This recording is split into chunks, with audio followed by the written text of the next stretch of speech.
Good morning, everyone. I will call this meeting to order. Today is September 5th, 2023, the Board of County Commissioners work session. And I will read the public charge. The Board of Commissioners asks its members and citizens to conduct themselves in a respectful, courteous manner, both with the board and fellow citizens. At any time, should any member of the board or any citizen fail to observe this public charge, the chair will ask the offending person to leave the meeting until that individual regains personal control. Should decorum fail to be restored, the chair will recess the meeting until such time that a genuine commitment to the public charge is observed. Today is our work session, and the first part of our work session is our citizen comments. Do we have anyone signed up for citizen comment? No, Chair Harrison, we do not have any person signed up to speak. We don't have anybody online? No, ma'am. Okay, thank you. Okay, so the next item is our consent agenda items, and I will ask Claudia Hager, our deputy manager, if she will walk us through these, and if commissioners have questions and comments, if we will take time to do those. Good morning, everyone. I will read the consent items. We have quite a few. The first one is 230581, approval of the MMCAP Infuse Cooperative Agreement to purchase pharmaceutical supplies and medications from Cardinal Health in an amount not to exceed $325,000. The next item is 23601, authorization for the county manager to execute the contract amendment with EMS Technology Solutions, LLC, Operative IQ, not to exceed $46,020. Commissioner Jacobs? I see Jim here. I was really curious about this item. If you could just tell us a little bit more about it. It looks like you're trying to track narcotics, vehicles. Just if you could tell us a little bit more about this initiative. Yes, ma'am. Thank you. Jim Groves, your Emergency Services Director. Good morning, everyone. So yes, the Operative IQ, this particular piece of it, we've been using Operative IQ for several years now. This newest iteration of the contract adds a fleet maintenance. So with our new location at the PPW warehouse, the Presidential Park West, we're using this system to help track our inventory there, obviously the drugs there, staff timing, kind of, and most recently the fleet. And I think the most noteworthy part of this is the fleet module is kind of running in parallel with what the county general services uses with RTA. Is that right? Yeah. So we're comparing RTA and this fleet module of Operative IQ just to kind of see which might work best for us in our long-range plan. So we're able to monitor the vehicles. We get updates automatically. If we throw an error code, we can pull that up remotely and actually start diagnosing the vehicle before it ever comes into the shop. So it will help us be a lot more proactive on keeping our units on the road versus kind of waiting and either taking it to a dealership or having to wait hours before we kind of are able to generate that. So this module gives us the ability to do that, but we're also meeting regularly with General Services and the fleet manager to kind of push data from Operative IQ to RTA, and again, kind of comparing the two systems on what's going to work out the best in the long run. Okay, well thank you. It's great to hear that. It sounds like you all are trying to respond to some of the issues that we've had in the past. I appreciate that. And I'm wondering so if around the vehicles, what system, for instance, is used with the Office of the Sheriff? Is that what General Services is using, or? Okay. Right. And then I think what's a little different is I hope I'm not mistaken here, we're the only county department that has a kind of a true fleet operation where we have a mechanic shop and we have mechanics on there. Most everyone else is sending their repair to a repair shop, to a dealership or something like that. So ours is kind of an internal service piece of it, and that's why these two kind of systems exist right now to kind of compare. And the thought is, if we have good data, when it comes time to develop the location out on Junction Road, if that makes it and it happens, and we have a true county fleet operation, we'll have good informed data on which system will probably work the best for that type of fleet operation. I know it sounds like I'm speaking for Mo, and I don't mean to, but that's our kind of our take on why we're looking at the Operative IQ module versus the RTA module. Thank you. Jacob. Hey, Director Groves. Okay. Good morning. Good morning. I saw that the contract was for 8 years. I apologize for not looking deep into the contract, but is this 46,000 going to cover all the new ones also and the existing ones, or will we have to come back to this? And I'm only asking so I can be thinking ahead. So I think what you're asking me is, as new vehicles come online, will we have to increase this? Right. Yes, sir. No, it's just one time. One time. Okay. And so that 8 years will cover 12 vehicles, because I know, let's see, last fiscal year, we went on and bought 3 years worth of ambulances. So as those come along, this will be enough to cover them too. Yes, ma'am. For There we go. any new this year. Now, this will be an ongoing contract, so each year, this is an annual contract. Right. Right, so, but it's irrespective of the number of vehicles. That's all I need. Thank you. Appreciate you, sir. Next, we have 230602, Budget Ordinance Amendment, numbered 24 BCC 019, transferring $1,008,044 within the general fund from the public safety functional area to the general government functional area for ongoing Durham County Detention Center maintenance needs. Mr. Jacobs?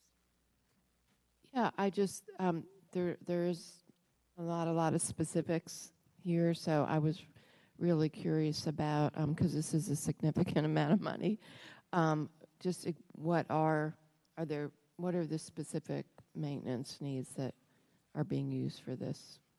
And I'll also have someone from General Services to speak, but these are activities that General Services typically performs with the detention center. We transferred the dollars originally for it to be managed in the Sheriff's Department, and as we've observed timing of that activity transferring, we determined it was best that we continue it in General Services. So this is just a technical adjustment. Yes, ma'am. Okay, that's helpful. So this is just things that already were scheduled. Yes. Okay, Yeah, that's it's all I routine need. maintenance for the jail. Okay, that's fine. Thank you.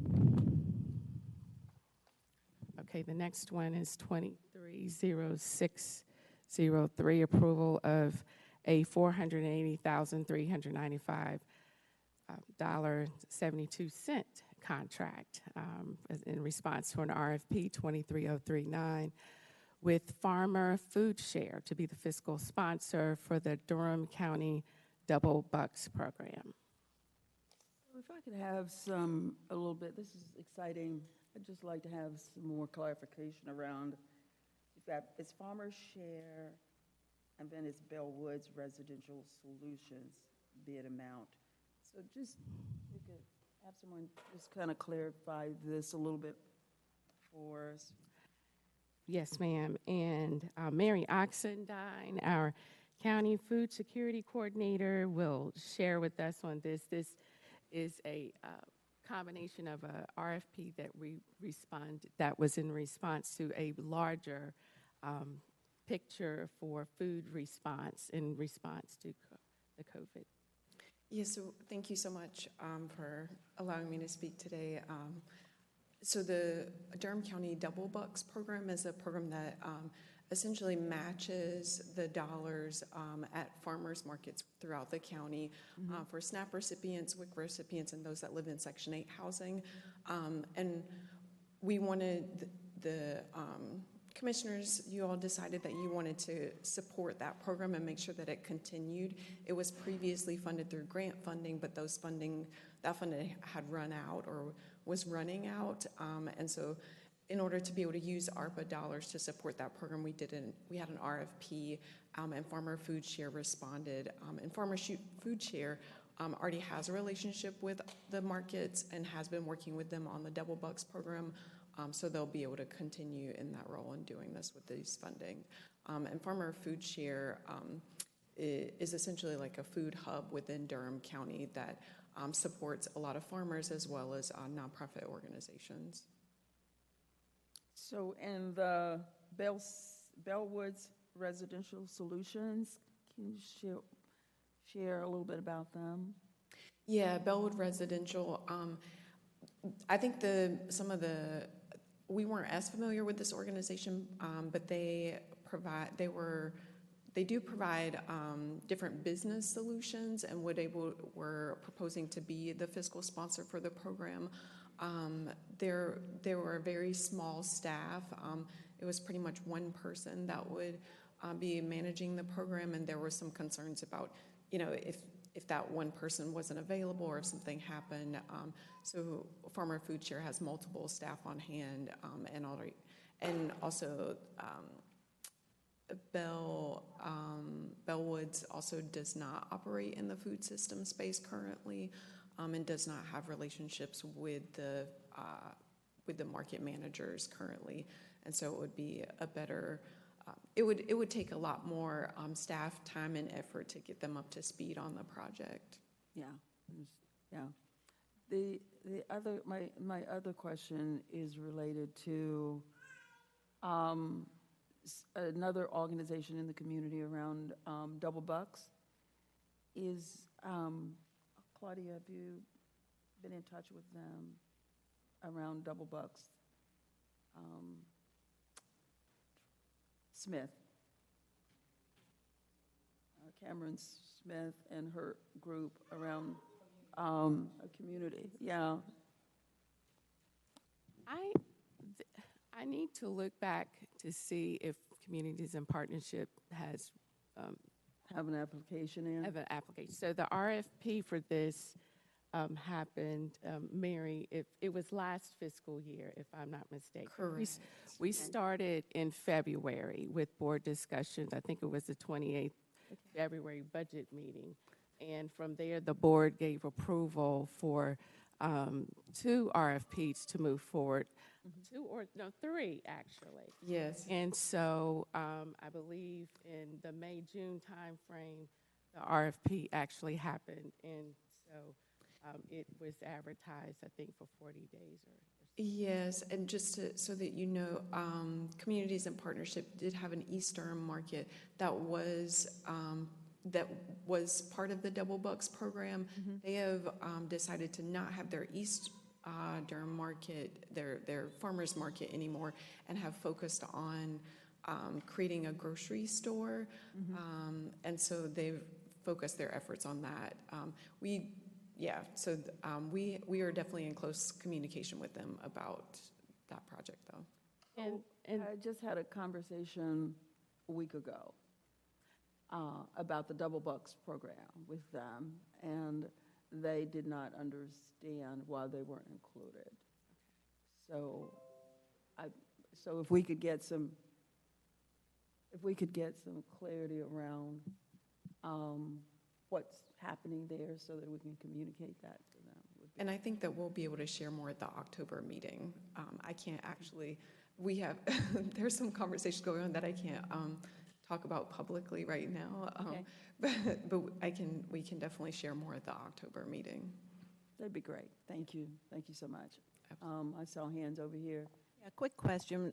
First, just agree with the chair that this is fantastic that we're continuing this program. I know the double bucks are accepted at the Central Market, the Black Farmers Market, and the South Durham Farmers Market, and I thought I saw something about the co-op also participating. Our dream is to be able to pilot it at a brick and mortar grocery store, and right now, that in the long run, we are hoping to pilot it potentially at the co-op. Okay. The co-op is not in a place right now where they're able to pilot, and we're not quite at a place where we're ready to work with them. Okay. But I think in the 3 years, so this RFP is for a 3-year funding period. So I think within those 3 years, we will all be able to kind of get to a place where we may be able to pilot it at the co-op. Great. Okay. It's in your vision, I can tell. Thank you. Commissioner Long? Thank you so much, Mary, for this work and keeping this continuing. A follow-up to Commissioner Carter's question, and I'm sure this may be like, at the back of our mind of when we reach this phase. I know at the new construction of the parking lots that we're planning to have storefronts and possibly like grocery stores there. Could that potentially be a partnership or something that we've been looking into? Like if their RFP goes out to the stores, would that be something included in the RFP of like, will you participate in this program? I would love to collaborate on something like that. The more places that we can offer double bucks, the better. Yeah. So I think right now we wanted to make sure that we had full funding so that, before the funding was pretty low, and at certain points in the program we actually had to cap it. So we wanted to, thank you all so much, we wanted to make sure that we actually had funding to kind of like advertise it really broadly and make sure that everybody could use it. But yeah, I think just expanding it to as many places as possible would be great. I'd love to maybe, as we talk, I'm sure Perry is leading the way on the actual process of bringing in the grocery stores or whatever storefront we have on those properties, but I'd be really intrigued to see if we could bring it in. And my second was kind of a follow-up along the same lines of this type of program, but a segue. I'm wondering, have we ever done a program, or has any county that we know of in North Carolina or across the country done a program that is similar to this, but like through the schools, of working with like farmers to provide students with like healthy foods and like fresh foods in their lunch meals, as well as like, even sending kids home with produce that's grown from Durham County farmers so that their families can also enjoy that and have healthy fruits and vegetable options? Yeah, so Linden does work with our regional growers and hub farms to source some local fresh produce for Durham Public Schools. I'm sorry, Lyndon Thayer is the food systems director for Durham Public Schools.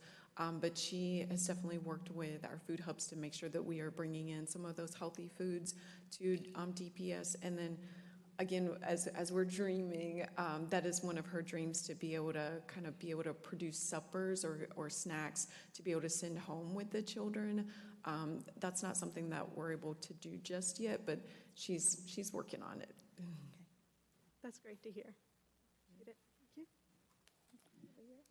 Gotta love my colleagues. So really, really quick, I'm not as worried about, I love Carmen and them because I do know that we currently are working with them on a grants program. There's like 3 grants programs because they're, if I'm not mistaken, the admin for our grant program for our food banks. And I've heard they've done a great job. I heard that they've, some folks need to do some amendments, that they've been great. So they have a grant with us. If you read this, it says that there were only 2 people who applied. Where my concern is, and I don't know if you can say, I have never seen 2 people bid the exact same amount to the penny. So, right, so that is the one thing that's concerning for me. And I was wondering, did they look exactly alike? So the reason why it's to the penny. I mean, because that's a statistical. I looked at the attorney, and he and I were both like, we ain't never seen that to the penny. Myself and others in Cooperative Extension and Public Health, we worked with the farmers market managers to develop a budget for double bucks. Okay. And we included that budget in the RFP that like this is. Thank you, help me. 'cause Yes, I was about to essentially, say. we gave them what their budget would look like. Yeah, because that one threw me off. I was about to say, this is a public document. Somebody need to explain this. Okay, so no, that is helpful. The other thing, and this is just me, I love all my colleagues' ideas. I know that we're trying to stream, because this one comes up consistently, and I don't want people to think I'm a naysayer. It's just when you kind of sort of know the space. I do like this idea of us always saying we want to use farmers in Durham specific places. We don't have farmers that have that type of yield at this point, so that's one. And I do know, like, if you do squash and I do squash, then Durham Public Schools will do a contract with you, me, and everybody else, and they'll stream. The other issue is we don't have a lot of GAP certified farmers in Durham. I know 2 years ago we had one. For those of y'all, that means that they can sell to the schools. So I do hope that at some point, as we're throwing out these kind of ideas that, again, we love, that we're also working on the technical assistance that our farmers here need. So I don't want anybody to leave here and say, oh, well, why didn't we do this for the schools, when we don't have a farmer that has enough yield for 30-some thousand kids. Also, we don't have a farmer who is certified to do those things. So I throw all that out to you in the event that technical, because this is not what this is about, that technical assistant piece needs support. I want you to elevate that, because I feel like we keep throwing this idea, we need them to do this and this and this. And we just don't have a population of growers that are prepared to do that level of work yet. We are on the same page, Commissioner Burns. I'm I like that. working You with better help me. Lyndon and a whole group of folks in the county. And actually, we have a partnership with Wake County, Orange County. We're working with folks in Granville and Vance County to think about how do we build capacity in our food system so that, one, we have that technical assistance for GAP certifications, food safety, food storage, food, all the food handling, and then also how do we support them with infrastructure and training to be able to scale up so that we have enough folks that can sell to Durham Public Schools, because DPS is interested in buying more local things, but we need to, it's sort of the chicken before the egg kind of thing. So we are in process of, building those partnerships, starting those conversations, already applying for funding. It just will take us a little while to get there, but we are definitely working on it. Okay, Commissioner Jacobs. Yeah, I just wanted to give a little historical perspective to this. So when I was on the Farmland Board, I was involved with starting a pilot, Commissioner Burns, to actually get local food into the jail. And the sheriff at that time was very supportive, as well as the food contractor. And we were working with Farmer Food Share and the Food Hub to bring together different farmers to fill some of the food needs in the detention center. So this is something that has been going on for a while. And maybe when we hear from the Farmland Advisory Board later today, we can ask how many farmers are GAP certified now, because again, this is something that I know we have been helping to provide funding for with our grant program. But this is something that people have been working on for quite a long time. Yeah. And also Jim Keaton, who oversees food at the Durham Public Schools, he has been integrating local produce in the schools for quite a while. Yes, Yeah. and I think Donna wants to say something about GAP certification. I did want to note that in order to sell at farmers markets, you don't need GAP certification. Right. So our farmers sometimes are not as motivated to get GAP certification because they can do extremely well at some of the farmers markets and may not need that certification. I'm going to let Donna say something. And really quick before Donna, because the attorney just reminded me, two of us, myself and Commissioner Jacobs, have said GAP, and we didn't say it. It is good agricultural practices, ladies and gentlemen. Thank you, Mr. Attorney. We apologize for the acronym suit. Thank you so much. I just wanted to refer a little bit to GAP certification. We believe we have 3 farmers who are currently GAP certified. And I've been involved in this process for quite some time. Both Cooperative Extension and other partners provide technical assistance. It is in part when Mary talks about the motivation of the farmers, because we are very much a retail market right now. So we've not created that demand that we're talking about through the schools and the jail to make it otherwise. And so that's part of it. Part of it is that each product has to be individually GAP certified. So if you think about this, if you're a small grower and you grow 5 different products, you have to pay money to GAP certify each of those products. So it becomes cost prohibitive and challenging. One thing we have talked about would be a modest grant program that maybe helps on the outset support GAP certification processes, because it is actually fairly expensive. There's quite an outlay of time. There's a lot of data that farmers maybe don't typically track that is involved in GAP certification. So there are some additional helps that if we really want to dig into this and talk about how we can help farmers get more more farmers get GAP certified and expand their market opportunities. I think we love to do that. And I think there's some low-cost, modest ways that we could help. But for a farmer, when you're trying to do multiple things, which many of our farmers do, it starts to become very challenging. And so we'd love to talk about some of that in more detail at a future meeting. And I was just going to add, we are thinking about how we can create more demand for farmers so that there's more potential interest in them getting GAP certified. And so we actually had an intern working with me over the summer looking at values-based procurement policies, which may be something that we can share with you all in the future. But essentially thinking about how we, as a county, think about how we're procuring food, or other entities within Durham County partnering with us to think about how we're procuring food that's local, using regenerative farming practices, that has good labor practices and things like that. Thank you, Commissioner Carter. Something else, but I just want to mention, the Eddie Culberson and his team have been working on the GAP certification for a long time. I was on their board. That was my first board that I served on as elected official, and in 2006,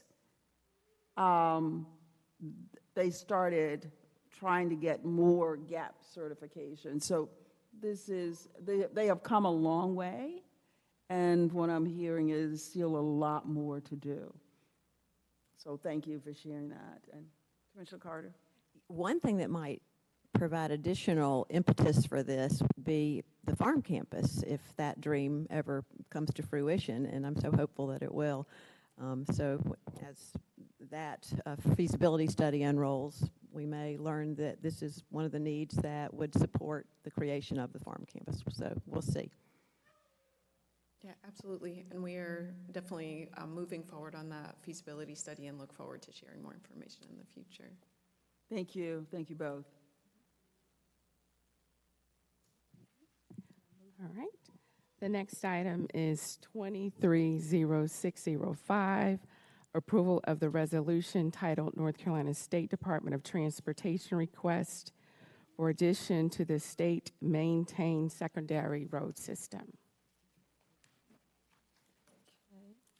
The next item is 230615, request to enter into contract with Comfort Mechanical Contractors in the amount of $421,900 for the replacement of Sanyo HVAC split system at the Durham County Health and Human Services Facility.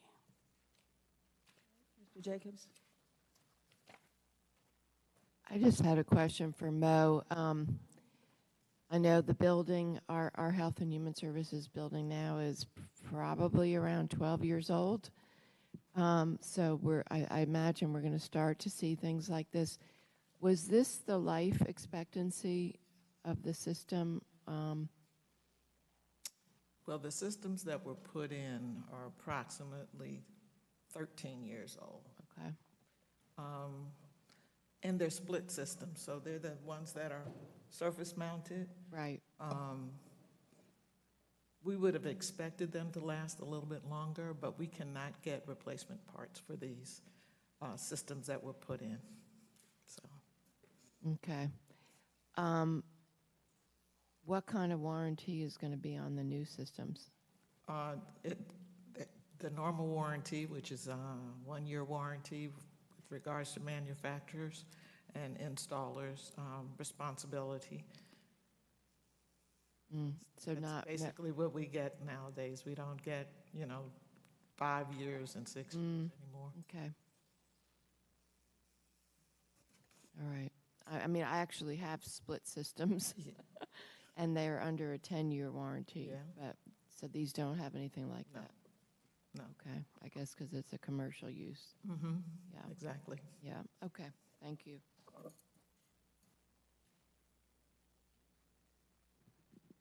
Okay. The next item is 230621. It's a budget amendment for public health to recognize $420,614 from the North Carolina Department of Health and Human Services Division of Public Health Epidemiology Communicable Disease Branch to build upon existing epidemiological and laboratory capacity infrastructure.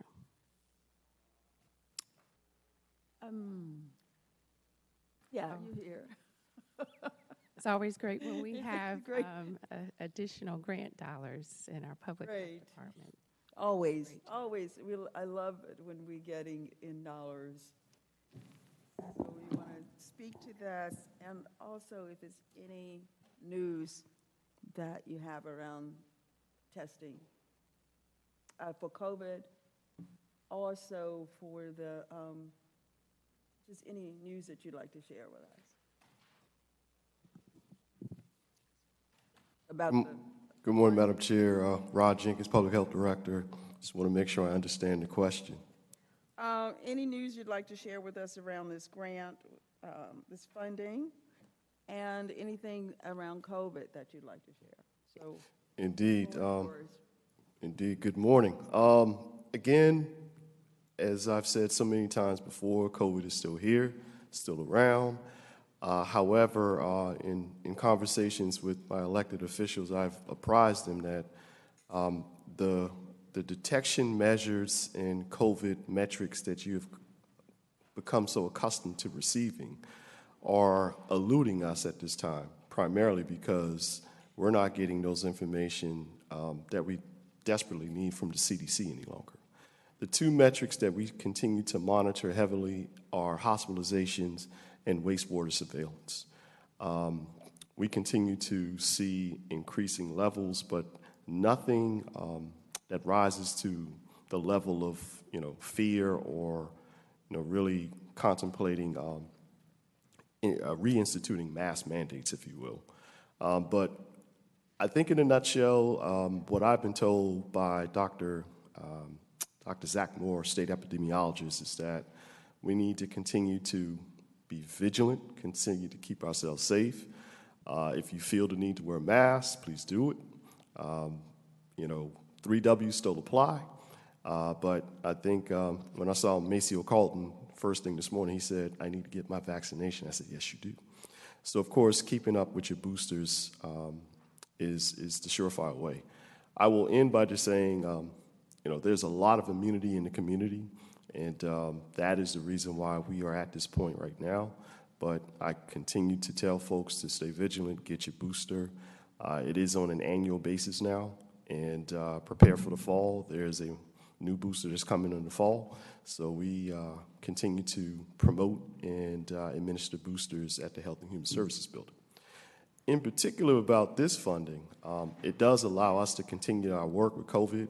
However, it does allow us to expand to do other things, to include provide blood lead testing for those individuals who may be impacted or may feel the need to have their children tested. So we're grateful to our state partners for allowing us to continue. Thank you, Rod. Any other questions, comments? Commissioner Carter? Yes, Rod, is this grant funding from NCDHHS and the following agenda item, and maybe there were others too, I think there are others too, is that just routine funding that comes our way? It is a little extra, as you would imagine, Commissioner Carter, and good morning to you. A little extra because of COVID, but this is residual funding that we continue to receive. I see. And I would love to know, I read all the attachments trying to see if there were any more specific details so that I could properly brag on our health department by saying this is exactly what we're doing with some of this funding. And I'd love to have more specifics of how we're spending the money because I know you're doing great things and I just don't know what it all is. I'd love to know. We want you to brag on public health. We are more than happy to get you that information. As you would imagine, of course, we have to provide specifics about how the funding is being spent to the state on a monthly basis, so that information is readily available. And I don't need it that specific, but just, more than what's in this agenda, Tracy's. More than happy to get that to you. Great, thanks. It's over $9 million. Is it 9 billion or 9? Is it over a million? Not the whole, all of them together. Mm-hmm. You'll hear the others in a few minutes. More public health. Oh yeah. That's a lot of money. Madam Vice Chair.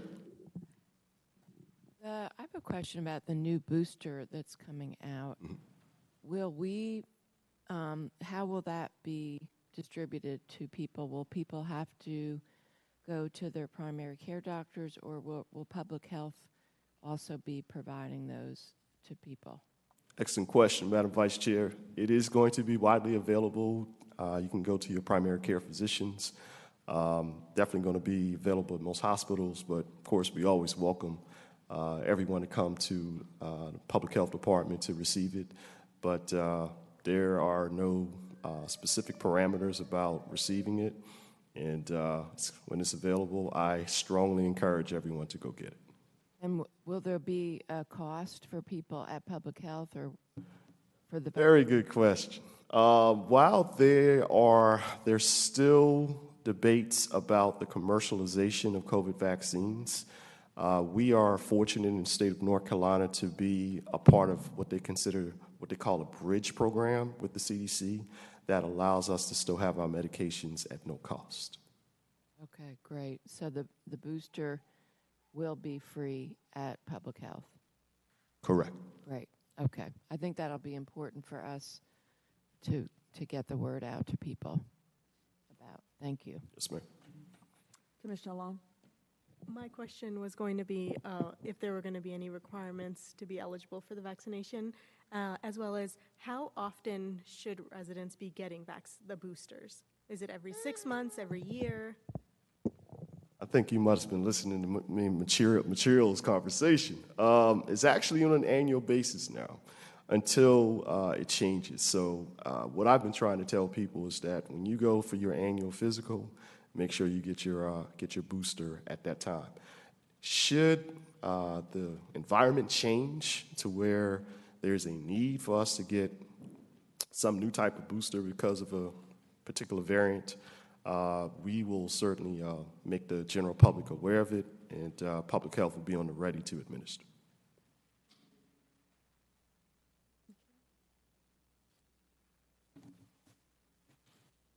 We have quite a few public health budget amendments.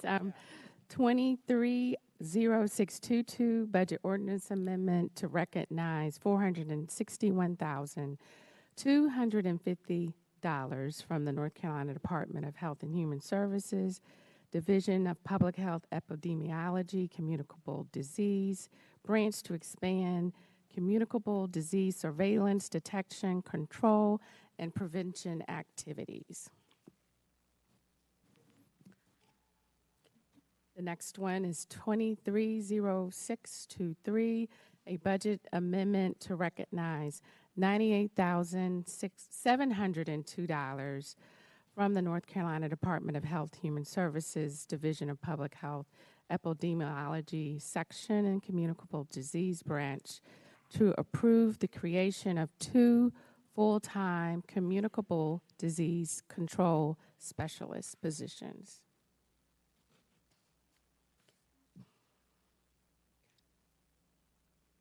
All right, the next one is 230625, a budget ordinance amendment to public health to recognize $1,857 from the North Carolina Division of Health and Human Services to provide funding to counties to enhance latent tuberculosis infection and active TB disease screening and treatment. The next one is 230626, a budget ordinance amendment for public health to recognize $14,220 from the North Carolina Department of Health and Human Services for STD service needs. I certainly hope your folks had the weekend off, because this doesn't happen without a lot of work. So they did have the weekend off, right? Amen. Great. Mr. Jacobs. Thank you. I just had a general question because I know two of the items are related to STDs. A few years ago, our board, we joined the international effort to end HIV/AIDS and also funded HIV Navigator because Durham County has had, similar to maternal health, we've had racial disparities around HIV/AIDS, and just wondering if we could get some type, it can be written, but just an update on the data of where we're at now, trying to deal with this challenge in our community. And I know this is something we work with Lincoln on, but just curious about what our most recent data is. Absolutely. Thank you for that request, Madam Vice Chair. More than happy to get that for you. We have Mr. Randy Rogers, who is our Ending the HIV Navigator. Again, with gratitude to this board for seeing fit to fund that opportunity for us to participate in the Paris Agreement to do that great work. He is prepared probably right now to provide that information, but we will seek an opportunity to, at a future work session, to present you with that information. Okay, thank you. That's it. Thank you, Ron. The next one is 230641, requesting the board to authorize the county manager to sign and execute the Board of Elections fiscal year 23-24 service contract with Coastal Carrier in the amount of $60,000.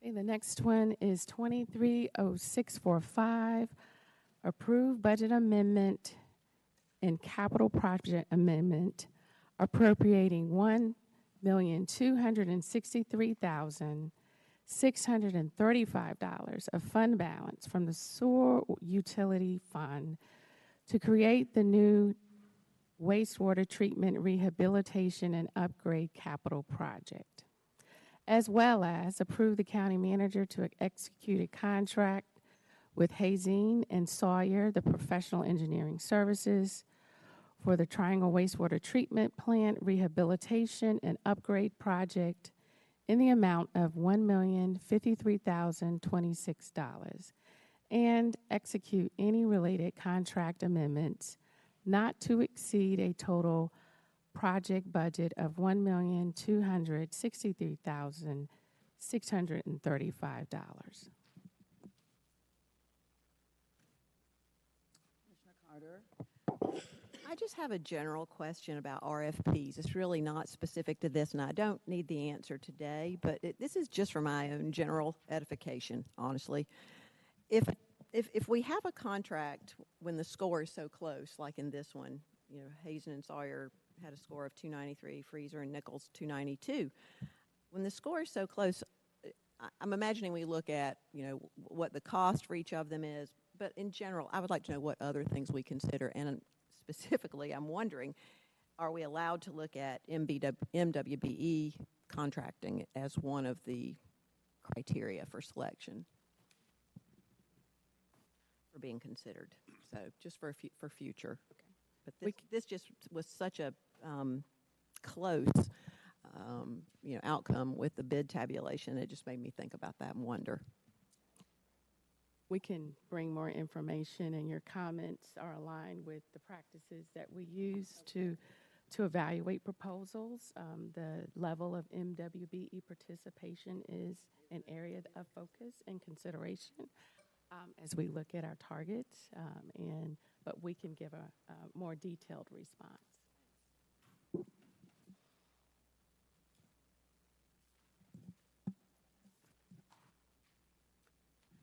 Okay, the next item is 230646.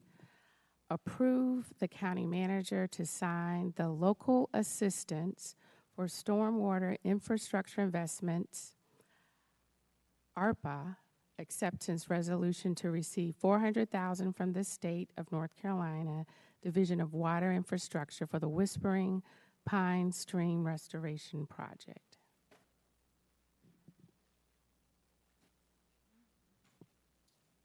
Okay, the next item is 230659, approval of a letter of support for the Durham to Roxborough Rail Trail Planning Study Grant application. So do you want staff to come up? No, not necessarily.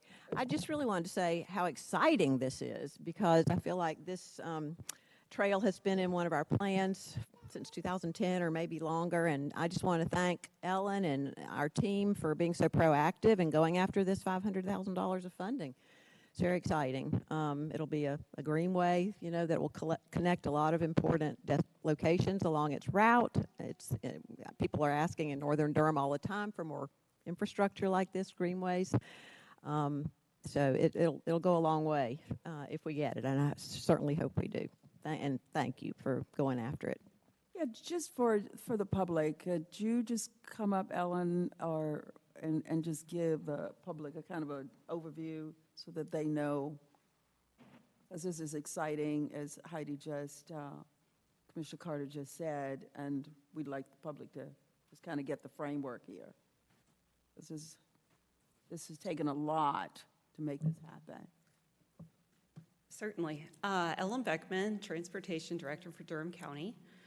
So this is, as Commissioner Carter mentioned, a request for a letter of support to submit a federal grant application to conduct a planning study for the Roxborough to Durham Rail Trail. There is an abandoned rail corridor that connects from the Beltline corridor, which is near Avondale and Trinity, pretty close to downtown, all the way north into Person County. So there's 18 miles in Durham County, and probably, I think, around 8 more miles in Person County. So very long corridor. It's been inactive for many years. As mentioned, it's been in the adopted Durham City County Greenways Plan since 2011. It's also been in the Durham County CIP as a future year project for, I think, at least 15 years.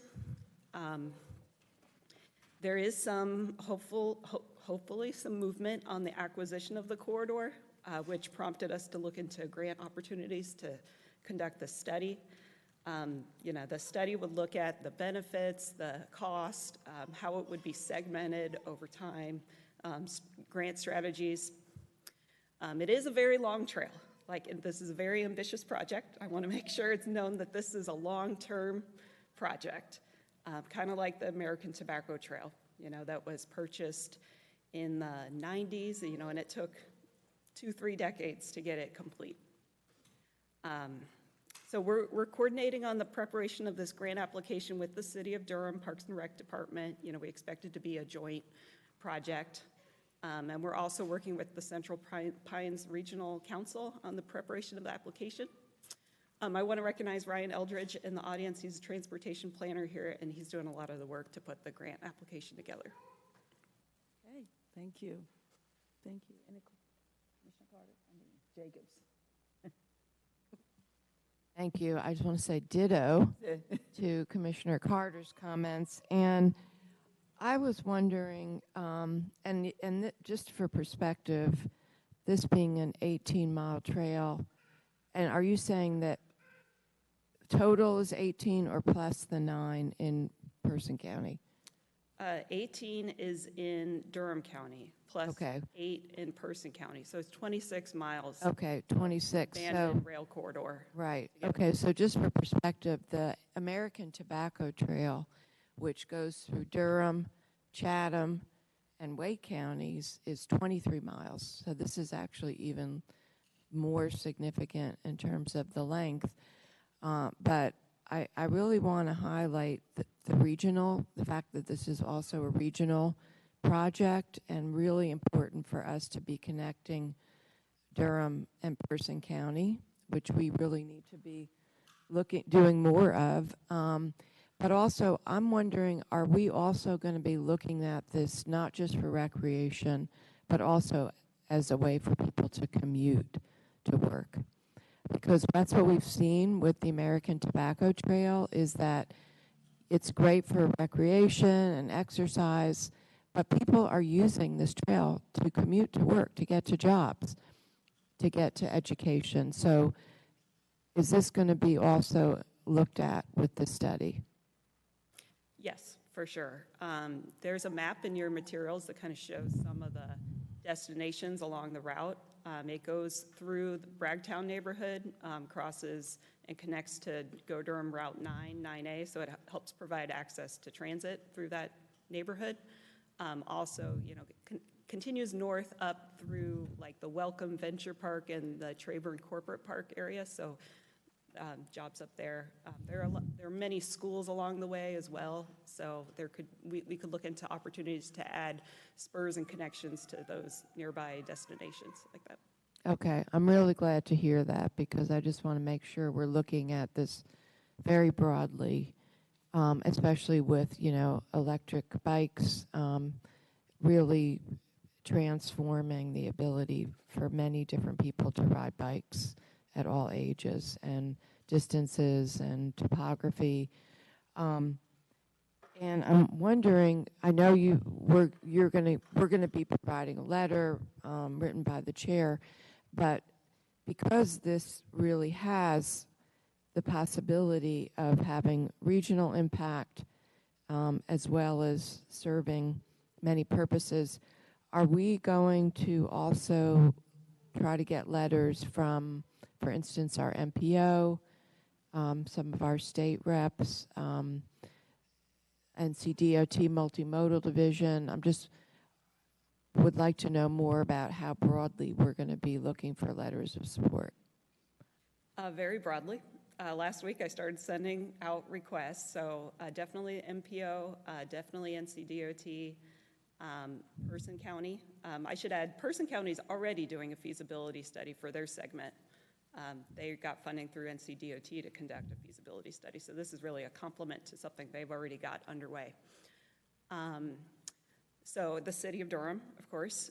I've reached out to a number of different organizations along the way, along that route, the Bragtown community, the several groups associated with the Stagville historic site. I got a long list, and yes, Right. we'll be reaching out to the state and federal reps as well. Okay, and maybe even some of the employers in Trayburn, maybe Andy Miracle's team could help with that. Yep. Okay, fantastic. Thank you. This is very exciting. Commissioner Long. Thank you, Chair Overton. Thank you so much, Ellen, and your team.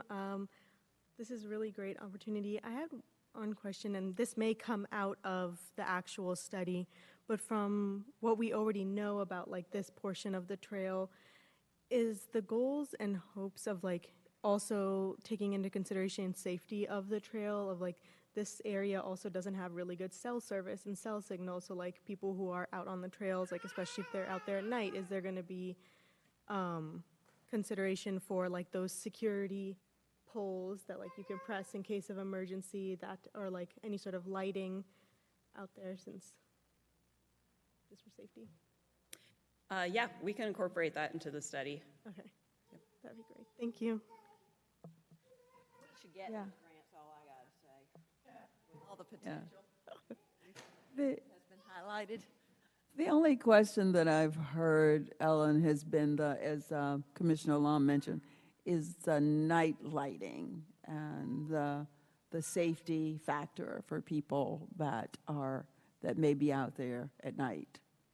So hopefully we'll have some type of really highlighting that keep people, at least people know what's around them. Mhm.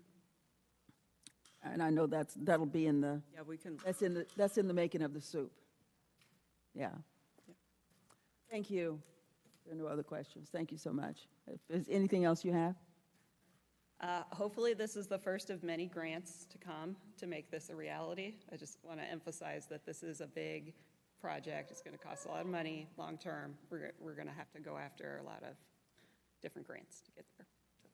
Great. Thank you. Thanks. Okay.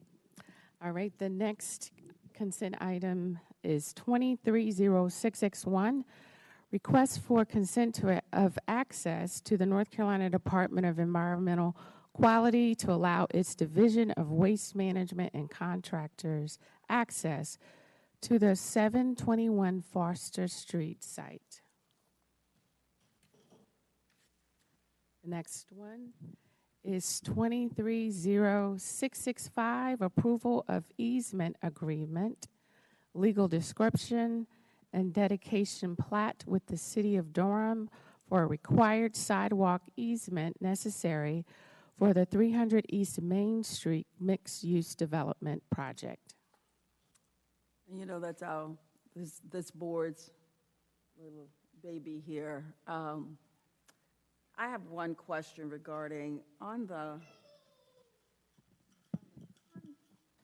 contract is written in red. The deed on the easement. What says notwithstanding the previous paragraph, the grantee shall not access or utilize the easement area. Can somebody explain what this means? I believe Perry is. Is Perry not here? Yes. He's back. Oh, He's on his way up.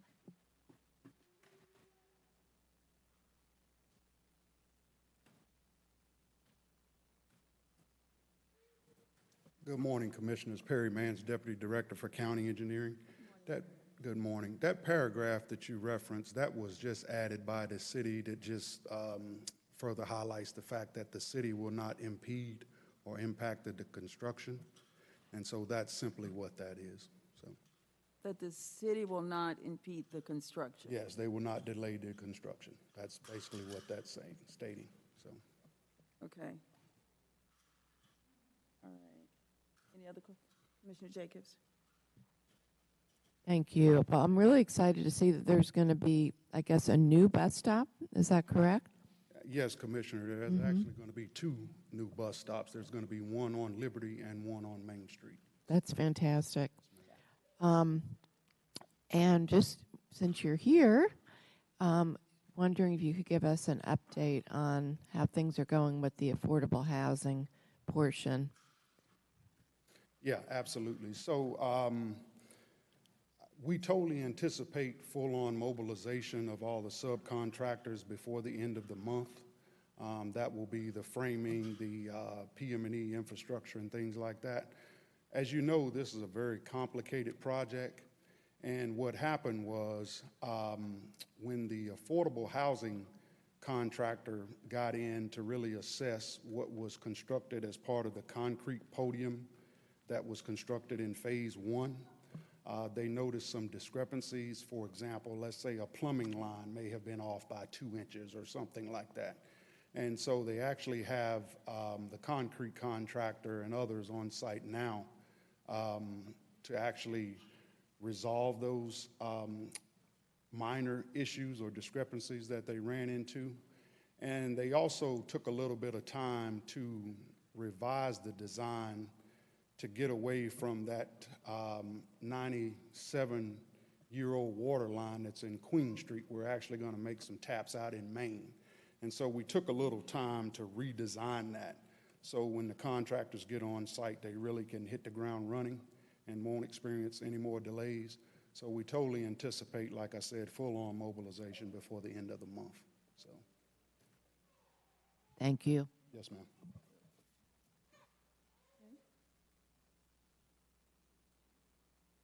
The next item is 230675, approval of Thai Rumola Restaurant Lease Amendment.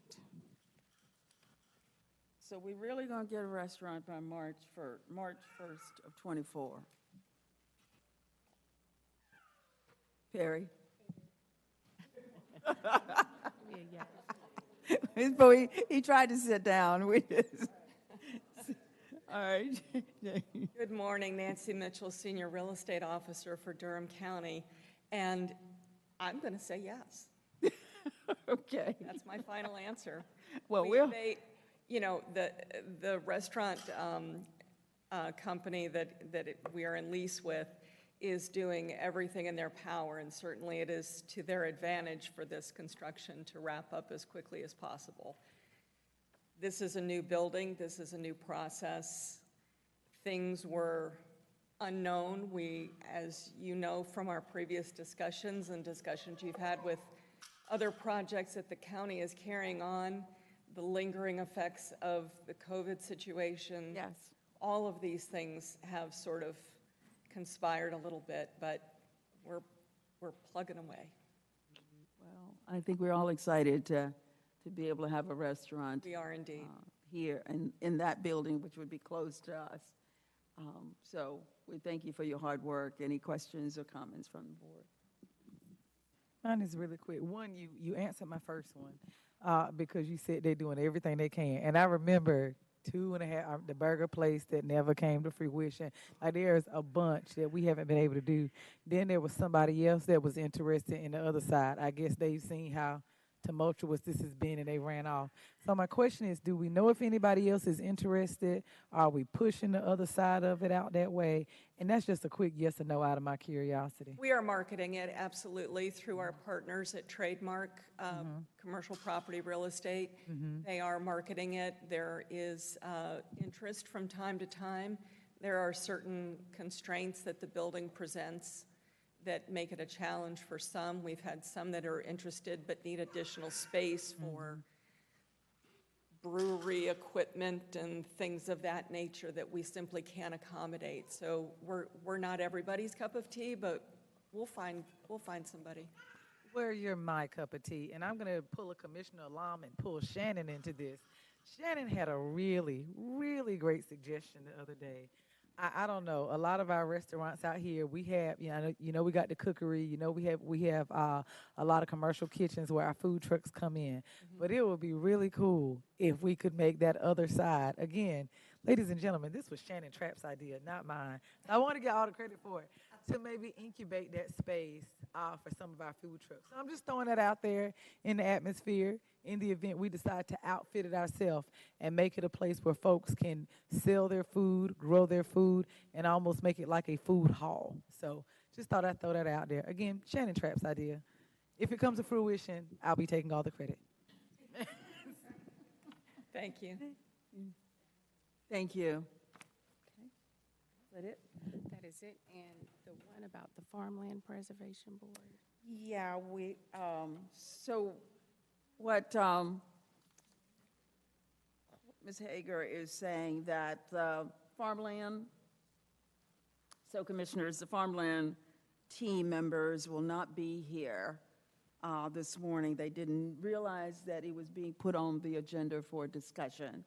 So we can go ahead with it as a document, or we can change it to another time. What would you prefer?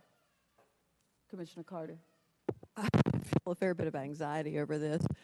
Let me just explain. So on Friday, I was copied on an email from Sherry Scully to Nicole and others on the Farmland Board talking about how they were presenting first thing after the public comment, and I saw that actually it wasn't on the agenda for discussion. It was on the agenda for consent. And so I emailed them and called them and said, hey, I just wanted to be sure your expectations are matching what's on the agenda.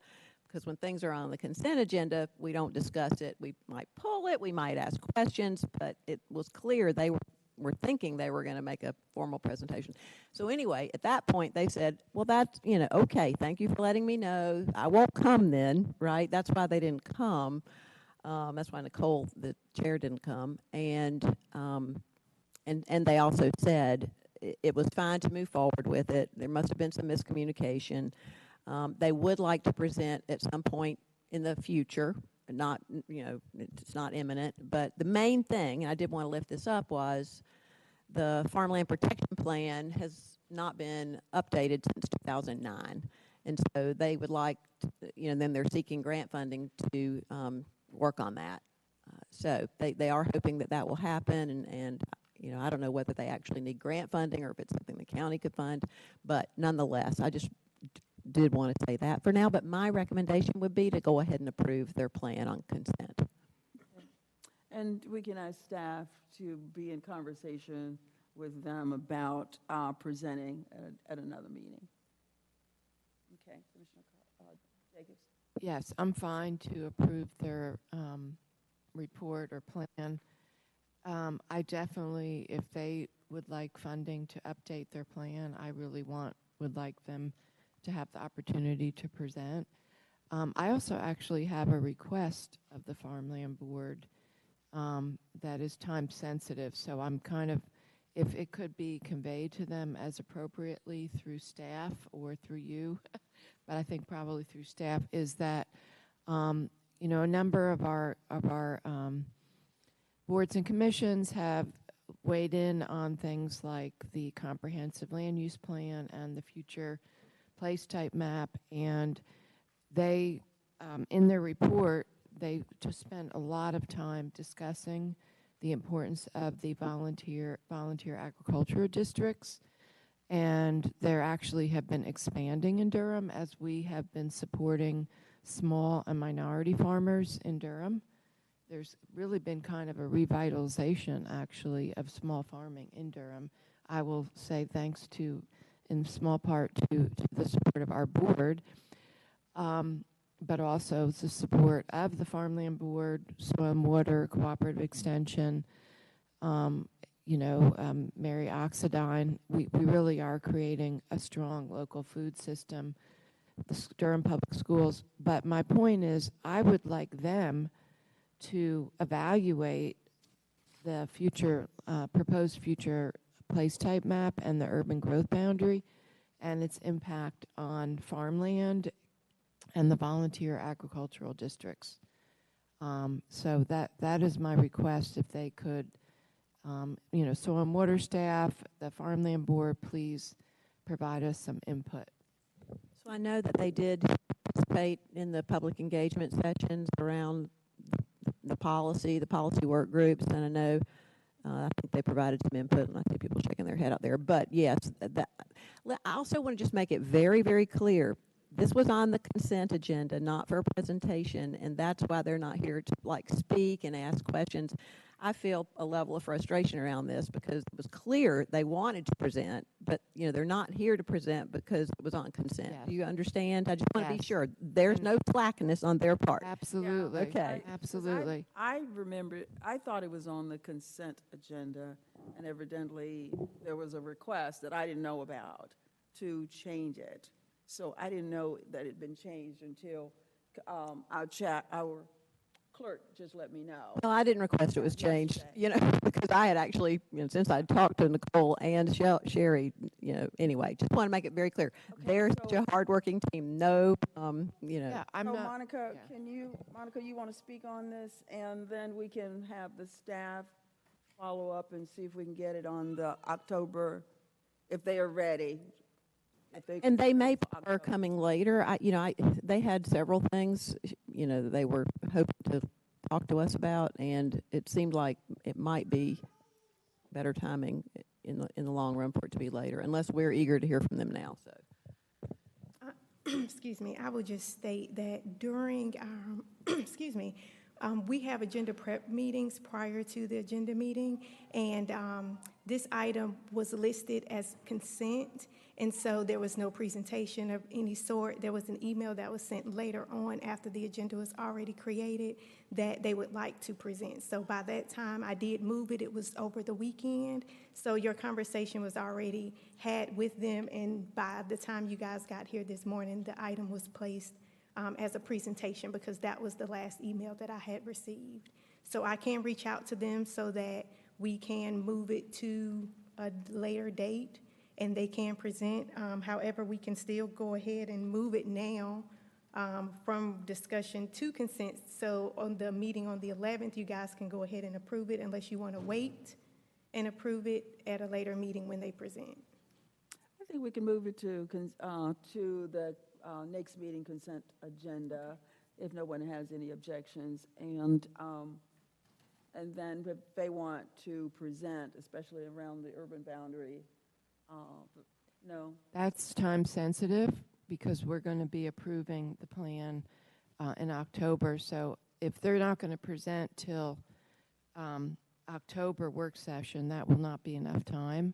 So are you saying not to approve what they've given us right now? No, that's just totally separate, totally separate. So this item will move to consent agenda. What Commissioner Jacobs is talking about is something totally different. Right, and I guess I would just request to our acting county manager if we can ask them to please evaluate the future place type map and the urban growth boundary and any potential negative impacts on the volunteer agricultural districts, or just for them to give us any assessment of that. Yeah. And just for clarification, this item that we are moving to consent, there is still a presentation attached. So I will reach out to them so that they can come and present that at a later meeting. No, That's not what you want? No, move this one to consent. Okay. I thought that there still wanted to be some type of presentation on it. Okay, so we're just moving this to consent, and your request will be at a different meeting. It's a different request, yeah. Okay. Any other questions? Good? Okay. All right. So we kind of jumped ahead to this item, but the next item is 230658. It's a Unified Development Ordinance Text Amendment regarding phased development and tree preservation. TC 220000004. And let's see who is here. I saw Sarah. And Robin, you guys want to, there you are. Just introduce yourselves and you're going to take it away. Oh, I think it's working now. Okay, good morning. Sorry, my name is Robin Schultz. I am a senior planner and arborist within the planning department. Okay. Sarah Young, Director of the City County Planning Department. Okay, so you can use, why don't you move both of the other mic over there so you'll have two mics, and you can pull them close.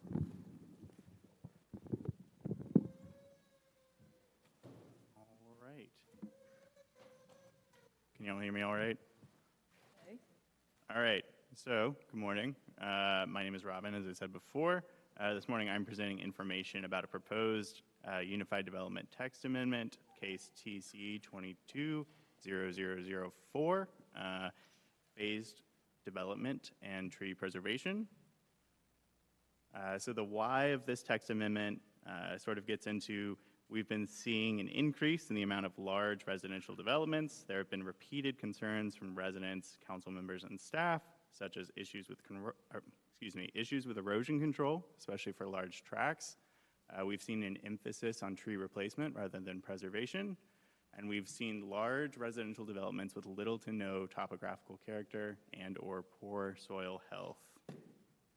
So how we're proposing to tackle this is four-pronged, essentially through four different changes to four articles being changed with the Unified Development Ordinance.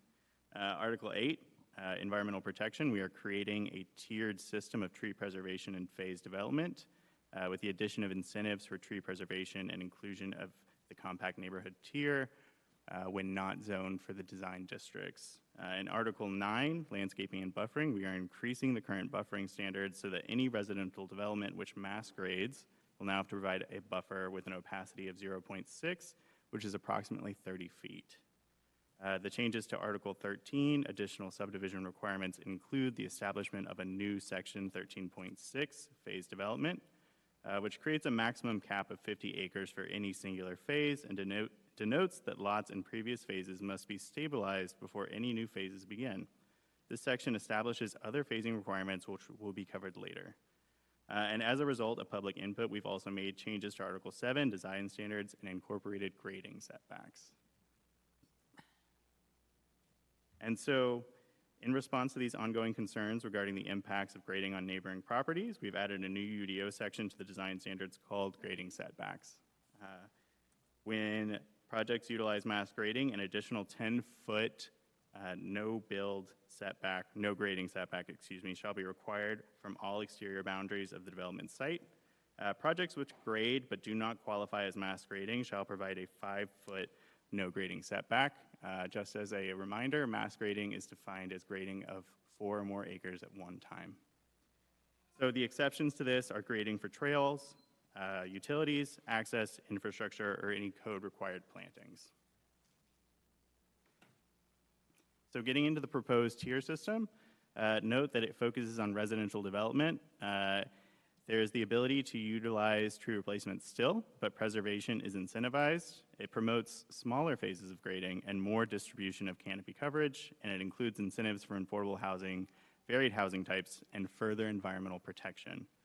So for projects with phases that do not exceed 35 acres, they shall be required to have 20% of tree preservation. Projects which include one of the incentives above can also utilize 20%. Projects with phases 35 acres or greater shall be required to have 30% of tree preservation in each phase which exceeds 35 acres. So each option includes the ability to utilize tree replacement if preservation is not possible, though the amounts of tree replacement are higher for larger phases. The tables underneath both options depict the required tree replacement for each level of preservation. So as far as visual examples, in example 1, the parcel is 100 acres. Each phase will be 20 acres and will therefore be required to have 20% tree coverage. 20% of 20 acres is 4 acres per phase. So in the second example, the same parcel is still 100 acres. 2 phases will be 35 acres and 1 will be 30 acres. Phases 1 and 2 will require 30% tree preservation, or approximately 11.5 acres of tree preservation per phase, and phase 3 will require 20%, or 6 acres. So the main takeaways from these examples are that larger phases will require more overall tree coverage, and as a reminder that tree coverage functions as the sum of both preservation and replacement. In example 1, the smaller phases amounted to 20 acres of tree preservation, whereas in example 2, the larger phases resulted in 29 acres of total tree preservation. Just note that these examples did not include tree replacement, but remember that the amount of required tree replacement is always more than what is required with just preservation. So getting into those boundary buffer changes, we've made a slight change to required project boundary buffers. When residential projects utilize mass grading, the project boundary buffers required will be updated from 0.4 opacity to 0.6.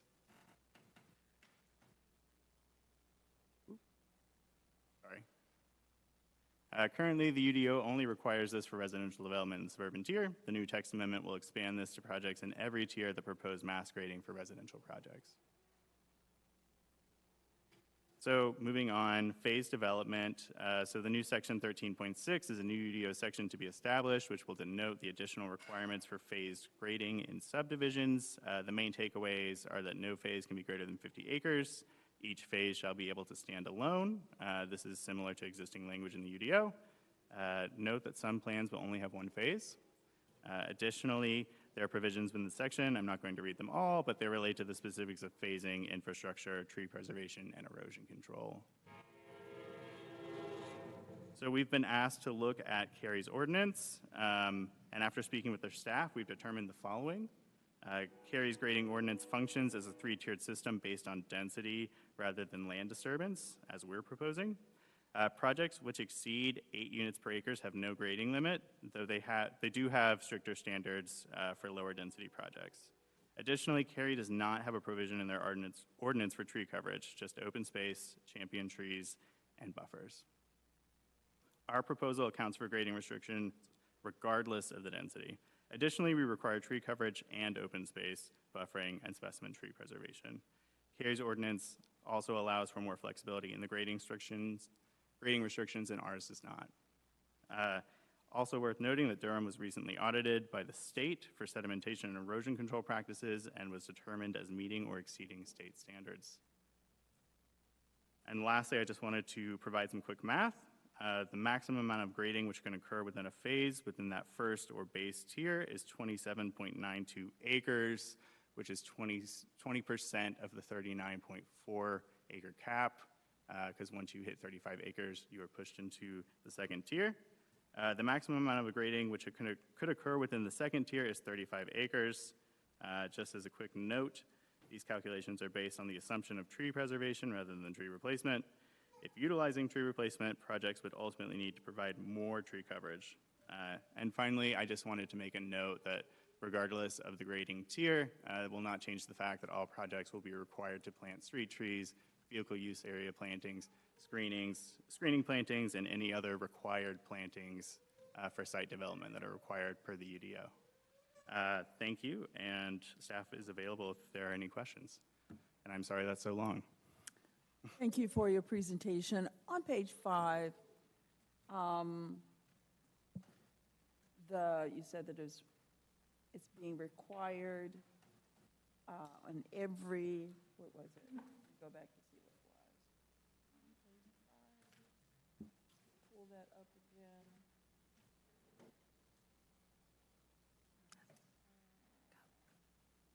Okay, apparently the UDO only requires this for residential development.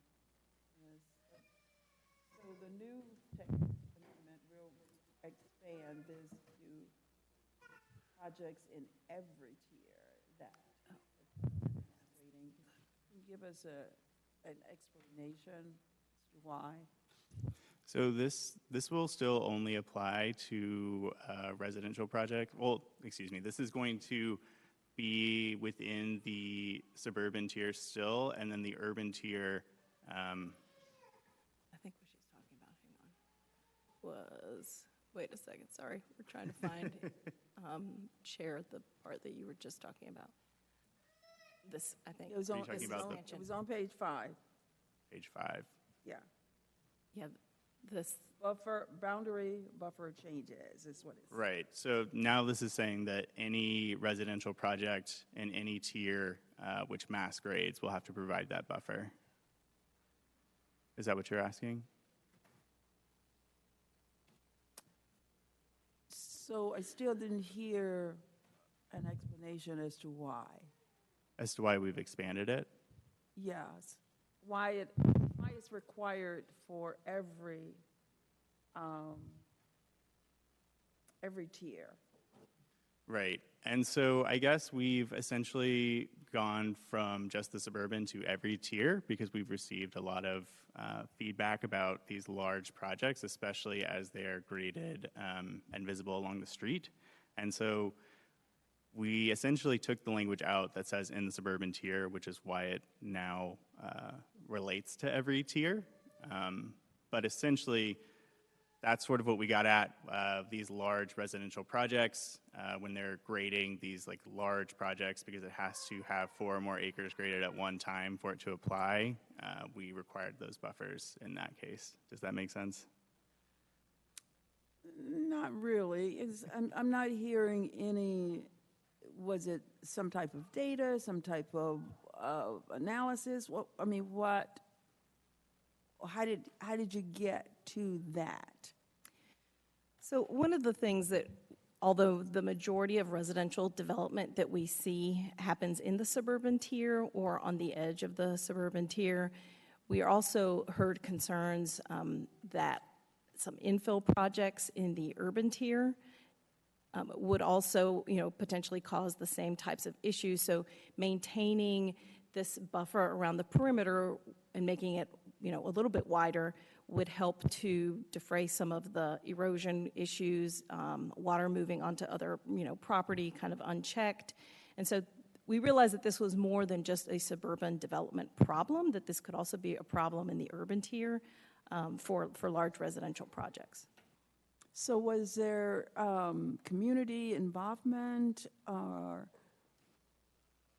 Yeah, so we had multiple community meetings. I will say that people wanted more buffers. They were very much in favor of this expanding beyond the suburban tier. Okay, thank you. All right. Commissioner Burns? One, thank y'all for doing this. So that's number one, because I have heard the complaints. So yeah, we talk about this in the suburban tier, but if you go around North Carolina Central University and you see all these houses being built, and then you look over at some poor woman's house and it's flooded. It is absolutely flooded. Their basement flooded, the paint messed up. So I'm happy that we getting these additional buffers. I don't have any problem with this. My question is, how you gonna enforce it? That is, and I'm not saying, Sarah, I don't need you to go and get a pistol and a holster and a shiny badge. I don't need you to do that. But I need to know who is going to be in a position to enforce it. Because it's one thing for folks to complain to us. We complain to you. We put the parameters in place. But as we can see from these amendments that are coming through, as we can see from some of our neighbors on 98, going down Olive Branch Road, there are many violations to the codes that we put in place. So if we as a body do it, you all as staff do it, and then we still have folks out here wild west in it, I don't have a problem with this. I'm going to vote for it. My concern is who is in a position to enforce it, because I can't keep having these houses getting flooded. So that's my question. Right. And so part of the enforcement is, going through the plan review and all of us looking at it. Additionally, we worked with county erosion control staff, those folks that would actually need to okay the end of a phase before the start of the next, because they're the ones that are sort of actually on the ground. Planning staff aren't. And so Ryan Eves expressed, comfort with that. Additionally, that's sort of where the grading setbacks come in, because we require that revegetation plan, which is more intense. So it is a disincentive for them. Yeah. So then otherwise, instead of just them, having to replant what they accidentally took out, we say you actually have to plant even more. So that's sort of where the enforcement mechanisms lie for us, in addition to zoning enforcement staff. I don't know if there are plans to increase staff as a result of this, but I know that erosion control did express comfort with the amendment as proposed. Okay, and at some point, I do want us to be in a position to better empower people. I think, when we were talking about the recycling bins and the animal no trash cans, we have campaigns. Do your duty. We have all these campaigns around new initiatives. I want people to feel empowered that they can protect their property, because I really want y'all to understand, people in Durham do not feel like their property is being protected. And so, there's not a lot of folks in the public in this room. They're not going to see this measure that this board is about to put forward, that we're in support of. So I do want to make sure that when folks leave out of here, it's no different than those seismographs that ain't seismographing. Let's just call a thing a thing. They're not measuring things. These are empty boxes. And folks don't know if they're supposed to call the insurance company, if they're supposed to call the police. We got blasting, we got dust. And so as this board seeks to continue to try to put as much out there to protect homeowners as we possibly can, I hope that at some point, not today, that we're in a better position to tell people what their rights and responsibilities are, especially if now we do see something and somebody does go 30 feet closer than what they're supposed to go to. I want folks to feel like they're empowered. I left the comprehensive plan and people did not feel empowered. they felt like they were at a loss. So that's not your burden, some of that's on us. It's a shared responsibility, and I hope that we can all meet it. Thank you. You. Commissioner Lum? Thank you. Ditto to Commissioner Burns, and thank you so much, Sarah, and your team. I had one simple, maybe a silly question, but when it comes to the opacities, do you guys by any chance have like a graphic or something that shows a comparison of, because like we can look at, okay, 0.4 opacity and 0.6, but what does that actually mean in practice? If you have something that'll show that, that would be very helpful. I think it'd also be helpful for residents. And then wondering, how does this impact, if this is the new minimum requirement, how does that impact conservation subdivisions? Does that increase the requirement of protected areas that are in conservation subdivisions by default, since this minimum is moving up, that their minimum should move up? Okay, so I will tackle the opacity part first, which is to say, totally understand that 0.4 to 0.6 sort of, is not, not easy to understand at the base, but it essentially goes from 40% to 60%. And I did write down a portion of the UDO, which is to say, this is how it's written. 60% screened from the adjacent properties during summer, no more than 5 years from planting. So that's sort of what that means. So that 60% within 5 years will be screened from anyone that is adjacent. So one other thing that I'll add to that is the UDO actually does have a section called constructed buffer that tells you for each opacity, how many, deciduous trees, evergreen trees, and there's different kind of alternatives, versions of how you can meet that opacity. So that gives people a bit of a visual understanding of like, oh, at maturity, this amount of vegetation, and 13 shrubs and whatever. So that does give, we used to have a graphic that depicted this, that I'll see if we can dig up. I don't know where it is, but we will find it because I think that is helpful. A lot of people are visual, and it's hard to kind of translate words into what does it actually look like on the ground. And a follow-up to that, the buffers, those are just the requirements for like in between developments or between the development and the street. There's not a requirement or something under North Carolina. Are we limited by North Carolina law from requiring or having developers have buffers between houses too? We're not limited by law in terms of how we regulate buffers. We could require more buffers. One of the things that this amendment is trying to do is, instead of having the entire site clear cut and graded, which, by the way, we cannot limit clear cutting, that is protected by state law. But a lot of what we were seeing was they would grade all internal, leave this little, by comparison little, it's still maybe 50 feet or whatever. But when you're looking at a site that's, almost 100 acres, that doesn't feel like much, right? And instead, this, by making it so that you have to have phases, they have to be much smaller, you're going to have tree preservation or tree coverage for each one. You're going to start to see trees internal and more mixed throughout the whole development, as opposed to just the trees on the very perimeter edge. So while it won't get to the level of kind of lot by lot tree save, which I do think we probably would hear some concerns from the development community about, this is kind of an incremental step towards trying to get more trees throughout an entire development. Okay. So we can't be like 2 feet or 3 feet in between houses that have to be a buffer zone with trees planted by developers. Our ordinance does not currently go to that level. Is that something we could?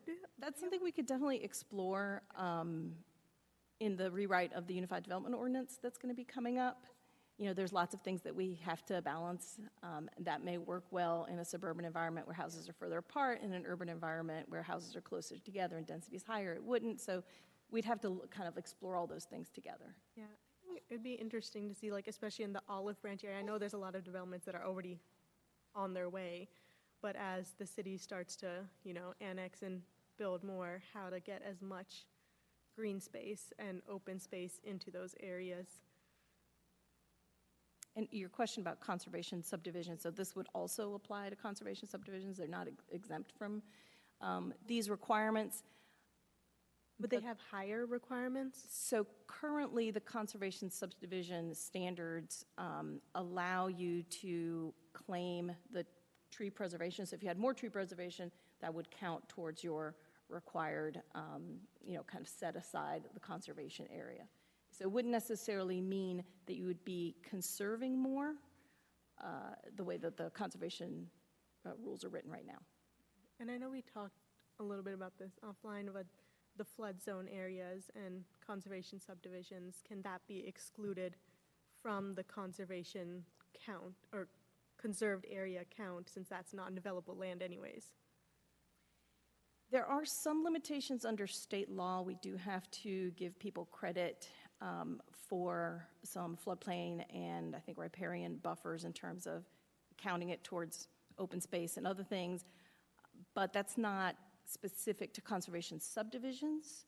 So again, this is one of the things that we'll look at holistically when we tackle the UDO rewrite. Is there a way to make our conservation subdivision standards even better, more meaningful? So we will look at that, definitely.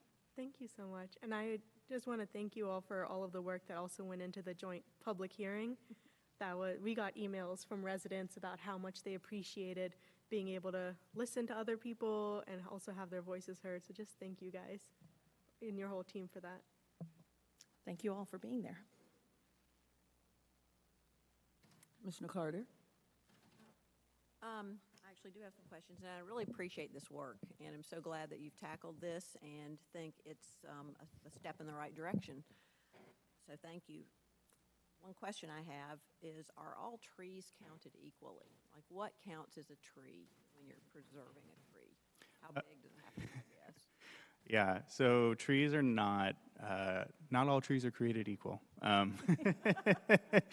So I also work as the arborist within the department. So there are a few different things in the UDO, namely invasive trees do not count towards your requirements. So paulownia, things like that, don't get any credit for. Additionally, we do have a land disturbance tree survey, which you have to show the amount of disturbance, and that starts kicking in at 6 inches of DBH or greater, so smaller saplings are not as included. And then lastly, we do have specimen tree preservation, so we have higher standards for larger trees and things of that nature as well. So that is the short answer. Okay, well, thanks. Mm-hmm. That's a good high-level answer, and I could always dig in more. I appreciate the incentives you have built in to preserve versus replace. Could you explain a little bit more about the affordable housing incentive and how that might work, like in real life? Can you give me an example? Also, maybe the additional environmental protections. Like, what would that be? What kinds of things might that be? Yeah, so I think in the additional environmental incentives, I think they're pretty specific that they have to be that the additional either wildlife passage corridor that meets those standards or the riparian buffer doubling. So if it's currently 100 feet, you have to do 200 feet, et cetera. And as far as the affordable housing goes, it is specifically outlined as to what standards that it has to meet. Sarah, do you have that pulled up? Yeah, I am trying to, so at least 10% of the dwelling units, no more than 80% AMI is what the standard is.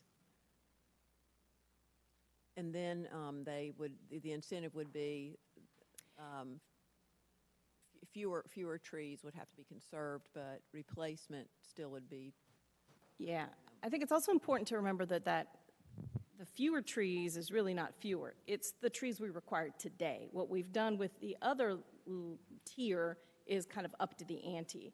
So we're saying that, if you stay below the 35 acres, if you provide the affordable housing, if you double your stream buffers, if you do those things, you can stay at the tree preservation level we have today.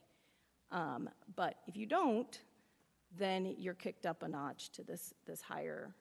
So I think that's something, just a bit of better branding on our part to make sure that people don't interpret it as less. Right, and I shouldn't have said it that way. Thank you. Nope.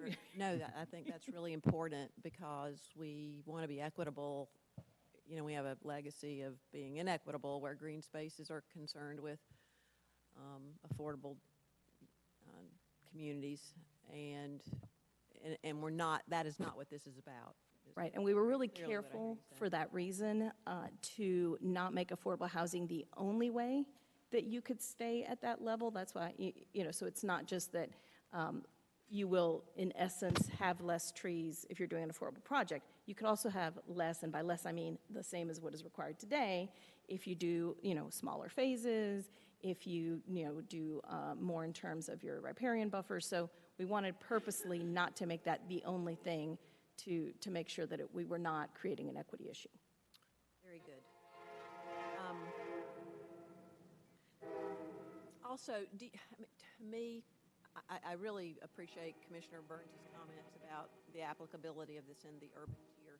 It is difficult for me to think of very many situations, but that's just because I'm not a planner in any sort of way, where you would be mass grading in the urban tier. Can you give me an example where that would be? Because it has to be more than 4 acres. I think, what is that project that's right on Club and Rosewalk? Could it be industrial or commercial?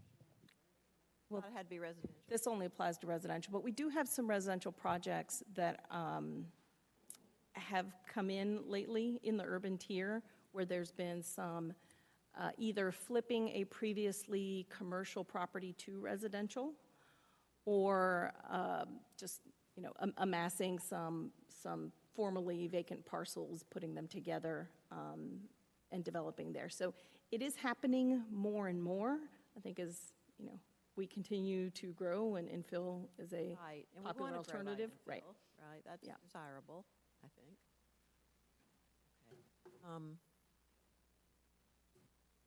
Okay, thanks. I think that's all my questions. Thank you. Mr. Jacobs? First of all, thank you all so much. Sarah, I know you have been working on this for a very long time, and I don't think that we've done a significant revision to our mass grading and tree preservation maybe since I was on the EEUDO, which was before I was a county commissioner.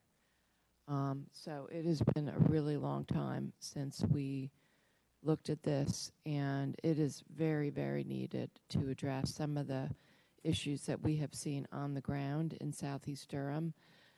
First of all, the setback, the 10-foot setback for any mass grading would have, I think about that project, the homeowner that had their septic field, the septic pipe was damaged. If there was a 10-foot setback, that actually may not have happened. Is that correct? Yeah, I don't know the exact location of the Yes. septic field, but And then a lot of the residents who have the grading all the way to their, literally to like their storage sheds or, you know, things like that, or to their backyards and have these huge drop-offs because of the grading, like that, it would have addressed all of these different problems that we are seeing on the ground. So this is really, really urgently needed.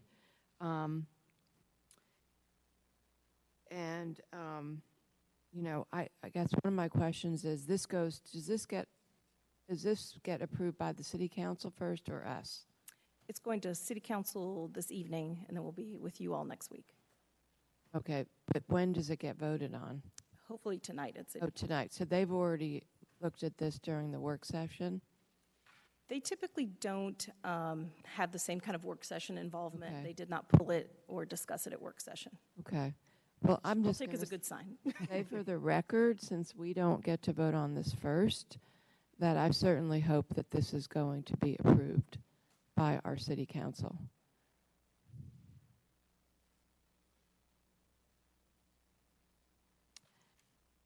So, I do have a few follow-up questions.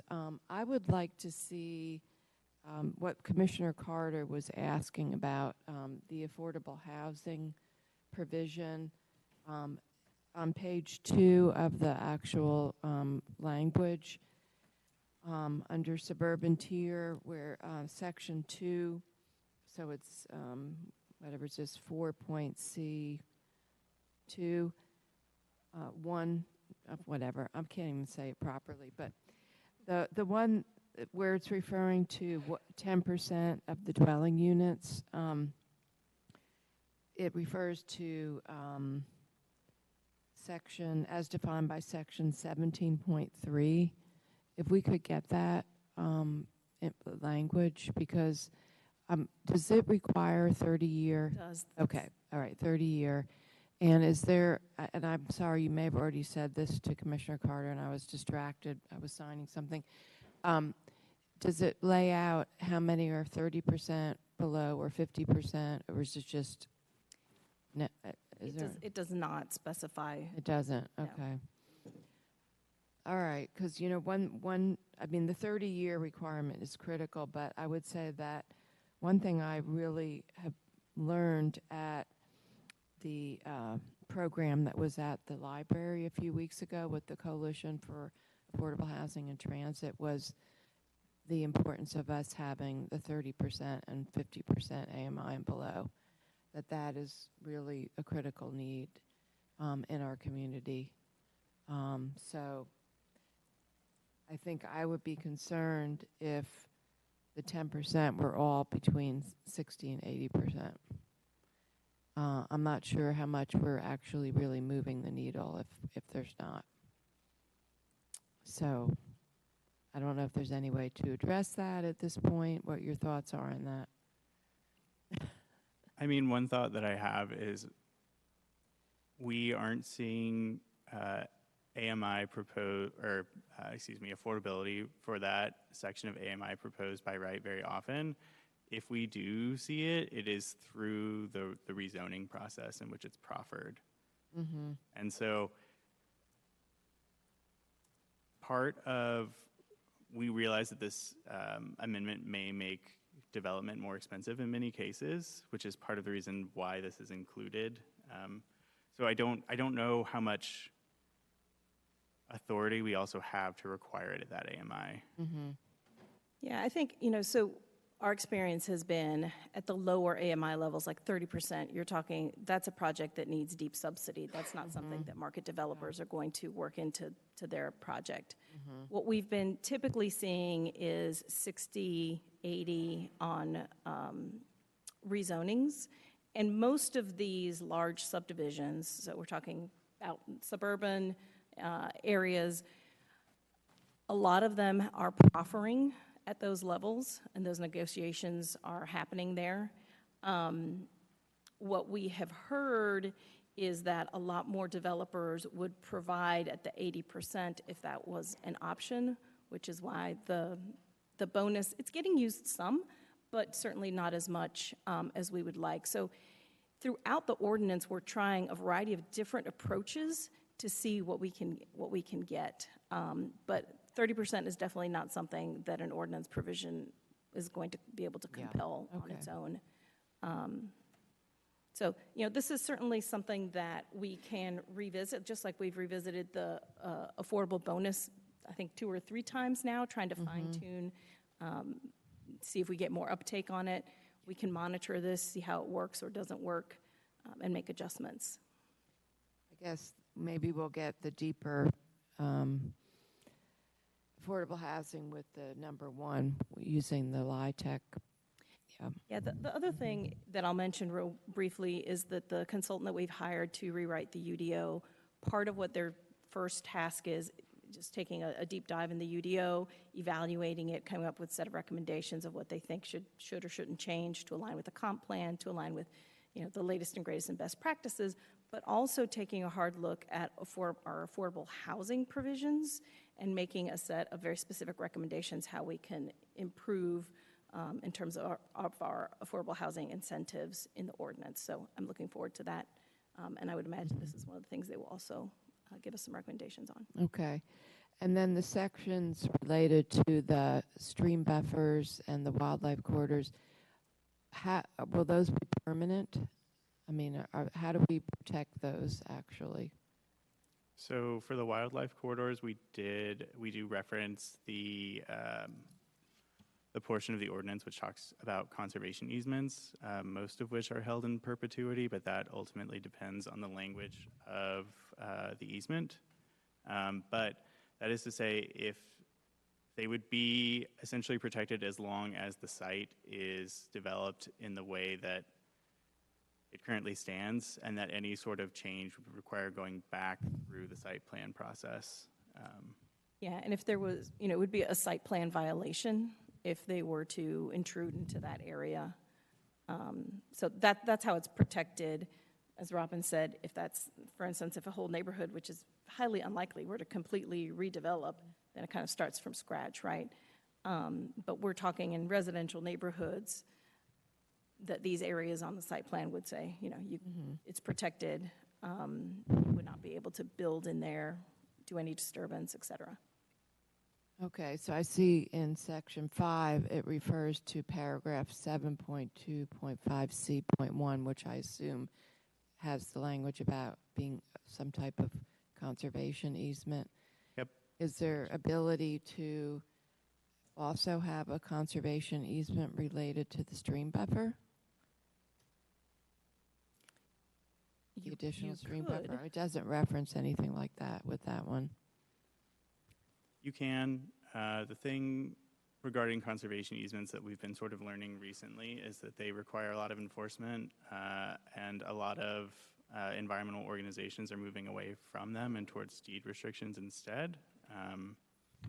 Additionally, conservation easements often hold things in perpetuity, which is great. I am trained as an ecologist.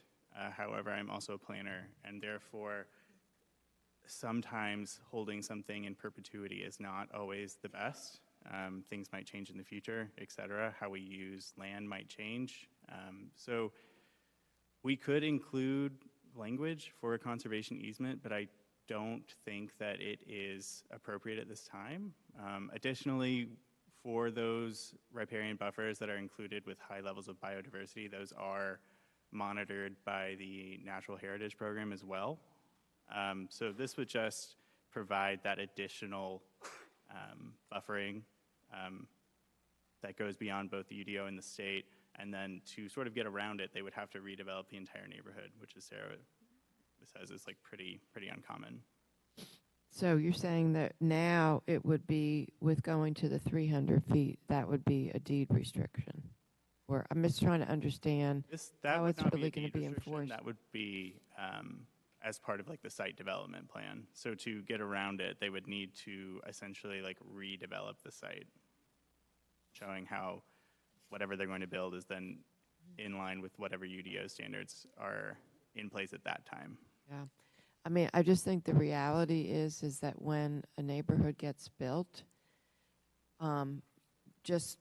things get inspected and overseen at the site plan stage, but then after people are living there, I mean, there's nobody actually going and checking and seeing what, so this could be like, I'm just saying, hypothetically, this buffer could be somebody's backyard, and there's nothing to really, if it's not, I'm just trying to imagine without some type of restriction how you're actually going to prevent somebody from then just being like, okay, this is part of the woods in my backyard and I'm going to do whatever I want.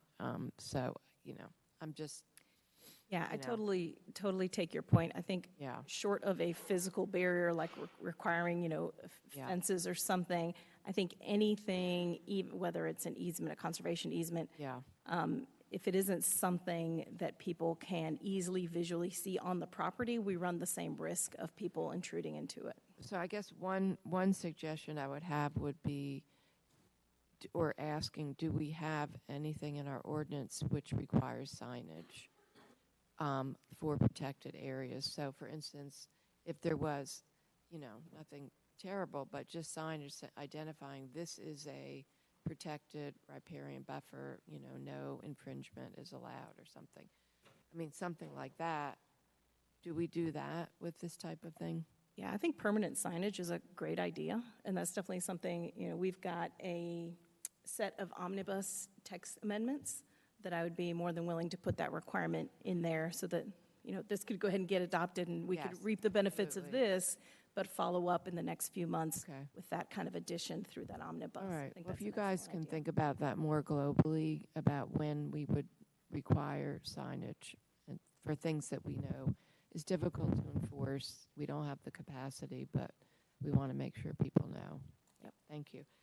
My other question is related to the tree protections around root zones. So how are we going to, and I love the idea that what you're trying to create here, which is, still grading 35 acres at a time or more is still a lot, mass grading, but it sounds like you're trying to incentivize, because the infrastructure has to go in first, that at each phase, that there'll be an incentive for developers to leave some of the trees internally. In other words, I know your vision, Sarah, of eventually working on designing better designs for neighborhoods, which is really what we're talking about. But I think one of the problems, and I know Commissioner Lum was asking about, well, why can't we have trees in between houses, whatever. The reality is that it's very, very difficult once the soil gets compressed, once the tree root zones get cut, trees will die. So that's what's hard with the mass grading. So is there going to be any beefing up of requirements around the tree protection areas? Right. Sounds like you're the right person to answer that. Right. So we aren't technically changing those sections outside of those additional grading setbacks, but we do currently require a land disturbance tree survey, which requires developers to provide a tree survey which shows both the DPH and the tree protection zone of all trees within 30 feet of the limits of disturbance. And so if that tree protection zone extends, it's usually a circle, and it extends past that level, they have to tell us the percentage which is being disturbed. And we have levels which are acceptable, mostly due to size. So as a way to sort of think about how much larger trees, older trees can accept versus younger trees, which recover more quickly, things of that nature, which has been relatively successful, I would say, in terms of tree mortality. Okay. Well, I'll be curious. It'll be good to see how this all plays out and what happens. And my last question is, will this be retroactive to already approved developments, or can it be, how quickly can this be implemented, and who will it impact at what phase? So this will impact any new development that has not submitted yet. Under state law, applicants are allowed to, there's a variety of things. There's permit choice, which says basically if the rules change in process while you are under review, you, the applicant, and again, this is in state law, you, the applicant, gets to pick if you want to use the new rules or the old rules. So anyone that's currently under review, we cannot force this upon them. They could elect to follow this, but they can also elect to stick with the old rules that don't require this. So that we're kind of preempted by state law there. There's also the issue of vested rights, which is a little more complicated issue, but that basically says that if you started your development even at an earlier stage, like at a rezoning stage, and you were substantially reliant on the rules being certain rules, and you have designed and worked towards implementing that, they're basically that you should be vested to those rules and not have to comply with new rules. So we take those on a case-by-case basis, but just want you all to know that that is a very real thing with state law. So I think that we will have some projects that maybe have gotten an initial entitlement through a zoning, but aren't really fully, haven't really spent a lot of time designing and will want to comply with this. I've actually heard from a couple of folks that intend to be responsive to neighbor concerns and plan to proactively meet these. But I would not be surprised if there are some that try and go the vested rights route. So I just wanted to put that on the table. The only thing that we can actually require is for anything brand new that hasn't come through the pipeline yet. Okay, but I will just emphasize that when there is a rezoning, that is a discretionary decision by our elected bodies, and I would hope that when rezonings are contemplated, that, again, our colleagues will really try to encourage developers to follow these new best practices. This, to me, this tax amendment is so important and really urgently needed. And, you know, we have to be not only addressing climate change, the need for clean water, but we also need to be creating good places for people to live in our community. And I think we will have some, you know, if you looked at what happened after the erosion control text amendments were passed, we had a number of rezonings that were in process, but technically came after that. And the vast majority of them proffered, if not all of the components of that text amendment, a majority, multiple items from that text amendment. So I think developers are hearing the concerns of the community and the elected bodies. So thank you so much for this. We know that this is an awful lot of work, and we appreciate that. We saw last Thursday how important all of this is around the comprehensive plan and the UDO, how important it is to this community. You know, that was a lot of people speaking. And I've received lots of emails that people felt heard. They didn't feel that what they had to say was not important. So when I asked the question about whether or not people have been in the conversation, it's all driven by whether or not people feel heard. Because if they don't feel heard, they will let us know. You better believe it, and they'll let you know as well. So, you know, as Wendy said about the environment, we really have to be protective of our environment. And we talk so much about how Durham is a great place, but it has to be a great place for all people to live. And I remember, you know, when I think about the trees and mass grading, there have been times when it wasn't good for low-income communities.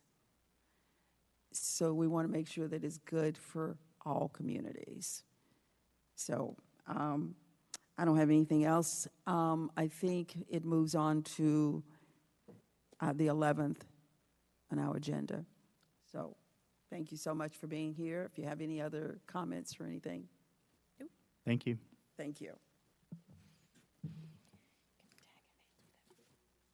All right, we are going to move on to our next item is 2305. Oh, no, we moved that one. That one has been moved off of the agenda. Let's see, did I miss something? Let me go back here a minute. I'll need to go back to open space and trails, interlocal agreement update. That's 230638. In 1993, the Durham City Council and the Durham County Board of Commissioners approved the interlocal agreement to establish the Durham Open Space and Trails Commission. The agreement was most recently reauthorized in 2010, and several changes are being proposed, including but not limited to clarifying the roles of City Council and the Board of Commissioners liaison. And who is here? Is someone here to speak? Oh, there you are. It's like, I'm looking over here. Okay, to speak on this. Okay, go ahead. Yes, thank you. So I don't have a formal presentation today, but I'm here to answer any questions. Would you like to introduce yourself? Yes, sorry. My name is Carl Kolosna. I'm a senior planner with the Durham City County Planning Department. I'm the staff liaison to the Durham Open Space and Trails Commission. So as it says in the memo and in your packet before you, it's been more than 12 years since DOST, as it is often called, has reauthorized its interlocal agreement. So I'm just going to go through a couple of the key points, and then again, I'm here to answer any questions. So within the interlocal agreement, sort of taking an equity lens, one thing staff is recommending is to replace gendered language with gender-neutral language, and also replacing the word citizen with resident in the document. One of the more substantial changes is DOST currently has the ability, outside of the formal city and county application process, to self-appoint members to its own board, sort of in perpetuity, which is a little bit strange. And so staff is going to recommend that that function will be removed. Sort of related to that, there's also this somewhat nebulous associate member function for the DOST committees, which are, it's not super clear in the interlocal agreement itself, but I think the intent behind this is that there were members of the public who would, maybe they were not formally on DOST, but they attend committee meetings. I've been the staff liaison for 4 years. There are a number of members of the community from local nonprofits and other important organizations that frequently attend DOST meetings and the committees and are listened to and you know, are very involved in those conversations. I don't think it's necessary that they are formal voting members of the committee. There's also additional administrative responsibility that is put on me and other people on staff of keeping track of what it was. As you can see, currently with those 10 members, DOST theoretically has the ability to have up to 30 members on its commission, which is way too many. Wow. So this will be reducing that down. We don't anticipate any negative impacts to DOST's functionality through these changes. Just a few other sort of administrative things. DOST also sort of, I think, a relic of kind of an older time. DOST has both a city council and a board of county commissioners representatives who right now are full voting members on DOST, which can put folks in a sort of awkward situation where they're being asked to vote for something. Maybe DOST is giving an advisory recommendation on something that is then actually going to go before the formal body is either the city or the county. So keeping those members, we really appreciate. Commissioner Alam is on DOST and has been great, and Councilmember Caballero is also on DOST. They will stay on DOST, they just won't be voting members anymore. They'll what's called ex officio members in the interlocal agreement. I think one other important thing to note is that so the city and the county very recently, which is great, also has the clerk's program has started a stipend program for members who attend the meetings to offset things like parking and childcare and things like that. DOST had a previous provision that said members couldn't be compensated for any reason, so we've now, in consultation with the attorney's office, have included language that creates a carve-out specifically for the stipend program. And I think actually when I started this process, the county program hadn't even started yet, but I added the language in there, and now it's here. So we'll be able to be, both city and county members will be able to be stipended once these changes are through. I think that's the main things on the interlocal agreement. So again, I'm here happy to answer any questions or clarify anything. So it was 50 members? 30 members. 30 But members. Yeah. Okay, that's Once worse. you're over 30, what's the difference between 30 and 50? That's even worse. Yeah.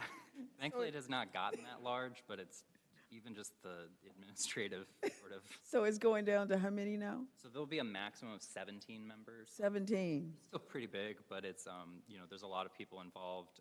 DOST also has members that are from other commissions, the Farmland Protection Advisory Board, the Durham Bicycle Pedestrian Advisory Committee, and other groups like that that are on the commission. So how are you managing to eliminate folks from 30 down to 17? Yeah, so I'll sort of itemize them. So if we're starting at 30, the first is the 10 self-appointed members that DOST has. And currently there's none. And currently there's none. So that gets us from 30 down to 20 without having to deal with how to sunset anybody who's in an existing position. Okay. Something like that. The other 3 are then the city council representative and the board of county commissioners representatives, who right now are full voting members, but in this framework will get changed to ex officio members. Okay. They're still on the board, but they won't count towards that 17 of full voting members. And then the last one, in consultation with the planning commission, the planning committee, the planning commission, sorry. There's a lot of committees and commissions. The planning commission, they, frequently have multiple hour-long meetings they're going to multiple times a month. Previously, DOST had a representative that was required. Somebody from the Planning Commission had to serve on DOST, but in consultation with the Planning Commission chair, we recommended removing that. So those are the 13 positions. So it's the 10 self-appointed members, one member of the city council, one member of the county commissioner, and then this planning commissioner appointee who are being removed. So that's how we're getting from 30 down to 17. That's a lot of maneuvering to get it down. Oh, my gosh. And the other question I have, then I'll pass it over to the commissioners. The stipend, how much is the stipend? I believe the stipend is $50. $50? Yeah. Okay, I think we're trying to be consistent with that. Yeah. Yep. Okay, great, thank you. Questions from Commissioner Carter? I just want to thank Carl and Sarah for this work. It makes a lot of sense. Everything that you're proposing seem like very practical changes. DOS is a really important committee. Thanks for being the staff liaison to that committee. And the only thing I had planned to say was go ahead and add the county language regarding the stipend, but you got it down. Thank you. Okay. Doesn't seem to be any other questions, so thank you so much. Appreciate it. Thank you. Thank you for the work. All right, our next item, Commissioners, 230652, presentation of the Low-Income Homeowners Tax Relief Program and Emergency Rental Assistance Program by Durham County Department of Social Services. Okay, and this is our ERAP program. And who's here to present?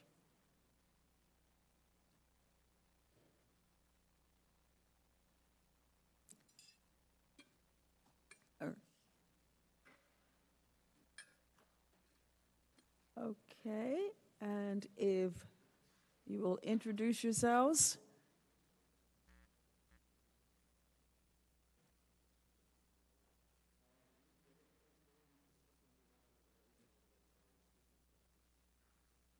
Okay. Pull your mic up. Yeah. Yeah. Megan Russ, Program Manager with Aging and Adult Services. Okay, great. Pull them up, pull the mics up as close as you can. That way we can hear you a whole lot better. Sure. I'm Kelly Inman, Chief Operations Officer for DSS. Thanks, Kelly. Hi, I'm Maggie Svetichinen, Director of DSS. Welcome. Okay, go ahead and you want to go ahead and start?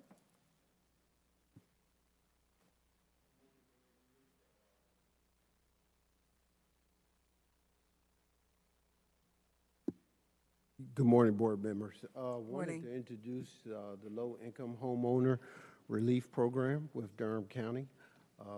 First, want to start off with thank you for this time of allowing us to present. This is a program that definitely will impact a lot of the seniors and the low income of Durham County residents moving forward.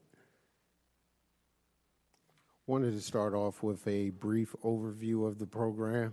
This program started off in October of 2021 and has been in existence this is going to be our third year. This is a partnership with the Durham Tax Office to operationalize property tax and subsidy programs to target long-time homeowners in low-income brackets remain in their homes.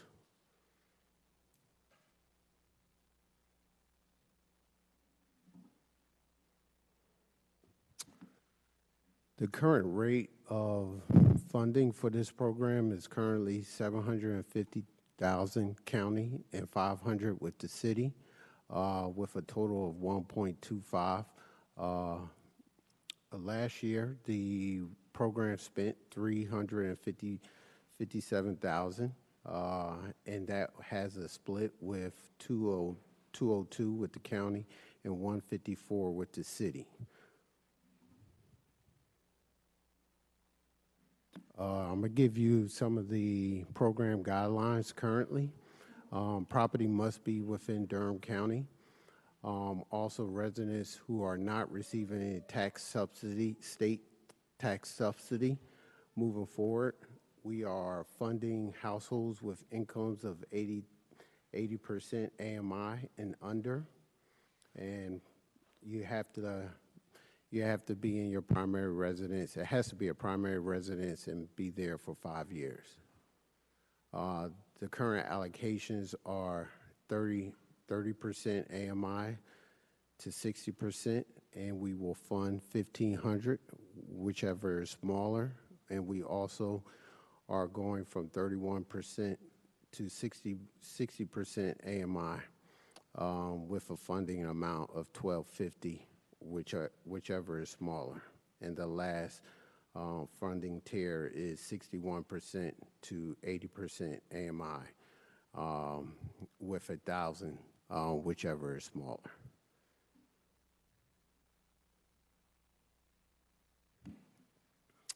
We are recommending for this fiscal year is that the recommendations on your right recommended to operate through the full year. We have noticed in subsequent years getting the tax bill completed and submitting for the applications have been a hindrance for applicants to apply. So we wanted to make sure we incorporate that moving forward. We also wanted to do the cap allotment increase to paying the full tax bill for people 60 years of age and above at incomes of 30% AMI or less. I will break down what the cost it is for the program on the next slide. We also would like to continue to provide case management for seniors and disabled adults and connecting them with additional resources from Durham County and surrounding community agencies.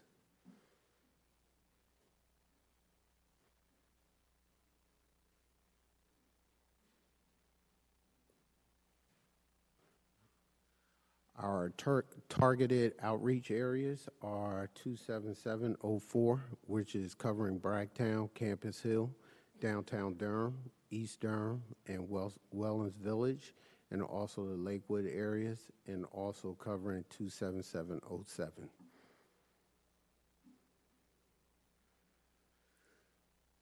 Last year, we were able to, again, increase our number of applications from 339 on the first year to 435. So the program is definitely growing, and the impact has been appreciated by the community residents.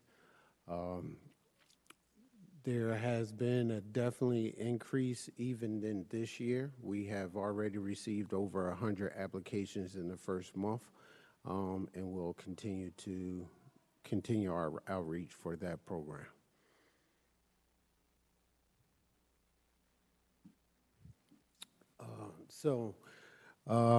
One of the actual recommendations moving forward is to actually pay the full amount for residents with 30% AMI or less and 60 years and older.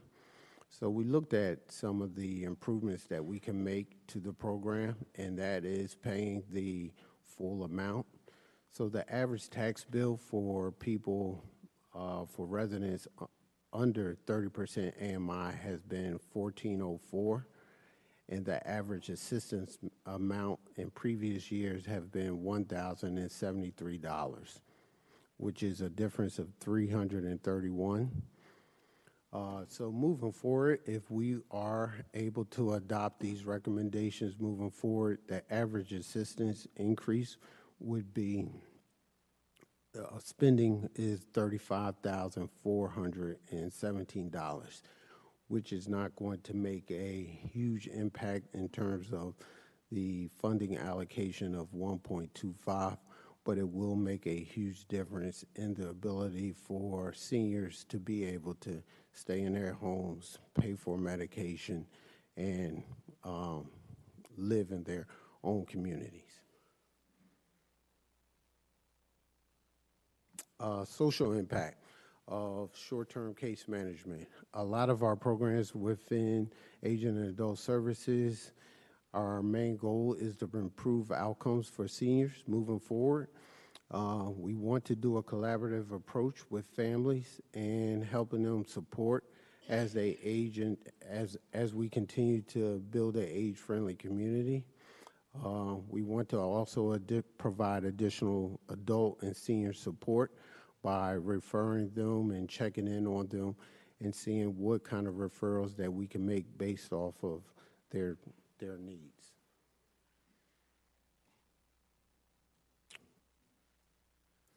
The LIHR program has assisted with stabilizing essential housing for homeowners throughout Durham County. This has provided a long-term help for a lot of our seniors in the community. Any program fund decreases will diminish any significant impact of homeowners' ability to leverage resources to sustain their households. When you're trying to pay your tax bill and you can't necessarily help with additional things like home improvement, providing prescriptions, daily prescriptions and monthly prescriptions for the individual. These are some of the things that help by alleviating that extra expense for these homeowners.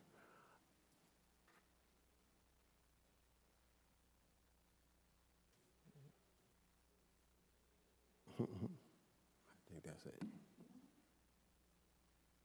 Like it's stuck. Like Yeah, it doesn't look, move. clickers. It's like it's. Yes. It's Yeah. Just wanted, if you have any questions, I'll be willing to answer those.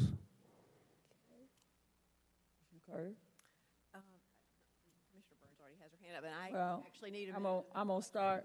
I'm starting on this side, and then I'll move on this side. Collect my thoughts really fast. Okay. Okay.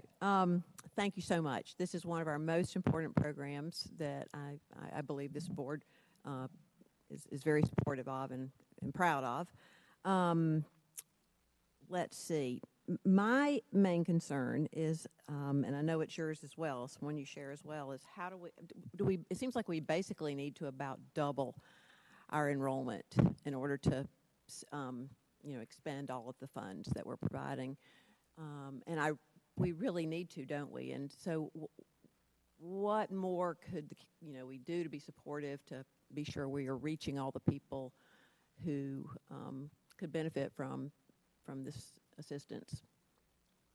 So that's a question that we have kind of worked with.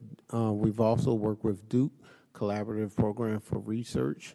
We've worked with some stakeholders in the community to make sure we reach out to those and also those in the faith-based community. I think that is our best approach to engage with them. We do presentations in the community to make sure that the word is getting out. And I thought it was really a great tactic to sort of focus in on certain neighborhoods, and so I think that maybe that will really help.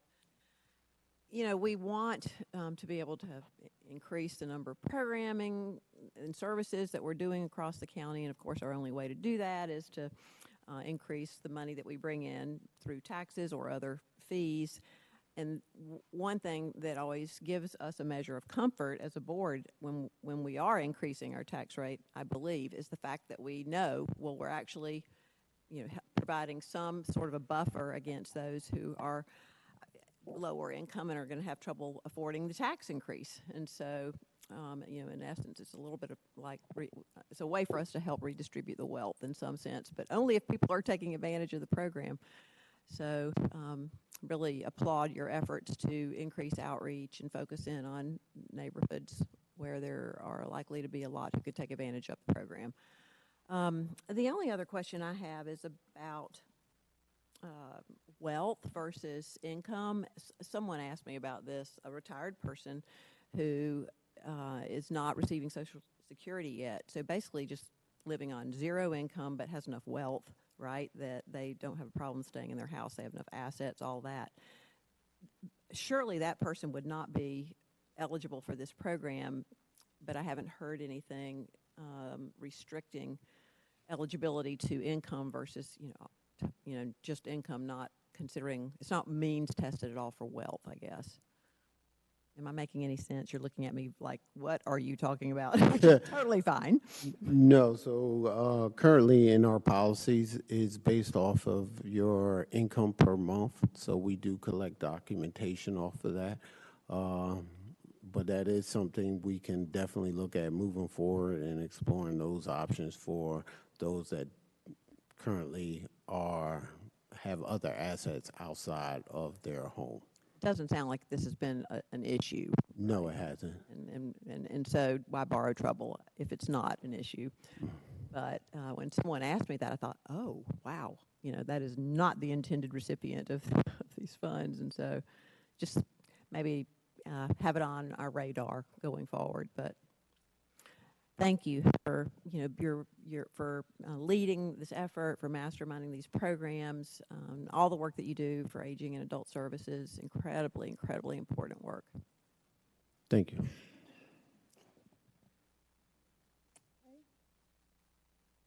Commissioner Barnes? How y'all doing? One, thank you for the presentation. Thank you for the work. Don't look nervous. Don't look nervous. I do want to say I'm in full support of, one, because the data shows it, not because a lot of us are kind-hearted and benevolent and we love our seniors. The data shows, if I'm not mistaken, we put $750,000 into that fund. We used 202. The city used some money, so we're right at 350. So we have this huge $500,000 buffer that we haven't utilized.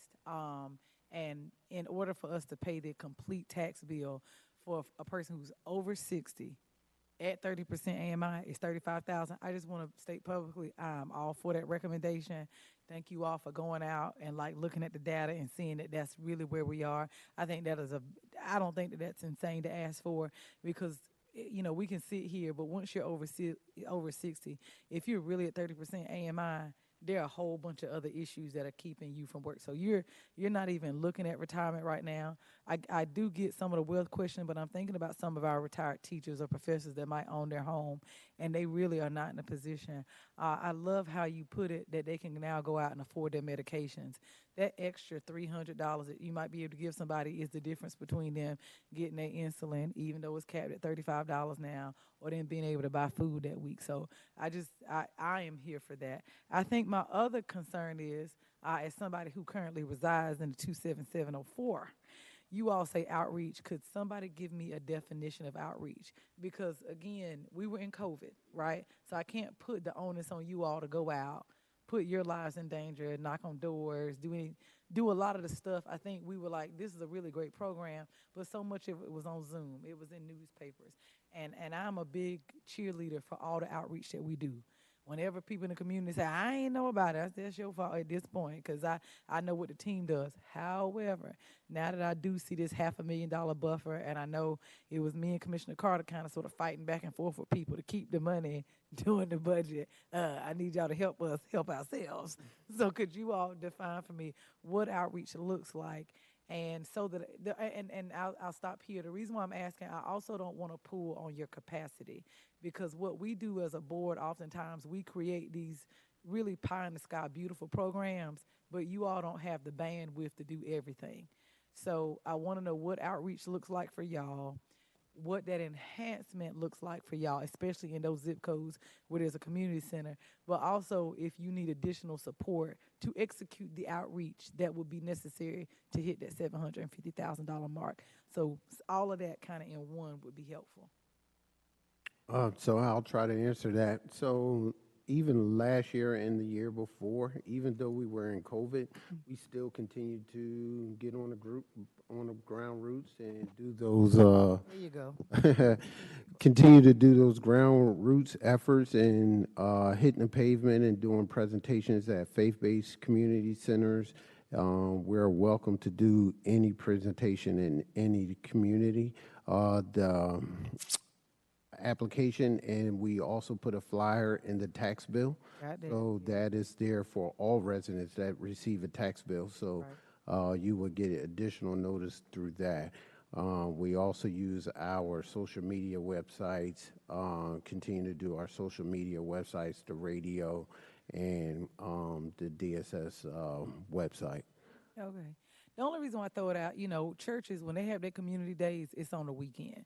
So somebody has to do, I've been that person where you got to be the person at the booth at the church on the weekend. Rod has approved that, and we got COVID ticking back up, so we need folks doing other things. So I don't ever want to put an undue burden on folks if we don't, but I also want this money to get out, and I want people to have it. My only other question, and again, this is not me not wanting to do it. I want to know statistically how the data supports it. So right now, the program is open from October 1st to January 31st. So we got over 6 months that this bad boy is, right at 6 months that it's open. And one of your recommendations was to do it year long. I don't have a problem with a year-long process. I'm just curious, when do we have folks who can take applications year-long? And have we talked to the tax department, especially as we're coming up on a reevaluation, coming up on appraisal? Folks are going to want to do appeals. So you might have a document that says your tax bill is this, and then they appeal, and now it's something else. So the impetus for having this thing open kind of sort of year-round, and how you all going to work with the tax department to make sure that we don't have a rub. So that's my final question. Yes, we'll continue to work with the tax office and working out any of these additional kinks that or unintended consequences that actually come up, and make policy changes and pivot anytime we need to. That is a tough question in terms of making sure that we answer those questions if there is an appeal in terms of the tax bill, but we'll utilize the application at first hand. So we take the application and we'll base the approval based off of the application at the time. If it needs to be resubmitted, and that would be a good way, that the program stays open so that we can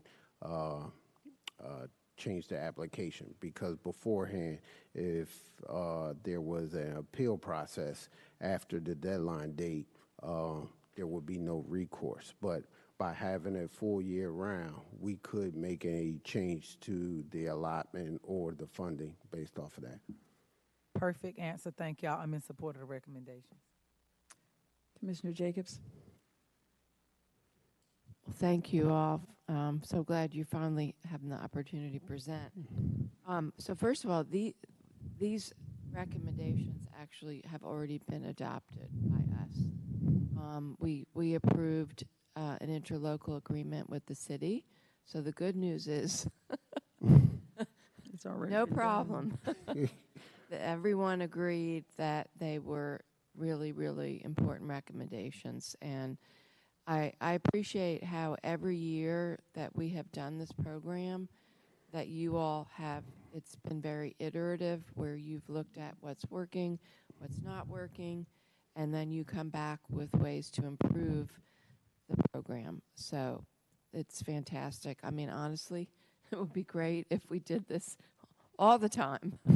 So you all are really setting an example, I think, for a lot of us about how we can continually, evaluate what we're doing and how to tweak things and make things better.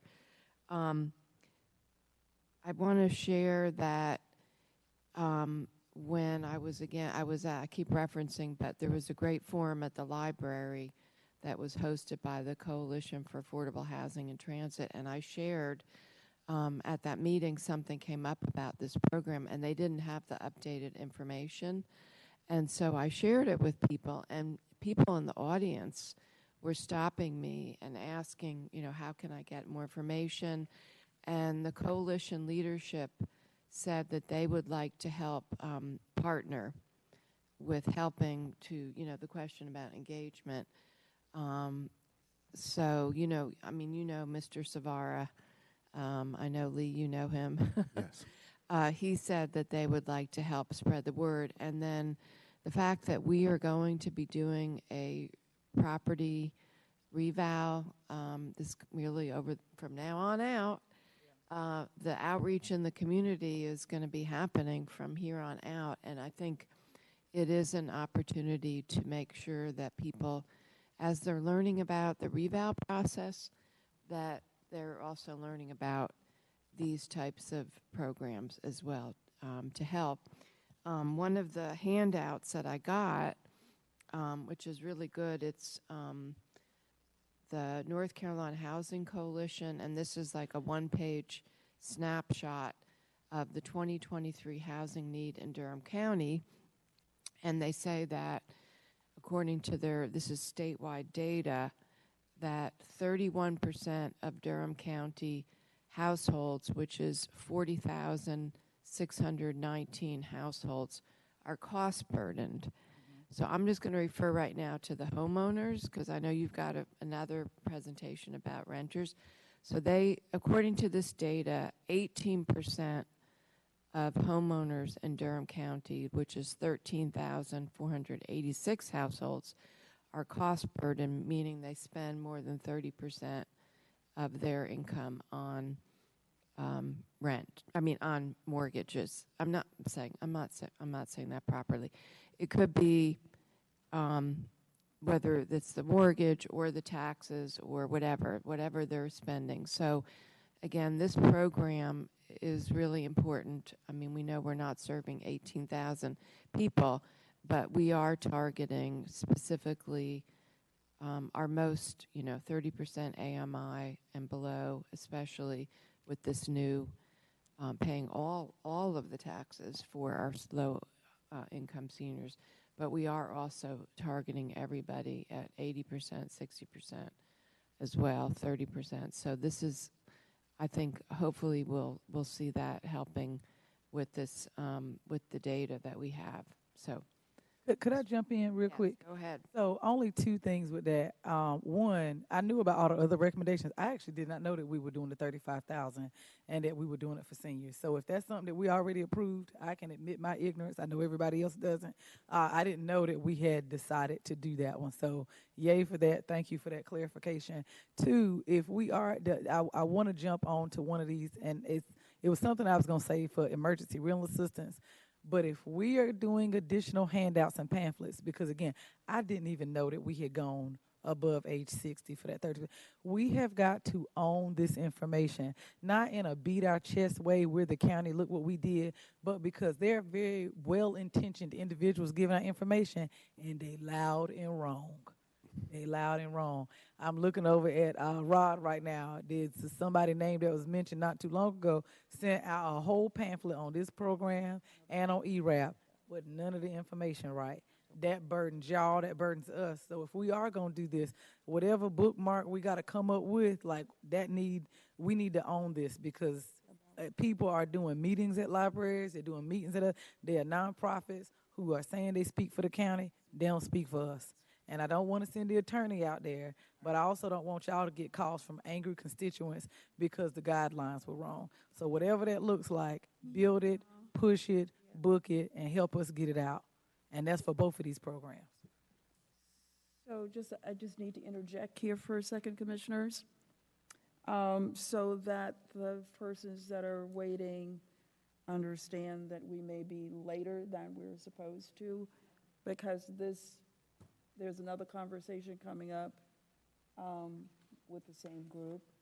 So if this conversation is going to last till 12 or 12:15, let's let the people that are waiting to present know that, in case they have something else they want to do.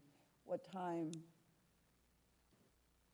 you want to do that one, after lunch, or do you want to go straight through till 1 o'clock? Your choice. Are you talking about the ACES presentation? This one, the one that you have added here, is going to last you need another, what, 20 minutes for presentation? 20 minutes, so it'll be about 12:05. So the other group that's supposed to come right after them, do you want them to come right after that? And then we go to lunch after that? Oh, what's your preference? We can keep going. Okay, so we'll try and get to the adverse childhood by 12:10.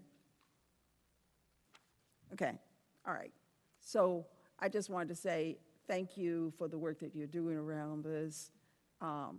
And also, I have one other question around seniors.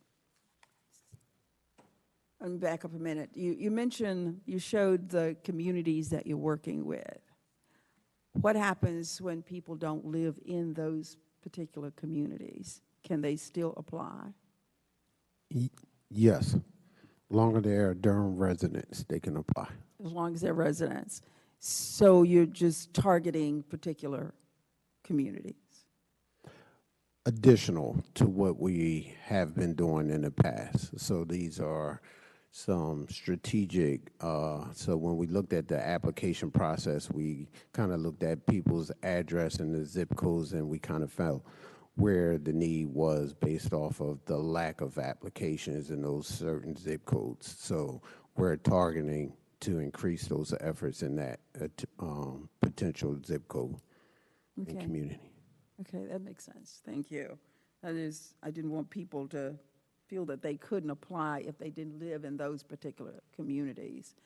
The other thing, since we have you in front of us, seniors, things that we have that we support around seniors. At some point, I would love for this board to get a presentation around what all the things that we're doing.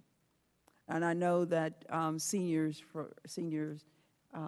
Center, we give them a lot of money to support seniors, but I'd like to know what it is, what else we're doing to support seniors. And maybe we can do a presentation for the whole board. Okay? Yes. Thank you. So we're going to move on to your next presentation about low income. Which were the other one? The ERAP program? Yes, go ahead with that one. So as we're transitioning to the next slide, I just also wanted to point it out, as part of the ILA, we've increased the admin dollars, and we've actually earmarked for the LAHR program $15,000 to use for marketing and outreach. And so that could be radio ads, print, different resources to make sure we reach the entire population. And the city was very amenable to that $15,000 shared spending, as well as additional admin dollars to support the staff who could be at those events, and the expanding of the program and the case management efforts. Okay, thank you. All right. Good afternoon. Can you hear me okay? Can't hear you. Pull it closer. Hello. That's better. All right, so we wanted to present on the emergency rental assistance and eviction diversion housing stability programs.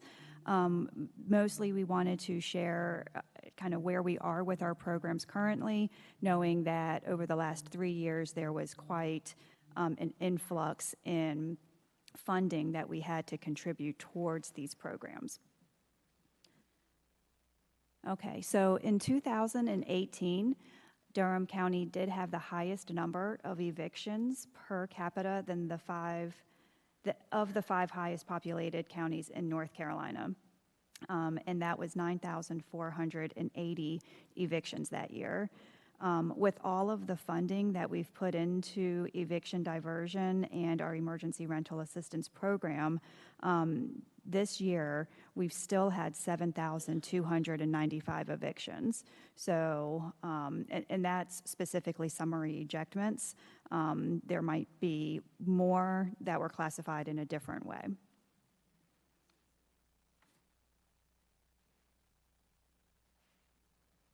This slide shares all of the different programs that we've had since October 2020. So we had the HOPE program, which provided assistance to 1,781 tenants. Following the HOPE program, we had the CDBG COVID program, and that provided assistance to 454 tenants. And then we went to ERAP, which was the largest funded program, and we were able to provide assistance to 3,595 tenants. With those ERAP funds, the city was able to host their program, the Durham Rent Relief Program, and we don't know exactly how many households they were able to assist. And then we had our NC Pro ERAP 2.0, which launched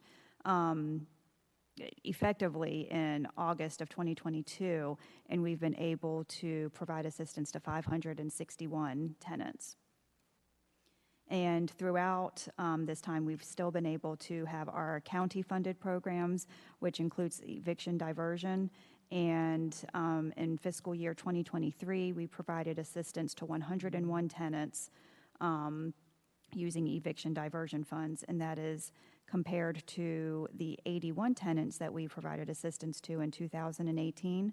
And I wanted to note that because even though we had all of these other fundings, we had the NC Pro funding through 2023, and we still assisted more clients using eviction diversion than we did prior to COVID in 2018.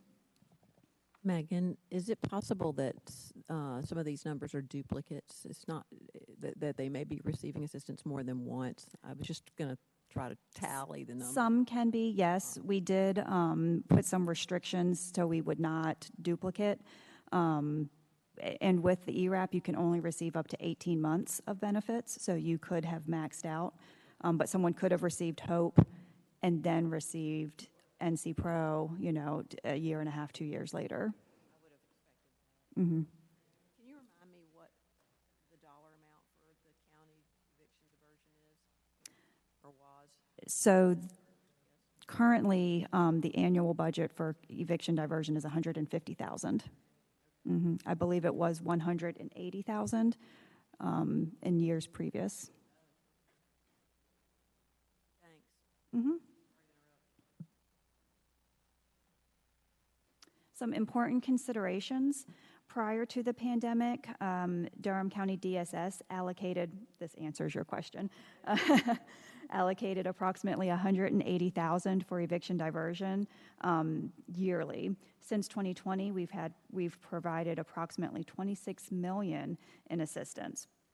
As our federally funded programs unwind, community will feel the weight from the lack of housing stability funds. Also, housing assistance and stability programs are not DSS mandated programs. However, the members of the community and community partners have relied heavily on the financial assistance provided by DSS to avoid evictions and provide security deposit financial assistance to our homeless population. Also, DSS has created a program to administer the remaining funds to provide housing stability for Durham County residents. And our community partners have made requests on how to operate our programs that are beyond our scope of work and impact our staff division in our program, such as the request for having social workers in our courthouse.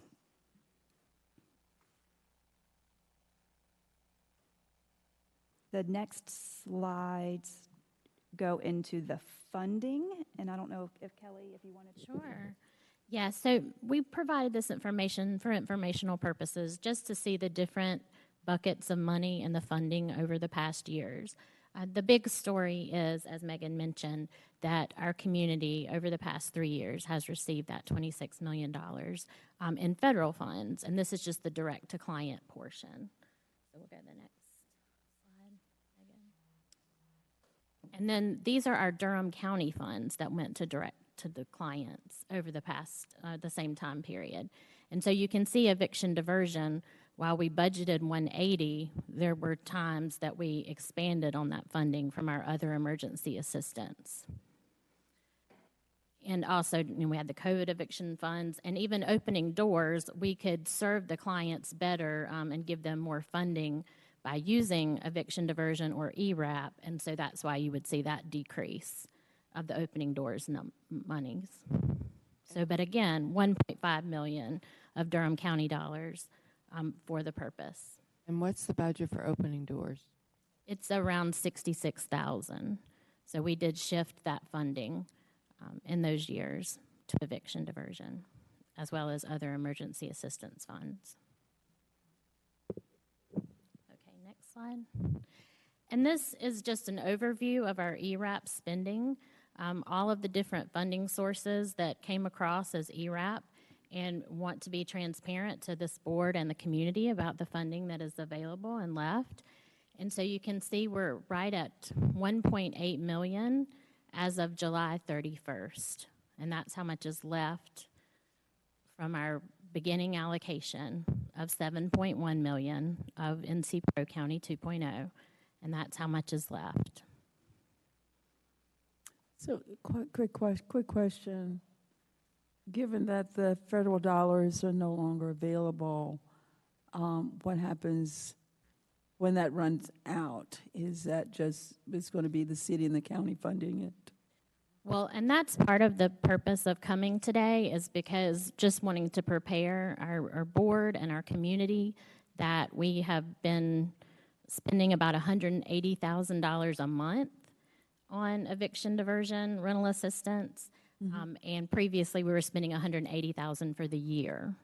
And so we know that impact could be felt. Now, this slide right here is really about the remaining funds that we have for ERAP. So if we go ahead and estimate what our August spending would be, and so that we were just trying to estimate last week, but knowing we had one more check run to happen. So we were about 1.6 million left. And so then knowing that we're experiencing some increases, they've been going from about 160, 190, 210 a month of spending, estimating that we could be spending $240,000 a month. And so that gives us 6 or 7 months left of spending. And so when we came to you with budget, we had done our projections and estimated that we would have ERAP funding through the entirety of 24, but we might be March running out of ERAP funds. So next slide. And Megan, I'll shift back to you for some trends. So like I mentioned earlier, many of our applicants have exhausted their 18 months of ERAP rental assistance. Many applicants also owe more than 5 months of rent. We noticed that many of our applicants are simply not sustainable. They're the cost burdened that Commissioner Jacobs mentioned earlier, where they're spending more than 30% of their income on housing. And our average assistance amount per household is $5,402 to prevent the eviction. That's the average amount that we're spending. We've seen some that's a little bit lower and some that's much higher, but on average it's costing about $5,000 to prevent the eviction.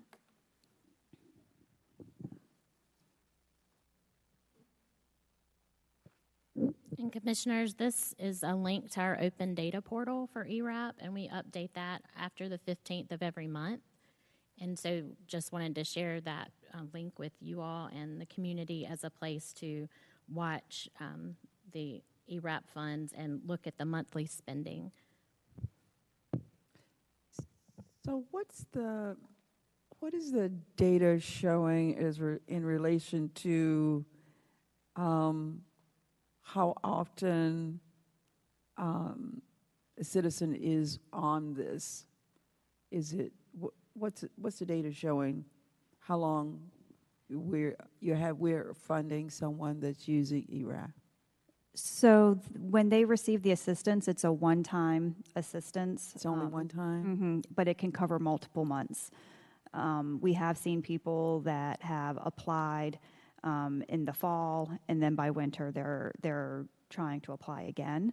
So we do see people coming back needing the program and needing further assistance after we've assisted them. Yeah, because if they get a temporary job and work for a certain length of time and they're out of employment again, can they come back and apply again? Yes, as long as they haven't used all of their 18 months of emergency rental assistance. Okay. If they've received the county program, they can only receive county rental assistance once per calendar year. And we did have to put in one of our priorities for the emergency rental assistance is that you have not previously received it before, because we did see a trend where some folks were using us to pay their rent, and that's not what the program is set up to do. Okay. Thank you. Commissioner Burns. I trust y'all. I don't trust everybody else. I trust y'all. I trust our residents. I don't trust everybody else. I need y'all on that second slide. I don't know who's going to do it. I don't know if it's going to take a public records request, but it has been asked many times on camera. It has been asked many times in the public. We need to find out how many people the city helped. The fact that y'all work here and y'all couldn't even have that prepared today for this slide has nothing to do with y'all, but that's a problem. And for y'all who do this work and been in the weeds with me in this for 3 years, it's a problem. I see the heads nodding, so we got to figure that out. I think the other thing that we're not talking about, there's some nonprofits. I'm gonna go back to a conversation I had with the mayor. This is before she was even mayor. She said, "Now, Sheena, why in the world did y'all give the Hope money to the county?" And I wasn't even here yet. And the reason why we did is because y'all already had a program. There was no need to give it out to a nonprofit. Like that's what the state was doing. Charlotte had a program, Durham had a program, Raleigh had a program. I don't know many nonprofits. Just raise your hand. No, there's no nonprofit. That's $26 million. What nonprofit in Durham could take $26 million and turn it over? You need people to process applications. You need folks to call folks. You need a check writing company. You need direct deposit services. That is a lot of money to give out. And then you also got to put in money for program integrity. And that's something that Janine found out that she had to do when we were working on the program. So I see that you all gave this to us for information. We are not ogres. The fact that we were using $180,000 a year, now we're using $180 a month. Now we trending at $240 a month. So we see that there's a need, right? And there are some nonprofits who've sent in letters and demanded need, and they're not the most trusted people in the community. I'm going to be careful saying names because people say I'm up here abusing my power. I'm not abusing my power. I want to make sure the money gets to the poor people that need it and not into the pockets of folks who are just going to use it to keep their nonprofit going. I'm unapologetic about that. So this was for informational purposes. I'm not in leadership, but I would love to see some recommendations. And if you got to bring, and I got to bring them back, however we got to do it, but some recommendations. And I almost want to say for this staff to do it, but I know that takes bandwidth and additional FTEs, so I'm not going to ask for that.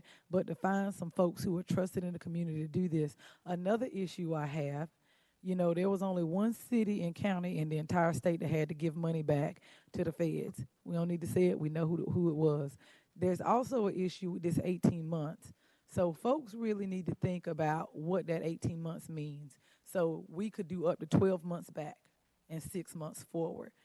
There was a certain program that was doing 18 months forward. Who in here knows what the problem is with doing 18 months? Nobody is giving anybody an 18-month lease.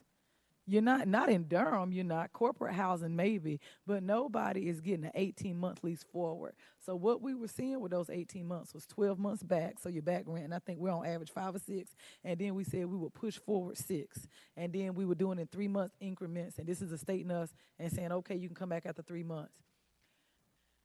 I do not want this county to do like someone else did, and y'all know who I'm talking about, and do 18 months forward. I think we do a disservice to ourselves, and we can't help as many people as we want to help. So in those recommendations, I want us to keep those months on track, and maybe we decide we're only doing 6 months at a time. There was a time at Hope, that was it. We were, in the beginning, when we first started, it was 6 months, and then you can re-up. 6 months and you can re-up, but we got to get out of this headspace of 18 months because especially if it's 18, because there are no leases that are 18 months forward, especially when we're thinking about folks who are 30 and 60% AMI or who are cost burdened with their housing. So when you bring those recommendations back, I hope, please take all of that into account. You all have done a great job with lessons learned. I kind of get close to this one because it's some of the work that I've done, but the community's asking for it. I'm happy to see that we've used some of our money. I think there was an email that was sent to us saying that the county had not put any of their own money forward, which was absolutely positively not true at all. So I'm happy that we're getting this presentation. So those are just my comments because I know we have to end, but I would love to see recommendations, even if it's you all coming back and saying, all right, Commissioner Burns, the same way y'all did a low-income housing, y'all now need to do a set-aside of $750,000 or $1 million, and what does that look like for us? So, Mr. Jacobs? Thank you. I'm so glad to have this presentation from you all because this was presented to our DSS board back in the spring, and this is a crisis that we are running up into, an absolute devastating crisis. I mean, when there is no way that we can replicate $26 million in aid. And this is part of a national crisis with rents are going through the roof, not just here in Durham, but it is happening nationally. We heard, I know Commissioner Howerton and I were with at the, and Commissioner Burns, the Chamber Economic Outlook, one of the highest level people at Bank of America, was, when he was discussing, presenting to us last week on what are some of the negative economic factors in this country right now, he named rent, the soaring rents. So just to put it in context, this is not just Durham. You know, this is happening nationally, but the problem that we have in Durham is that 49% of our residents are renters. So basically half of our population are renters. So you put those two things together, and again, looking back at this data, it's estimating that 27,133 households are between 30 and 50% cost burdened, and that 48% of renters. So half of renters in our community are cost burdened. So we can't just like say, oh, throw up our arms and say we don't have any money. I agree with Commissioner Burns. We have to come up with a strategy. We need to work with the city on this because we have all these different things. You know, the city is funding legal aid. They're focusing on eviction diversion. They have programs that work with landlords. I mean, good news is the housing, Section 8 housing vouchers are, Congress is actually going to increase the value of those, so that's good. There's going to be a 12% increase in the vouchers. That's good news. But we only have 6 months. We have 6 months for the city and the county to come up with a plan. And what I was going to ask acting manager, I noticed that our next joint city-county meeting is October 10th. And I would love to get at least some kind of presentation from you all or from everyone working together, maybe just a status report at that point of, you know, we all need to start working on this because there's no way we can come up with 26 million, but I know we're going to talk about ARPA money later. We still do have ARPA money left, and we could certainly look at, for the next year or two, ARPA money being a source. I'm just throwing that out there as when we have to look at where's money going to come from. So I'll just stop there and say that I agree with Commissioner Burns that, you know, looking to you and the city and everyone who's working around housing to come back with us with some recommendations. So thank you.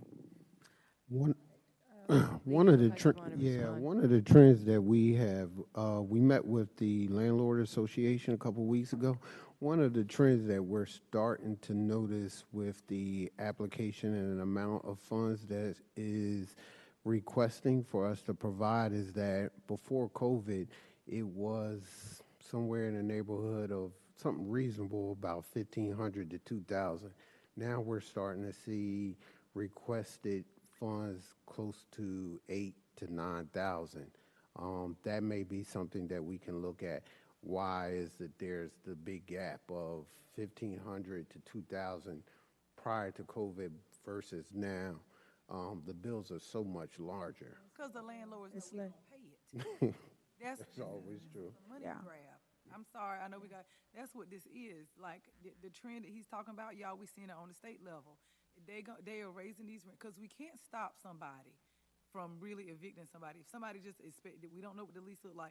If somebody say they've been here 12 months, thank you for the money, but we don't want them to rent here anymore, a landlord has that right. But what you were seeing, and we're seeing it on the state level, is that individuals know that states, cities, and counties are gonna pay this money. So you've seen rents that were $800 shoot up to $2,400, and the person doesn't have any place to go. They don't have great credit, so their only option is to stay here, and so they're coming to y'all. I'm not even gonna get on it. They are raising these rents because they know we are going to pay it, and that's the conversation that needs to be had outside of this room. And Durham has the highest. Okay, as soon as you finish, I'll check with Commissioner Carter. Go ahead. I was just going to say Durham is higher than the national average or median in rental prices. I agree with my colleagues about the need to provide additional assistance. Absolutely. It's interesting to me that we have funds unspent in our assistance for low-income housing homeowners, but the rental assistance are totally, spent down or about to be. So it's also interesting to me that there was advocacy for a rental assistance program with ARPA funding, and we didn't go that route, but it's certainly something for us to consider now, I think. Whether it be ARPA or some other county source of funding, I'd like to hear from the administration on that, but definitely something. We have got to get our eviction numbers down. They've always been too high, and they're only, it seems like, getting worse. What would it take, and do you all think it would be useful, a good idea, to respond to the request for social workers in the courthouse? I saw that, there's no capacity for that now, but how would, I guess I should go observe in the courtroom to see how it would be helpful, but do you all think that that would be a good investment as far as helping people that need the help goes? We saw that it was helpful with the first round of ERAP because of the volume and the quick turnaround time in getting those applications processed. With NC Pro, we did structure the program differently because we wanted it to be more effective, where we wanted to provide case management and not just you submit an application, we process the application. We wanted it to be a little more kind of hands-on with the social worker and the applicant. We do see that we are denying applications for failing to provide verification. I think perhaps legal aid thinks that if we have folks in the courthouse, we might be able to capture those documents when the landlord is there and when the tenant is there, and we could get it all at the same time. And that could work with the capacity that we have. We have 6 social workers doing all of our rental assistance programs. So that's a real challenge right now to try to accommodate that request. As you're thinking about the strategies that you would recommend, please consider that if it is one. Mm-hmm. So I agree with my colleagues, and I thank you so much for this presentation. Meeting with the rental association folks, they are adamant that they can raise rents however they choose. So that's that. As I said, it's a problem all over. It's not just Durham. And I'm also getting calls from people that are looking for some place to rent. Gotten a couple of calls from students at NCCU. So people are looking for places that they can rent and not pay god-awful rental amounts. So I think, like every other county, we have an issue with this. So thank you for the work that you're doing, and we'll look forward to hearing the next report, whether we'll talk to staff to see if it's going to be, if it's something that you want to get on the agenda for the next meeting, but we'll talk with the manager, assistant manager, and find out when that can be. But thank you for your report today. Thank you. Thank you. So our next presentation is 230660, Adverse Childhood Experience and Resilience Update and Presentation. And that is, I see Rod going over there. So Jess and Rod, I think those are the two, it's the two of you. Okay, great. How are you? Since seen you in a bit. I'll turn it on. I guess green is on and red is off. Yeah. It's good to see you all. Good afternoon. I realize that public health is standing between you and lunch. Yes. So I appreciate the opportunity to present before you all take a break. Rod, is there anything you want to say before we dive in? We were, again, being very respectful of your time. We have Jess, and then we have another one. So we got like 15 minutes for her, 15 minutes for the other. Is that the format that you wanted to do? Say again? Did you want Jess and then followed by the harm reduction information? No, the farm reduction, we've moved that to another time. Okay, cool. So it's not going to be on the agenda. Yeah. Harm. I thought you were saying farm. Oh, no. So, okay, I don't. Chair Howerton, the second part, which is the harm reduction, that was added on after a discussion with the manager during one of the agenda prep meetings. So the text is not on the agenda item, but the presentation is included in the item and the materials.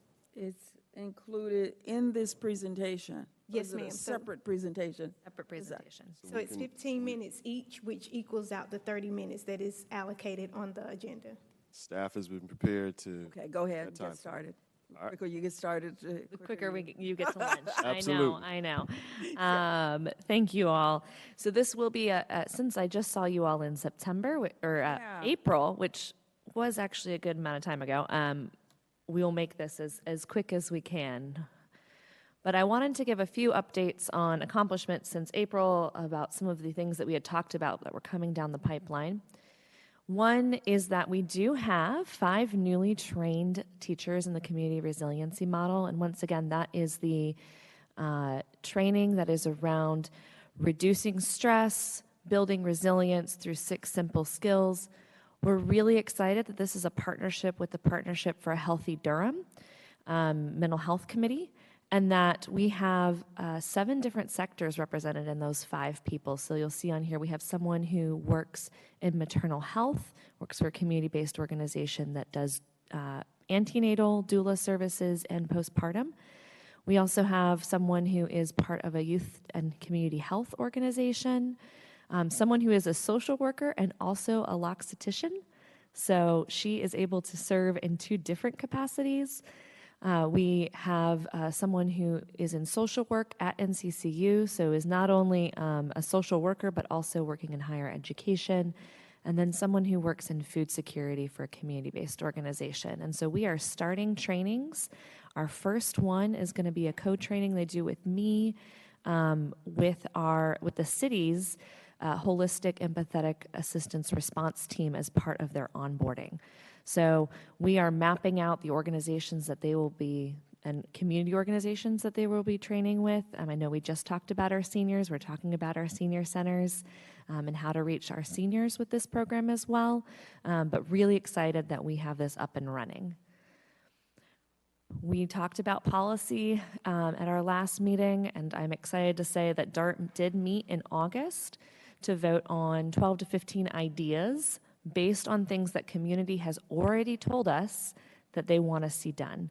So we did not want to reinvent the wheel with this policy agenda. We have looked at things from Grown in Durham, from the Office on Youth's Youth Listening Project, from the Community Safety and Wellness Task Force, because there was a lot of work done to talk to our community, and we wanted to take advantage of that and work with those partners to move something forward. I'm particularly glad that we got to hear from DSS on the housing front, because whenever we start talking about ACEs and root causes, one of the first things that comes up is housing. So I appreciate the discussion in the agenda item earlier. In September, we are going to be working on distilling some of those ideas. We're probably going to have to tier them. Some of them are going to be easier to write asks than others. And so what may happen is in January, you will get some of those first tier things, the things that we say, okay, these are ready to go. Some of those things may be things that we need to sit down with community partners with and really do a deep dive into. So if there is something related to housing, for example, for families with young children, that is going to be a much more research-intensive process that we will undertake with our partners, and you may get that one later than January. But I just wanted to give you an update. We are meeting with parents through Grown in Durham. We'll be meeting hopefully with young people to have some of those recommendations done for you by January. Cool. I wanted to offer kind of an overview of what strategies we're using for this portfolio. We talked last time about positive childhood experiences as kind of a way that we can add on to the positive of what's happening for Durham's young children and Durham's young people. And so we've kind of distilled this down into 5 strategies that we're using. One is promoting policies to address root causes of adversity for families and communities, and that is that policy agenda. And we are looking forward to perhaps partnering with Duke, Sanford School of Policy to really kind of drill down on some of those. The other one is supporting positive childhood experiences, is really looking at how can we, through funding of programs in the community, be able to increase some of those positive things, like enjoying participation in community traditions, having at least 2 non-parent adults who are mentors or coaches or role models, feeling a sense of belonging in high school, ability to talk to family about feelings, and feeling like you can get through difficult times as a family. And then strengthening family and community protection factors. We think about this as, families and children don't exist in a vacuum, right? They exist within communities, and how do we support communities in better supporting families? And really, this is around building those peer support networks, building that social support. In our most recent community health assessment, about 78% of our residents said that they always or most of the time are getting the social support they need. But we are seeing some disparities in that data, and so we really want to dig in with a few communities and say, what could we be doing to better support our residents in social and emotional health? And then really prioritizing community-led solutions. So there are a lot of great things happening in our community. We've got a lot of organizations who are doing really great resilience work. How do we scale those up? And we're going to talk about 2 that we supported this past fiscal year. And then lastly, engaging parent and youth as partners, which is really, I think these last 2 things allow us to be a bit forward-thinking. The state has been working on their state health improvement plan, and one of the things, I'm going to read it because I want to make sure I get the language correctly, one of the things that they have stated as a goal is to increase funding for and embed community-rooted, culturally affirming family and community support programs into existing initiatives. We're already doing a good amount of this work, and I think it allows us to show at the state level that Durham is, in fact, already got some promising models of how to do this. So I wanted to talk about 2 programs that I'm quite excited about that we had the opportunity to fund last year. To give you a sense of what we're thinking about. The first one is Circles of Hope, which is run by Empowered Parents in Community. And this is a program that's really a safe space for parents to find community, support, increasing knowledge and understanding of self-care, while also introducing tools to improve self-care practices. And this is run with a clinician, clinical psychologist in the room with the parents, usually in groups of about 8 to 12. And so EPIC was able to run a total of 6 groups. They're both 6 weeks with county funding this past year. And 90%, so they had 2 different sets of groups. One was with fathers, Black fathers, one was with single parents, and one was just open to community members who wanted to participate, which generally tends, in the past, has tended to be mostly mothers. From the Men's Circle of Hope, 99% of the men said that they reported a reduction in their stress and the ability to balance family, work, and parenting better after the program, which I found quite encouraging. 99% of the single parents who participated agreed that they gained self-care skills to better advocate for themselves as well as for their children. And just from the general kind of community groups, parents are finding spaces where they can really share the everyday stressors of parenting, especially in this group as a Black parent, and find ways to feel encouraged in building up their own resilience. And so I think what I find exciting about this is not only are parents getting some skills during a particularly stressful last couple of years, but they're also building community. Actually, the men's group was started in a small fashion with county funding two fiscal years ago. And when it ended, the men said, but when can we meet again? We want to keep doing this. And that was huge. We said, okay, well, we got to figure out how we can do that and make sure that this keeps running. Wow. The other one that I'm particularly excited about that we were able to fund is Coping Together. And Coping Together started at the beginning of the pandemic, and it was a partnership between Together for Resilient Youth and Duke Global Health. Duke Global Health had been running a program in Kenya around supporting parents, and obviously was no longer able to do that once COVID hit. And they said, well, we're based in Durham.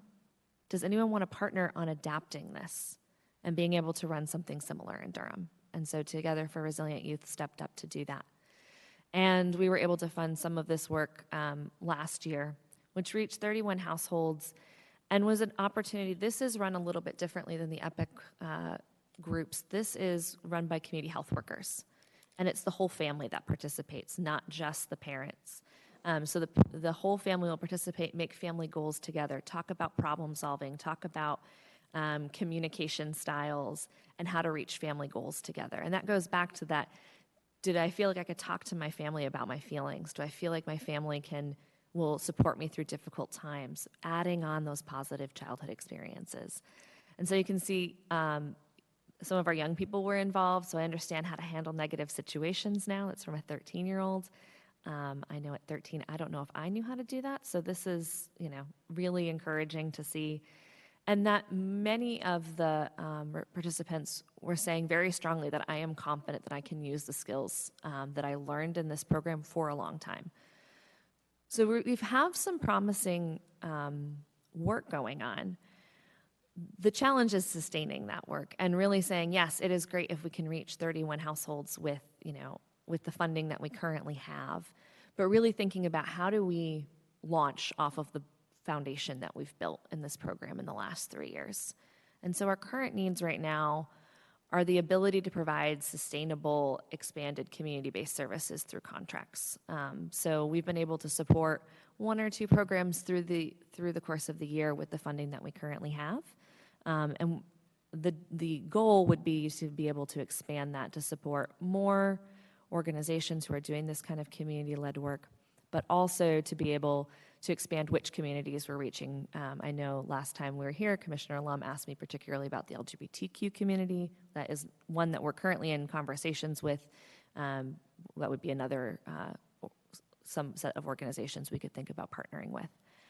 The other need that we're currently butting up against is expanded capacity to address our scope of work. I think last time I was here, Chair Howerton said something to the fact of, wow, 600 people trained, that's a lot of people. Yes, it is.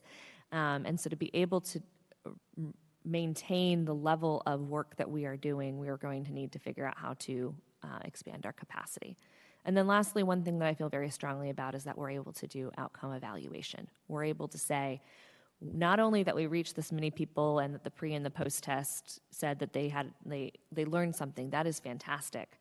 But I would like to push that out a little farther to say, what did that look like 6 months after, a year after? And to be able to build up the capacity of community-led organizations to be able to have that kind of data, because it helps them and our community be able to go for bigger grants, but also helps us be able to say, this is what we did through our ACES program with county-funded dollars. To be accountable to those dollars. And I know I just rushed through that, but I promised I would. So I will stop and ask if there are any questions.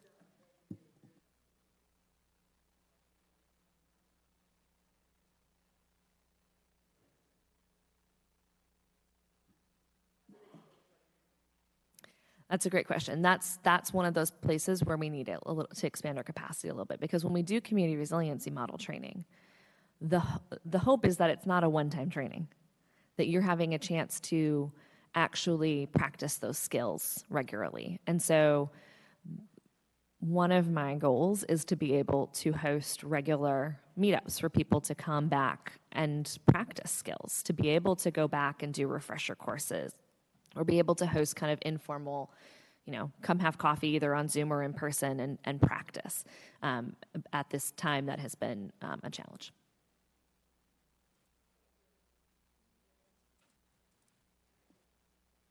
Thank you, and it's good to have you back again, because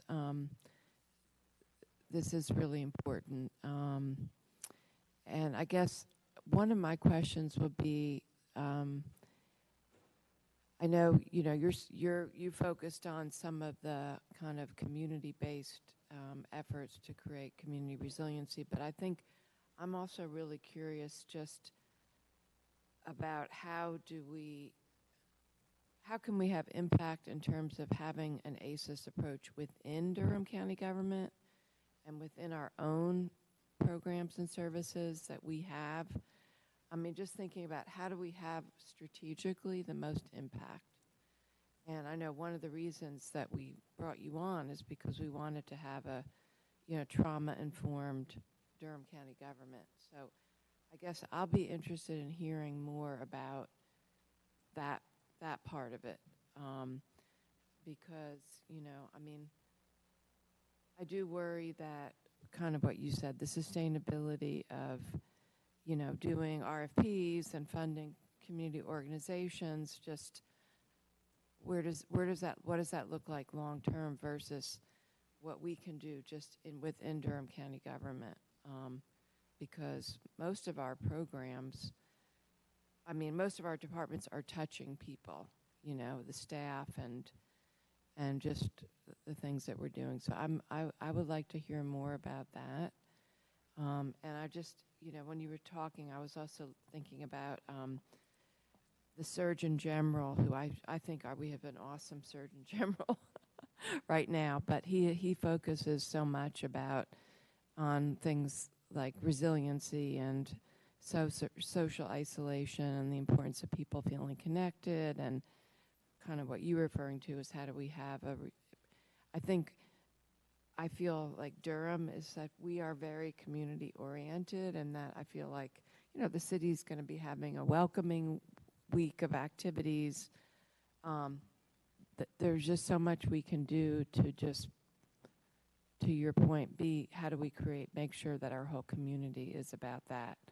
I love to go to the Free Central Park concerts every month, and my favorite thing about those concerts is that after the performer, there's a dance party.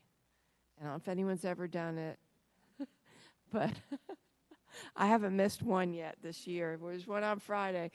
But it's like, it is the best thing in the world, because literally, the DJ from NCCU, from the radio station at NCCU, it's just only for like 45 minutes, but it's literally a Durham dance party, and people get up, all ages, all backgrounds, and people just dance. Like that, to me, that's resiliency. When people can get exercise and feel connected, have fun. So anyway, I know what I just said was all over the place, but really glad that you're doing the work that you're doing. And I hear you're telling us that you need more support. So whatever that looks like, I know we'll be hearing more about that. Thank you.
I'm glad you brought that up, because it is something I think we get to a DART meeting and we're all holding it.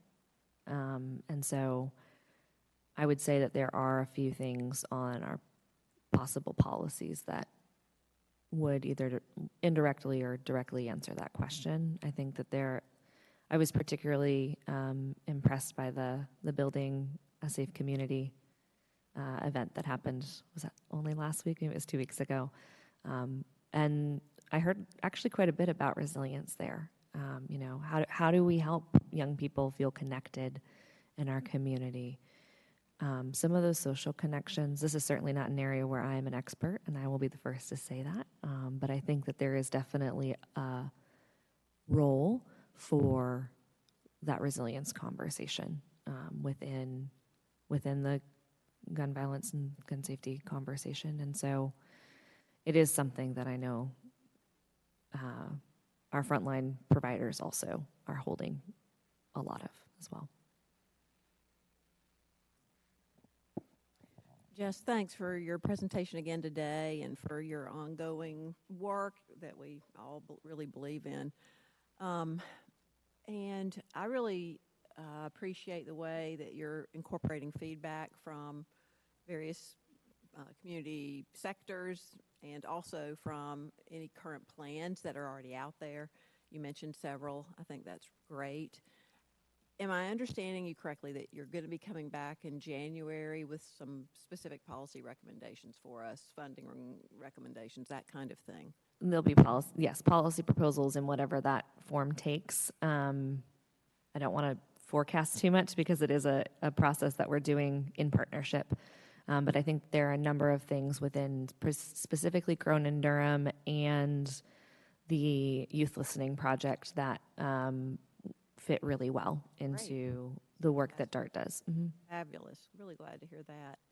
And how about working through DPS? They also have a whole schools initiative underway. It really lines up nicely with the ways to create resilience, I think, and decrease stress in children and families.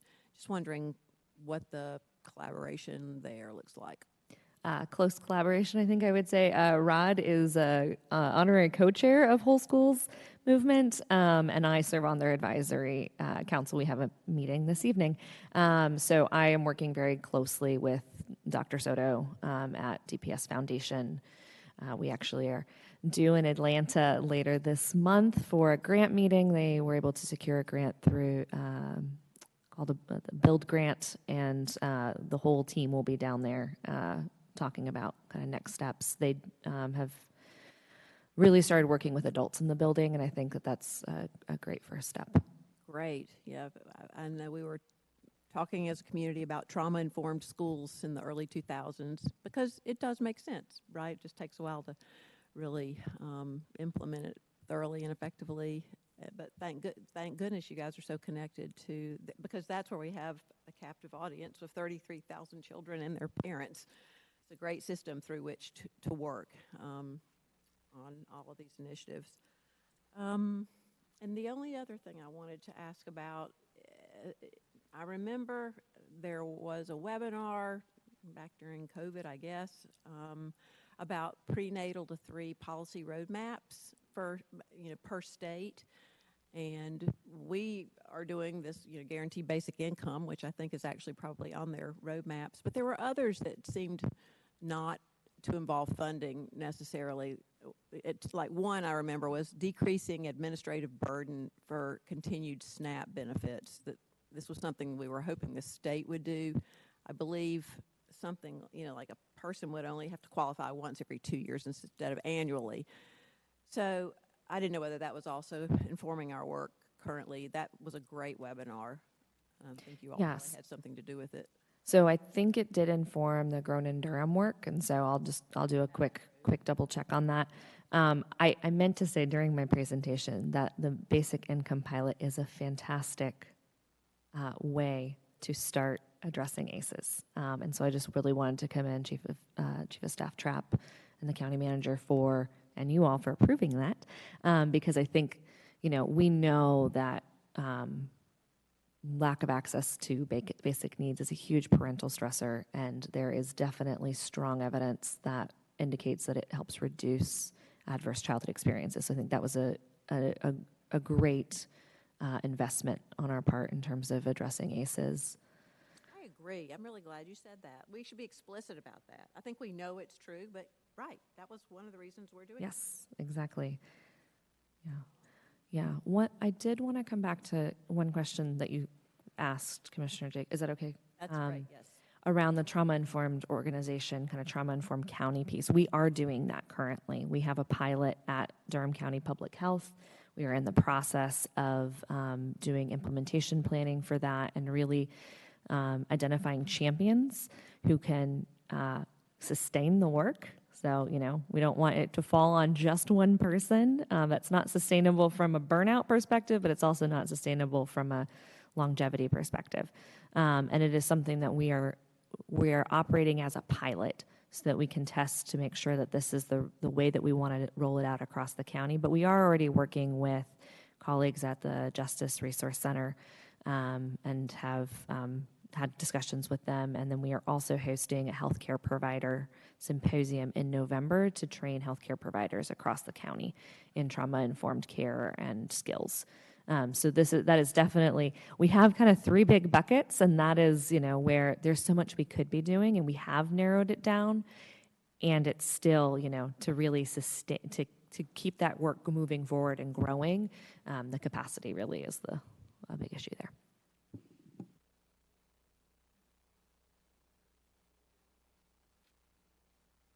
Thank you all. Thank you so much, commissioners. Exit the great work with Jess Busquet. We now invite our medical director, Dr. Jeff Jenks, and health education and community transformation director, Lindsay Bickers-Bach, for the second presentation. We also invite Dennis Hamlet back there as well. Come on up, man. Come on up. Good afternoon. Thank you. I give Dennis a chance to come up here, and do you want to say hello? I'll scoot that closer. That's good. Do you have, Okay. excuse me a second, Monica, do we have an extra mic? How about this one?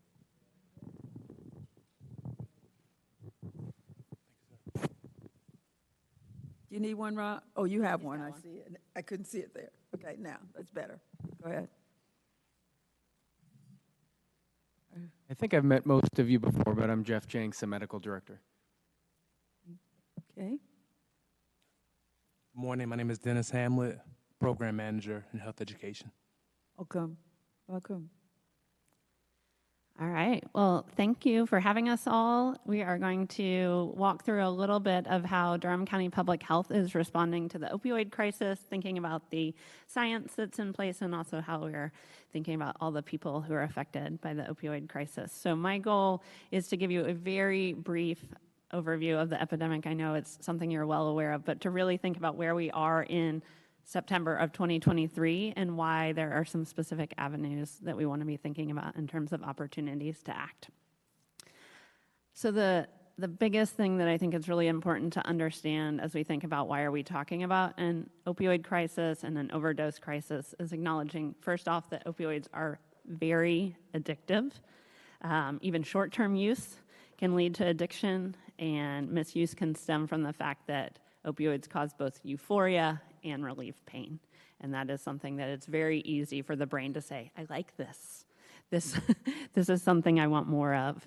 And so that addiction risk is very high. And then on top of that, after people are misusing opioids, then the access to illicit drugs, in particular fentanyl, has been a tremendous, terrible increased risk of opioid overdose. I was reflecting with Dennis that when I first presented some of this data to the Durham County Public Health, this number was 4 people in North Carolina die from opioid overdose each day. That was in 2019. In 2023, that number is 11 people die from opioid overdose each day. So we are really seeing that this number is spiking. And so just to emphasize that in a graphic, back in 2000, we were seeing that North Carolina had about 100 opioid overdoses per year, the whole state. In 2021, we had 4,000 overdoses. This is the rate in Durham in particular. You can see when fentanyl was introduced into the drug supply. You can see what happened in terms of the pandemic having an effect on the opioid overdose deaths. This next graphic shows how many of those are linked to illicit drug overdoses. So back when it's in the 2000s, we have a lot of overdoses from prescriptions. The blue also indicates that we were low relative to the state. As it shifts from blue to orange, we are rising in the number of overdoses we're seeing compared to other counties in the state. So we're now, the rate is 86 per 100,000 people, but you can see that we are getting a less good status as we're compared across Durham, and we are seeing essentially all overdose deaths are contributed to fentanyl in the current system. And Lindsay, if you could also mention the racial disparities related to this. Yeah, and I tried to not, spend a tremendous amount of time on the graphics, but one of the things we've seen statewide is that most overdose deaths are in older white men. It's not true in Durham. We're seeing actually a much higher rate of, again, men, but Black men in Durham who are dying of overdoses. And so, yes, you could do a whole presentation on the racial background and how that's impacting overdose deaths. But I just wanted to give this really quick overview to say this has been a problem for 20 years, but it's a different problem in the last couple of years than it has been even since 2016 or since 2020, and to have that in the front of your mind as you're thinking about what we need to be doing in Durham. So as we talk about what public health is doing and what we can be doing collectively, I just want to emphasize that overdose death is preventable. Opioid use disorder is a chronic disease, but it's a treatable brain disease. And so as we think about what we want to be doing, we need to acknowledge that addiction is common with opioids. Overdoses are skyrocketing, but it is preventable. So I wanted to talk about really 4 different strategies, and to start with prevention. And I put yellow boxes around the ones that are happening in Durham through public health, and you already heard about 1 and 2 just a moment ago, so I'm not going to spend more time there, but I'm going to acknowledge that all these things are linked together. There is work happening at the state level really to think about how providers follow safe prescribing practices. Even the difference between a 5-day opioid prescription and a 10-day opioid prescription more than doubles the number of people who are misusing opioids a year later. How do we, did you say that was a state? The state is doing work around this, and there is a reporting system about the way people are prescribing these medications, but it's not something that we're doing a lot of work specifically at public health about. I don't know if you want to weigh in, but we could talk more about that, but that's less a place that we've focused here at public health at the local level. But I did want to highlight that we are doing work around providing educational campaigns and supporting medication recovery. Prevention helps prevent initiation of use. It helps delay early use. It helps us stop the progression from use to misuse to opioid use disorder. So all of those things are important things that we're trying to do in prevention efforts. So we just threw up a couple of pictures to show that we've both done individual time medication take-back events. We've done that in cooperation with others in the criminal justice system and also on our own in the health education system. And we do have a permanent medication drop box that's at the public health office. So those are ways that we are reducing the amount of medications that are out there and can be misused, especially by youth, as a way that they start using opioids and then progress to other misuse. We've also been doing a lot of community education. I highlighted 3 specific things here. We've done training for acute and primary care providers, thinking about what substance use looks like in their patients, thinking about how they can know more about addiction, relapse, and treatment.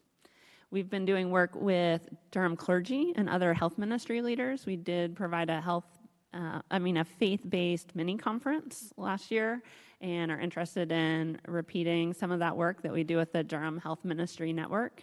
And we've been working with Durham County HR to actually think about how we provide education about recovery-friendly workplaces. Some of that has been within public health in person, but more of it webinars actually available to the whole county.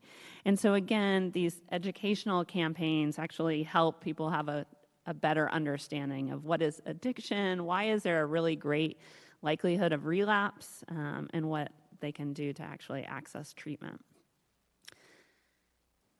Treatment is where we want to be increasing access. Right now, the vast majority of people who have opioid use disorder don't get any specialized treatment for it. And that's a lot of reasons. Stigma is part of it, the healthcare system is part of it, but really having people understand that there is effective treatment is a big part of it. There's a lot of myths around opioid use, around substance use disorder. And so helping people really understand that there's treatment out there that's tailored to opioid use disorder, and in particular that medication-assisted treatment is really a gold standard of helping people eliminate and reduce the risk of overdosing while receiving both counseling and treatment for their substance use is really important.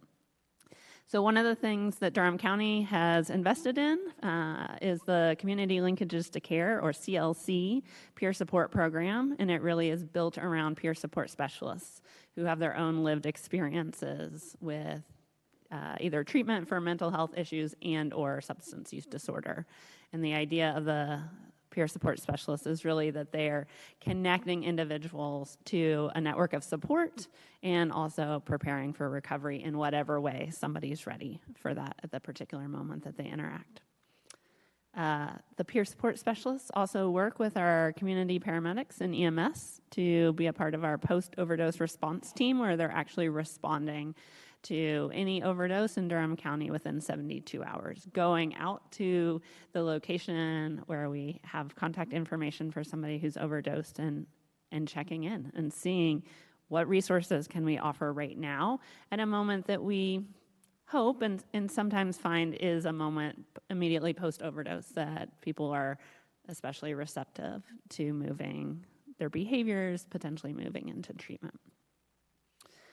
So this program was run with state funding from December 2019, emerging out of the Durham Joins Together to Save Lives task force, and that state funding ended in August of this year. So we had a lot of really good success. I've highlighted some of the numbers here in terms of people who met with peer support specialists, how many total contacts they had, and also really a great success in terms of connecting people with medication-assisted treatment and increasing the housing that people have. And so as a part of the FY24 county budget, there is $400,000 that's allocated for this program, and it will allow the expansion to 3 full-time peer support specialists. I thought we were using opioid money for this. It is opioid funding. Okay. Yes. Yeah, it's really but initiating in July of 2024. Yeah. Good clarification. So the last thing that I wanted to focus on here was talking a little bit about how harm reduction is really a place that we are actively putting forward work and can be doing more in Durham County. Harm reduction helps with a number of things. It helps stop or reduce harmful substance use. It helps improve health for people who are using at whatever level they're using opioids. It helps improve their social functions. And it helps manage the risk of relapse for anybody who's in treatment, because as I mentioned, we know this is a chronic, ongoing brain disease that we're dealing with. So we want to focus on 2 things for you: safer syringe programs and access to naloxone. Naloxone is the opioid overdose reversal drug, and most overdoses happen at somebody's home. So having easy access to naloxone is a really important way to save lives when we're looking at the high risk of overdose with fentanyl. So currently we are distributing free naloxone kits directly at the pharmacy at Durham County Public Health. People can go up, they don't have to provide hardly any information, they're just asking for naloxone. We can also work with community organizations that would like to distribute naloxone themselves. We've done some training with the library, we're working alongside EMS, and that is kind of the main way that we're distributing naloxone right now. And you can see the numbers are growing in terms of the number of people who are coming directly to public health to get those kits. We are working towards we have the actual machines, but we have 2 vending machines that we've been able to purchase with the goal of filling it with naloxone to make it so that people don't even have to have that in-person interaction to get naloxone. It's going to take us 1,000 kits to be able to fill the 2 vending machines and stock them in that initial uptake.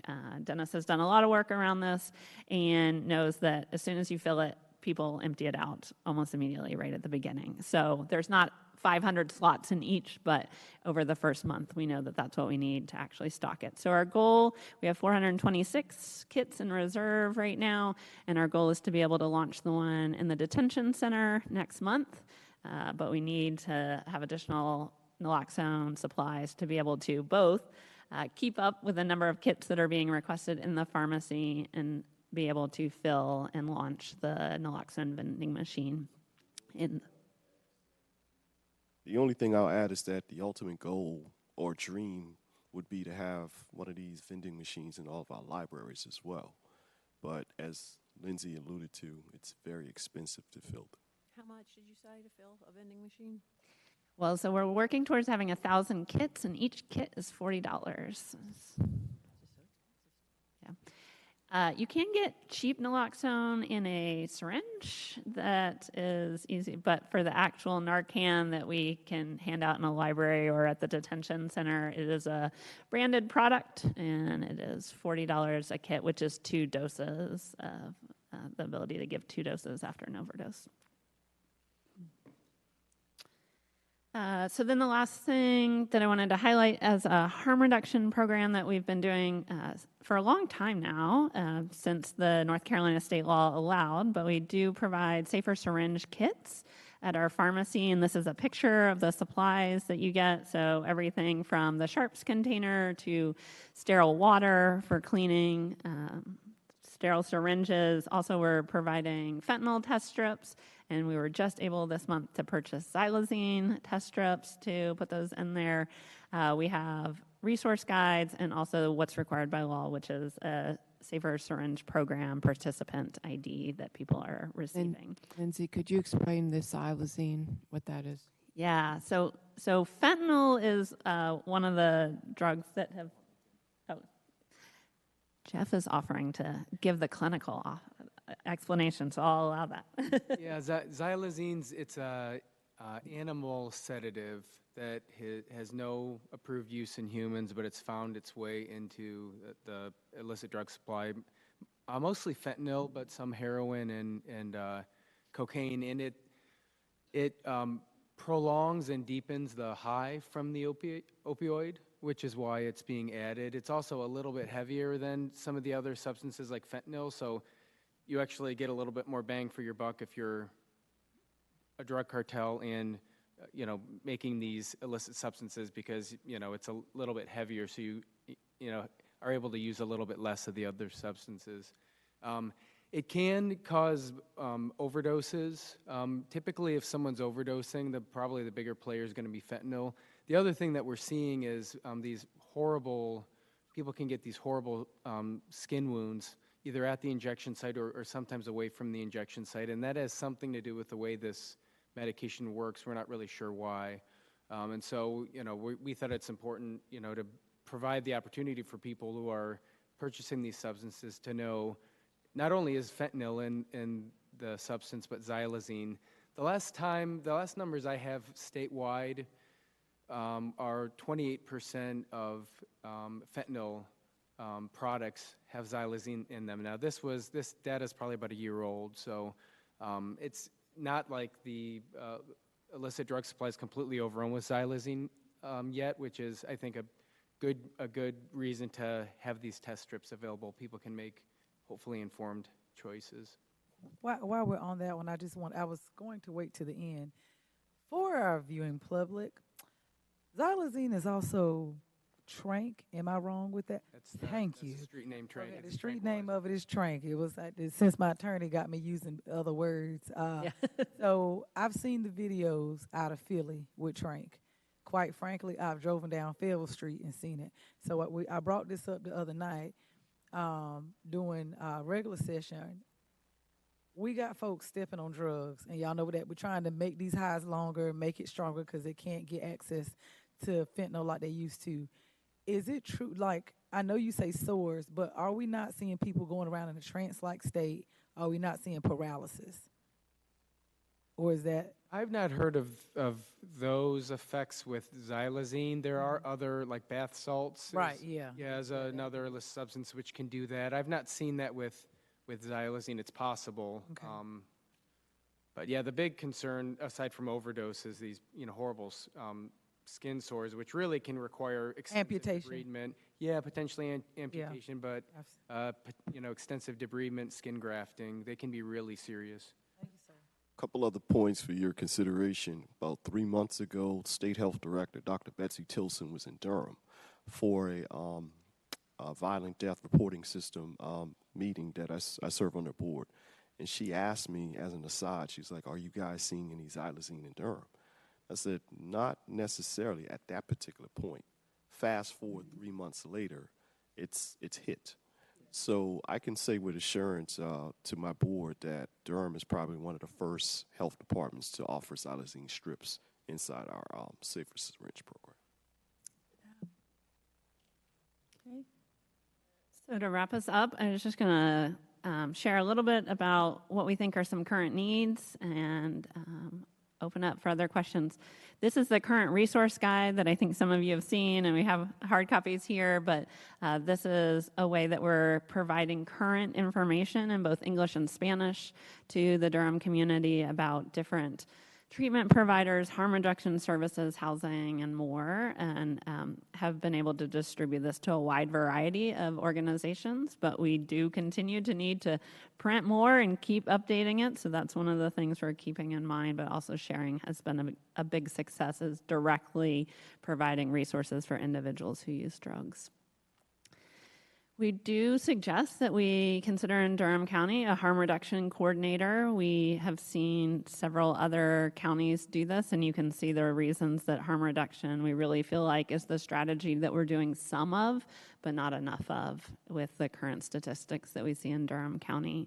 We think that person could be a targeted person to do outreach around naloxone distribution, help us manage the Safer Syringe program, and also do some of the work around providing a comprehensive evaluation effort.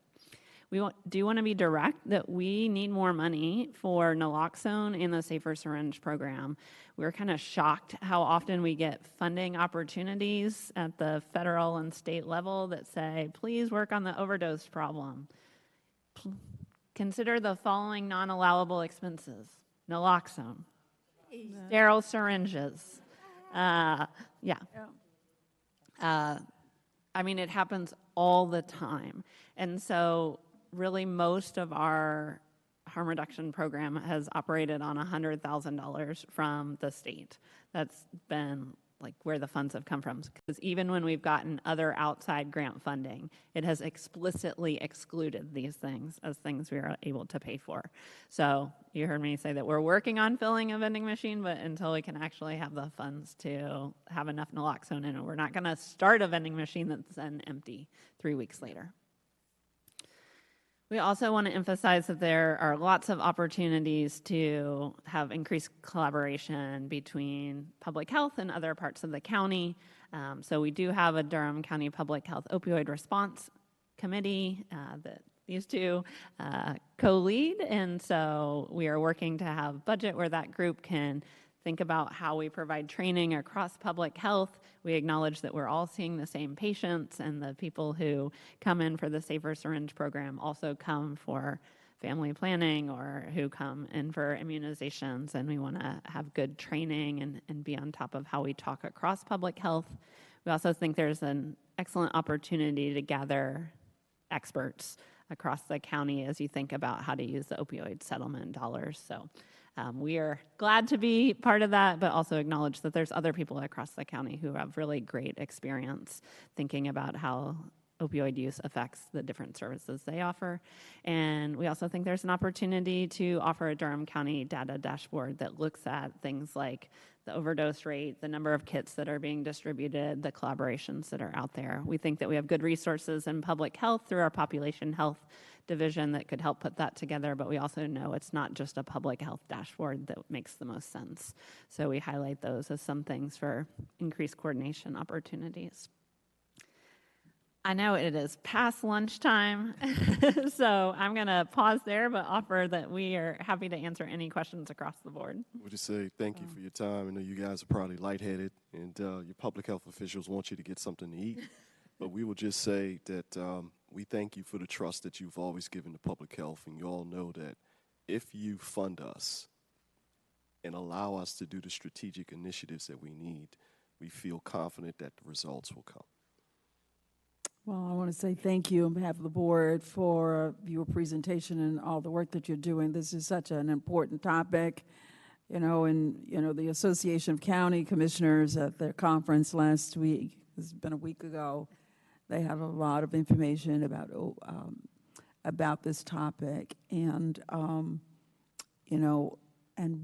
listening to the president that's stepping in as the Association of County Commissioners president, and he shared with us about losing his son through this, and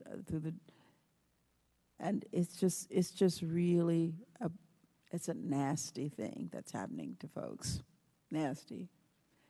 So we are in line with helping you, supporting you, and doing what needs to happen. And I hear the request, and I think the board hears the request, so we'll do what we need to do. Commissioners, do you have a lot of questions, or are you in line with them? What is it that you need at this moment? Do you have any questions? I was going to ask Dennis if he wanted to tell us a little bit about what he does. If we have time for that, I'd love to hear. And I was going to say, I think we should try to get a naloxone vending machine. Let's find out what they're called. What did you call them? A Narcan vending machine. Yeah, Yes, Narcan ma'am. vending machine. You got it. One of our libraries, as soon as possible, even if we can't get it them everywhere, at least we can start and see how it goes. Yeah, I like the main library. But I do think the board's super supportive of the things that you're recommending. Thank you for the work you're already doing. It's a lot. You're doing a lot of harm reduction work already, and prevention work. It's impressive. Community linkages to care and the peer specialists, all of that is really, really great. So, yeah, let us know specifically, how we can save lives. Yeah. We know that's what this is really about. Okay, do you have something else that you'd like to say? I mean, I'll be happy to give you all just a guideline or outline of what I do in terms of work here at Public Health. So essentially, I am the program manager for the Communicable Disease and Maternal and Child Health team. I started out as a health educator where I oversaw the county's efforts with outreach, HIV, and STI testing. We also do PrEP referrals, and around 2016 is when we initiated the Safe Syringe program and the naloxone distribution program, which I completely took ownership of because due to lived experiences with family and friends, I'm from West Baltimore, so I have a lot of family and friends who unfortunately have passed away from overdose. So this topic not only aligns with my professional, but my personal interests as well. So essentially, what I've done so far in terms of the response, open response, is just to consult with Dr. Jenks and Lindsay about my great ideas, and hopefully they get funded. I definitely wouldn't, none of these projects that Lindsay outlined would be possible without the support of public health leadership. But I do want to, reemphasize the importance of having a dedicated person to harm reduction outreach and efforts. All the work that we do is data-driven and evidence-based. However, we need an expert to look at that formative evaluation to see, what we're doing and how can we improve it. That's it, and I'm open to any questions as well. Thank you. Just add one quick thing to the last thing you said about data. That's one thing that at least, on the county level, we don't have a lot of data about like what's working for clients that come in. Like, what are they using? Are they using these test strips? Are they throwing certain things out? And I think a harm reduction coordinator that could, in a sensitive way, ask some of those questions. Are we meeting your needs? Are the other things that we can be doing for you would be helpful? And we don't have that right now. So we are offering what we think is helpful, but we actually aren't getting the feedback because this is being run out of our pharmacy. Our pharmacists are busy doing other things. So yeah, just the last plug from me, we really need a coordinator that can kind of oversee this as well as do outreach with our partners in the community.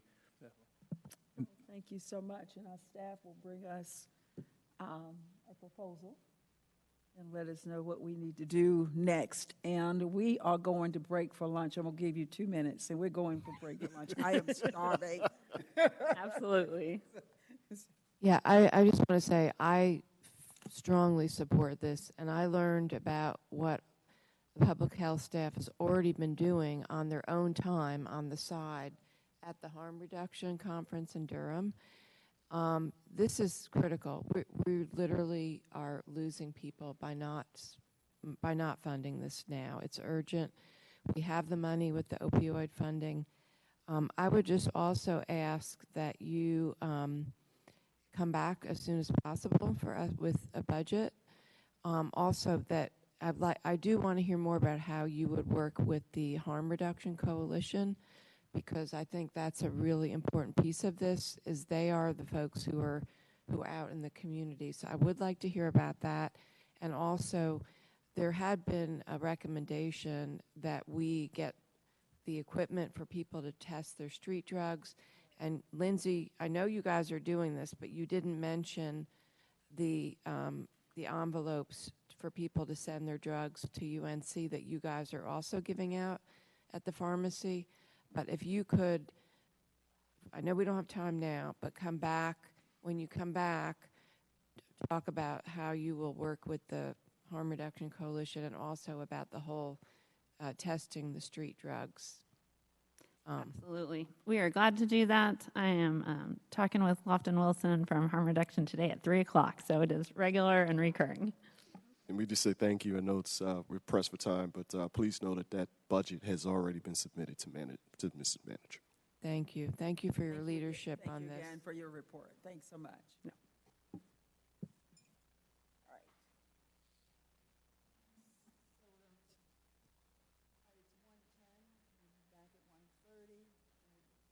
Yes. Yes. We need to.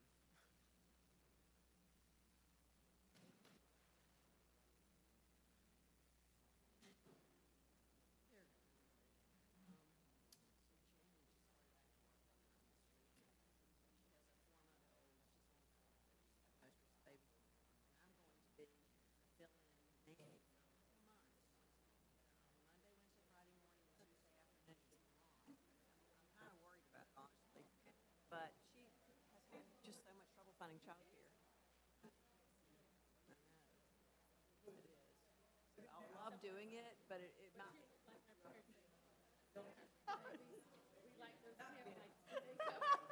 Exactly. Yeah.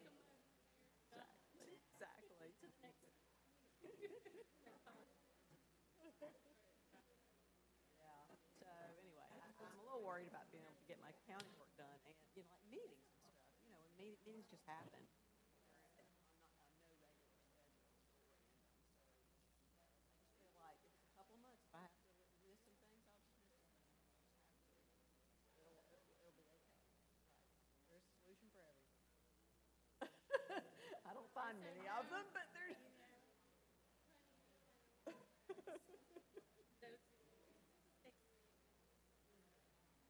How are you doing?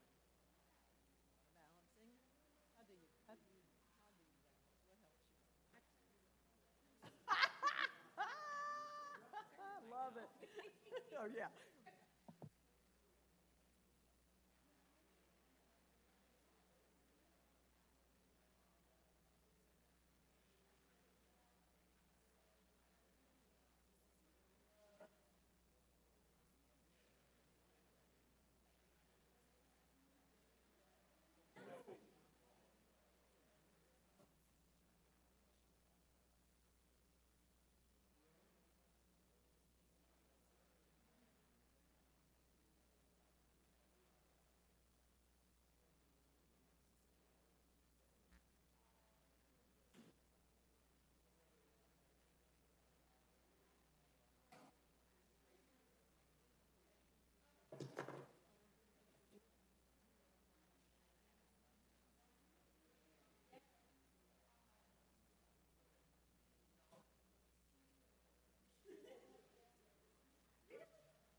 don't at all.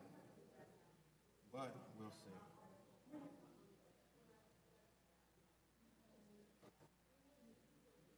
Because these should be lit up as well.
Okay, so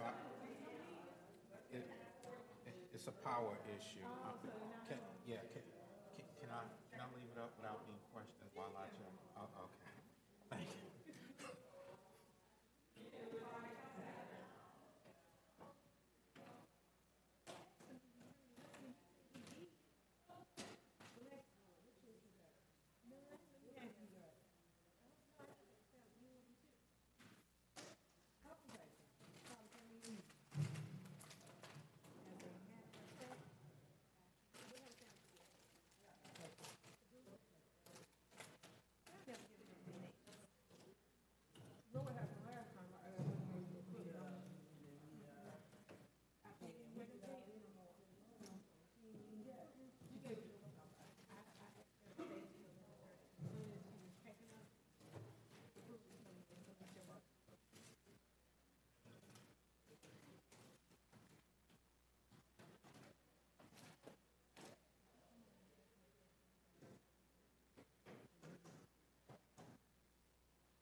Thank you.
right, Maceo.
Okay,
assignment, Okay.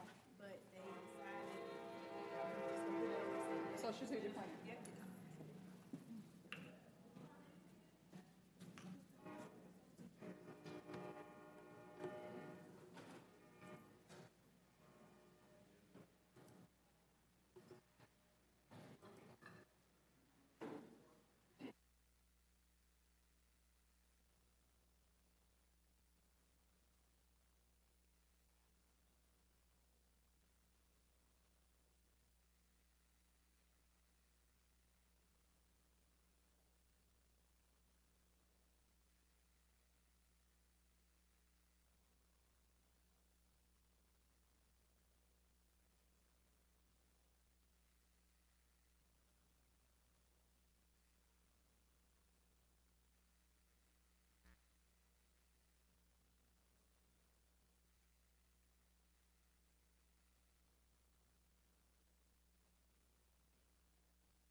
Item here, evidently, you guys know what it is. I don't. Because you're already here. All right. Presentation on Durham's County's FY 25-29 strategic planning process, an overview of the Office of Strategy and Performance. That is 23-0642. And this is, the board is requested to receive an introduction to the planning process on the recently renamed Office of Strategic and Performance. And we got our folks here already to go through. Thank you so much, Chair Howerton and Vice Chair Jacobs, Commissioners, Attorney Andrews, and DCM Hager. Thank you so much for having us today for this presentation. As you may recall, in our leadership reorganization, 2 business units were transitioned to report to the Chief of Staff. One of those business units is the Equitable Wellbeing Office, which you all have, I think, have met our new Director of Equitable Wellbeing, Dr. Brent Lewis. And the second unit is our, what was formerly called Strategic Initiatives, but is now called our Office of Strategy and Performance. And so our Office of Strategy and Performance is getting ready to launch us into our 2025-2029 strategic planning process. And so I am going to introduce our Director of Strategy and Performance, Josh Edwards, and he will introduce his team to include a new member that we've just added today. Thank you. Good afternoon. Pardon me, I'm sorry. Good afternoon, Chair Howerton, Board of County Commissioners. Welcome. Thank you for the time to present today. I have with me Adriana Williams. Yes. I have with me Adriana Williams, Strategic Initiatives Analyst, and Johnson, I'm so sorry. Adriana Johnson, she just got married, so I apologize. Yeah, we have such a problem with our mics. If you don't talk directly into the mics, we can't hear you. Okay. Understood. Is that better? That's much better. Thank you. Yes, ma'am. Adriana Johnson, our Strategic Initiatives Analyst, and also C.G. Garner, Strategic Initiatives Analyst. And starting today, we have Pat Made. He's coming to us as our Strategic Initiatives Manager. Okay. And so that's the introduction to our new unit, which is the Office of Strategy and Performance. Okay. So again, here, just a quick overview of our office laid out, and a quick reminder of what we do. As the Office of Strategy and Performance, we'll be doing strategic planning, which will be a 5-year living document with an annual review and update. We'll also be doing innovation support and skill building inside of our new iLab. Thank you very much for the space. It is fantastic. We appreciate it greatly. And also, we'll be doing consultative services. This will be change management, process review, and problem solving. And last but not least, performance management and data analytics. So we'll be taking on ClearPoint as part of our internal processes and doing performance review over time, including future data projects as they come about.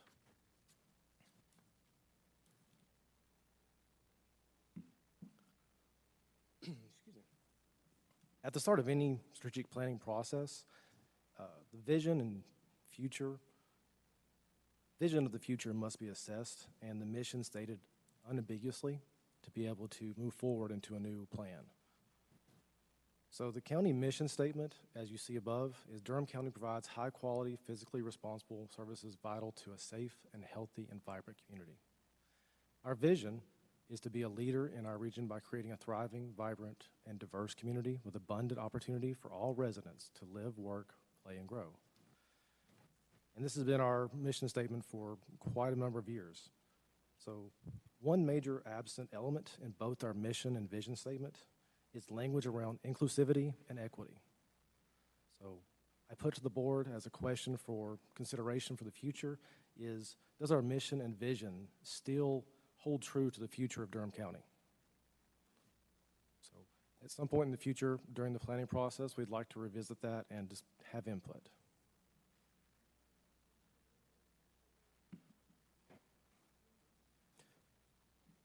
As part of the strategic planning process and the pre-planning that we have done over the last few months, I've been back on board with Durham County for approximately 5 months now. We took the policy planning session, the policy review session that was done, I believe, in November of 22 with the Board of County Commissioners, and we took the 26 policy priority areas that you had, and I had to consolidate them into more focused areas for review. And out of that, the top 5 that came out were education and economic development, affordable housing, maternal health, Durham County compensation, and resource overlap between city and county. We will move forward into the process of doing the strategic plan by using these areas to focus objective creation.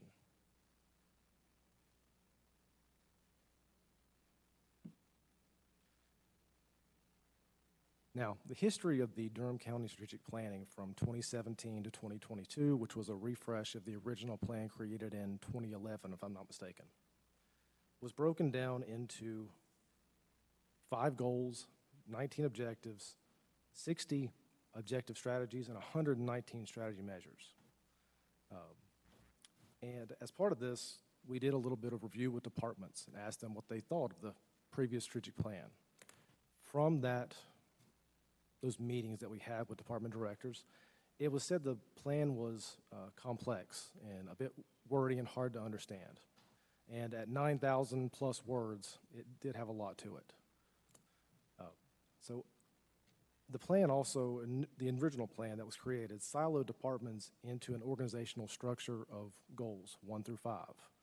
And they also said it restricted the advancement of goals because they couldn't have cohesion and collaboration between each other to achieve those goals.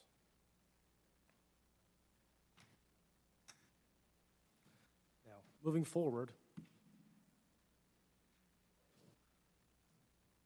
is our proposal to modernize the organizational goals into 7 focus areas, as you can see on the slide.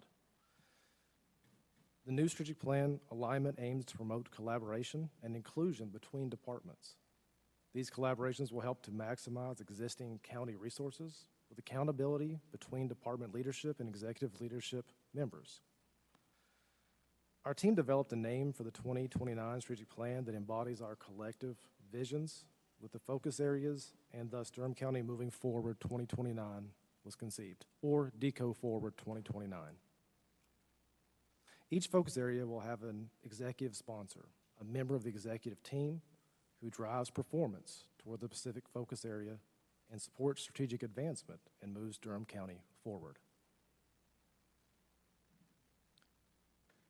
Those 7 focus areas, just so we can go over them: regional leadership, high-performing organization, community empowerment, community infrastructure and advancement, safe and resilient community, healthy and inclusive community, and responsible governance. The next 2 slides,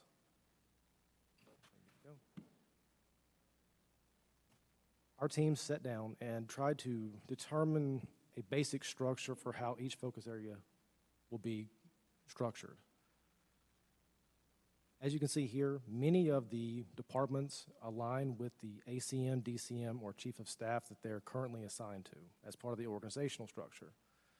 But in other ones, we move them around to create more collaboration and give them more cohesion overall. Yes, ma'am. I'm sorry. Is that better? I apologize. One point I'd like to make is that this does not change the leadership reporting structure. For example, when you have tax administration, that does not imply that tax administration will then report to DCM Hager. What that suggests is that the work that is done, those collectively, the work of those units have a similar goal, similar focus, and so DCM Hager would be the executive sponsor of that goal. So no longer will we have the goal 1, goal 2, goal 3, because there are some areas that merge into others. We would have a sponsor that kind of leads that focus area.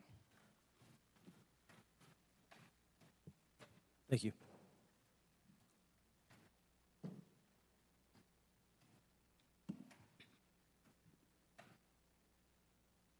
Here's a second set of focus areas.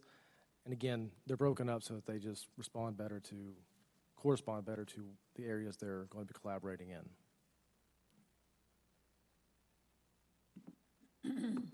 Over the next several months, we will use these guiding principles in our development of our strategic objectives and work with all stakeholders, internal and external. So our guiding principles for the strategic plan will be a living document. As was stated in our meetings with department directors, the document felt like it couldn't change and adjust for what happened in the world around it. And so we want to create a document that we can actually adjust over time to meet the organizational needs, meet our resident needs. We want to embody Durham County's vision. We want to be dedicated to Durham County's mission over time. We want to prioritize actionable equity and inclusion. And by actionable, we mean putting it into place in the real world. Simple, easy to read and understand. We want a document that all levels of Durham County can understand and can get behind and believe in. We also want to create a roadmap for translating our long-term strategy into present and future efforts.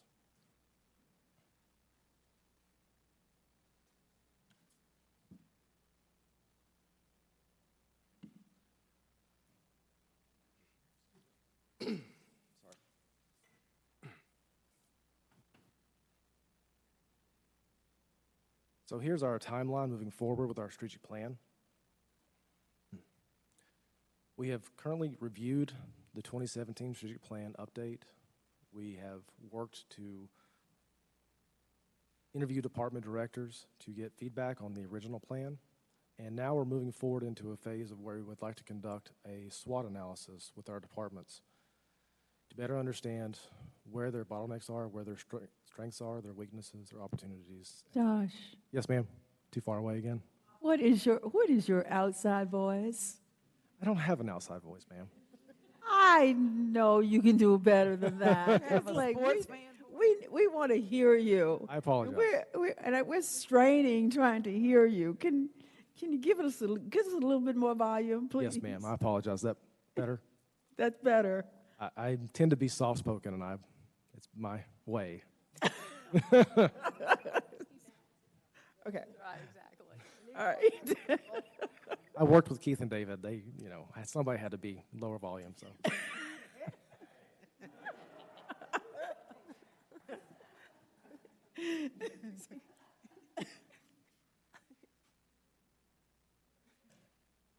Apologize for my frog in my throat today. Okay. So now we're moving forward with a SWOT analysis with our departments. And as part of this plan, we're also bringing in a strategic planning consultant. We are working with the Insight Performance Management Group. I'll go over that particular aspect here in just 1 second. But our big goal here is that we would like to have a draft before the board on February 5th's work session. It is an aggressive plan, but as speaking with our consultant, with my team, we believe we can achieve that. And as part of the strategic planning process, this is only going to be development and implementation of the plan. It will not include the performance measurement side yet. That'll be next. We'll actually begin the strategic planning side for performance measurement and management in July 1st of 2025. We didn't feel we could do both simultaneously because it is going to be a new system for performance management in Durham County.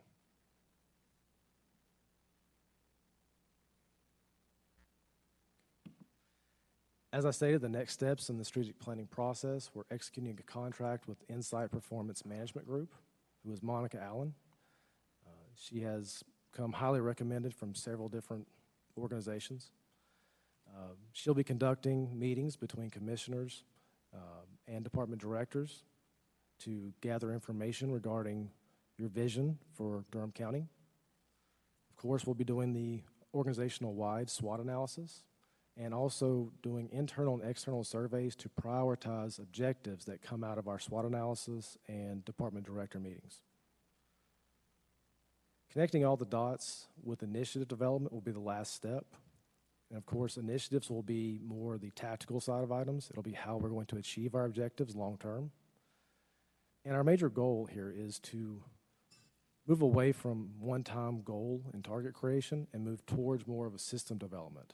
Systems over time that can sustain improvement and actionable change.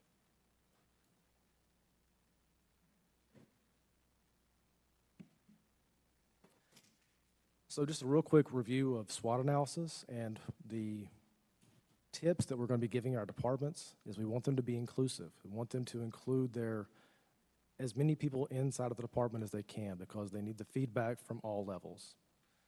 Honesty and transparency is critical for organizational planning and support. A lot of times with SWOT analysis, you don't get the full picture. We need as much as we can get to be able to build a plan that's going to work forward. Of course, they can contact my office, me directly, with any questions. We plan on having workshopping inside of the Innovation Lab. Again, thank you for the space. It's wonderful. And we also are going to work with each department director to help them with their SWOT analysis, as we understand that sometimes it can be hard to get to items that are actually part of their strengths and weaknesses and not just items that are critiques inside of their department.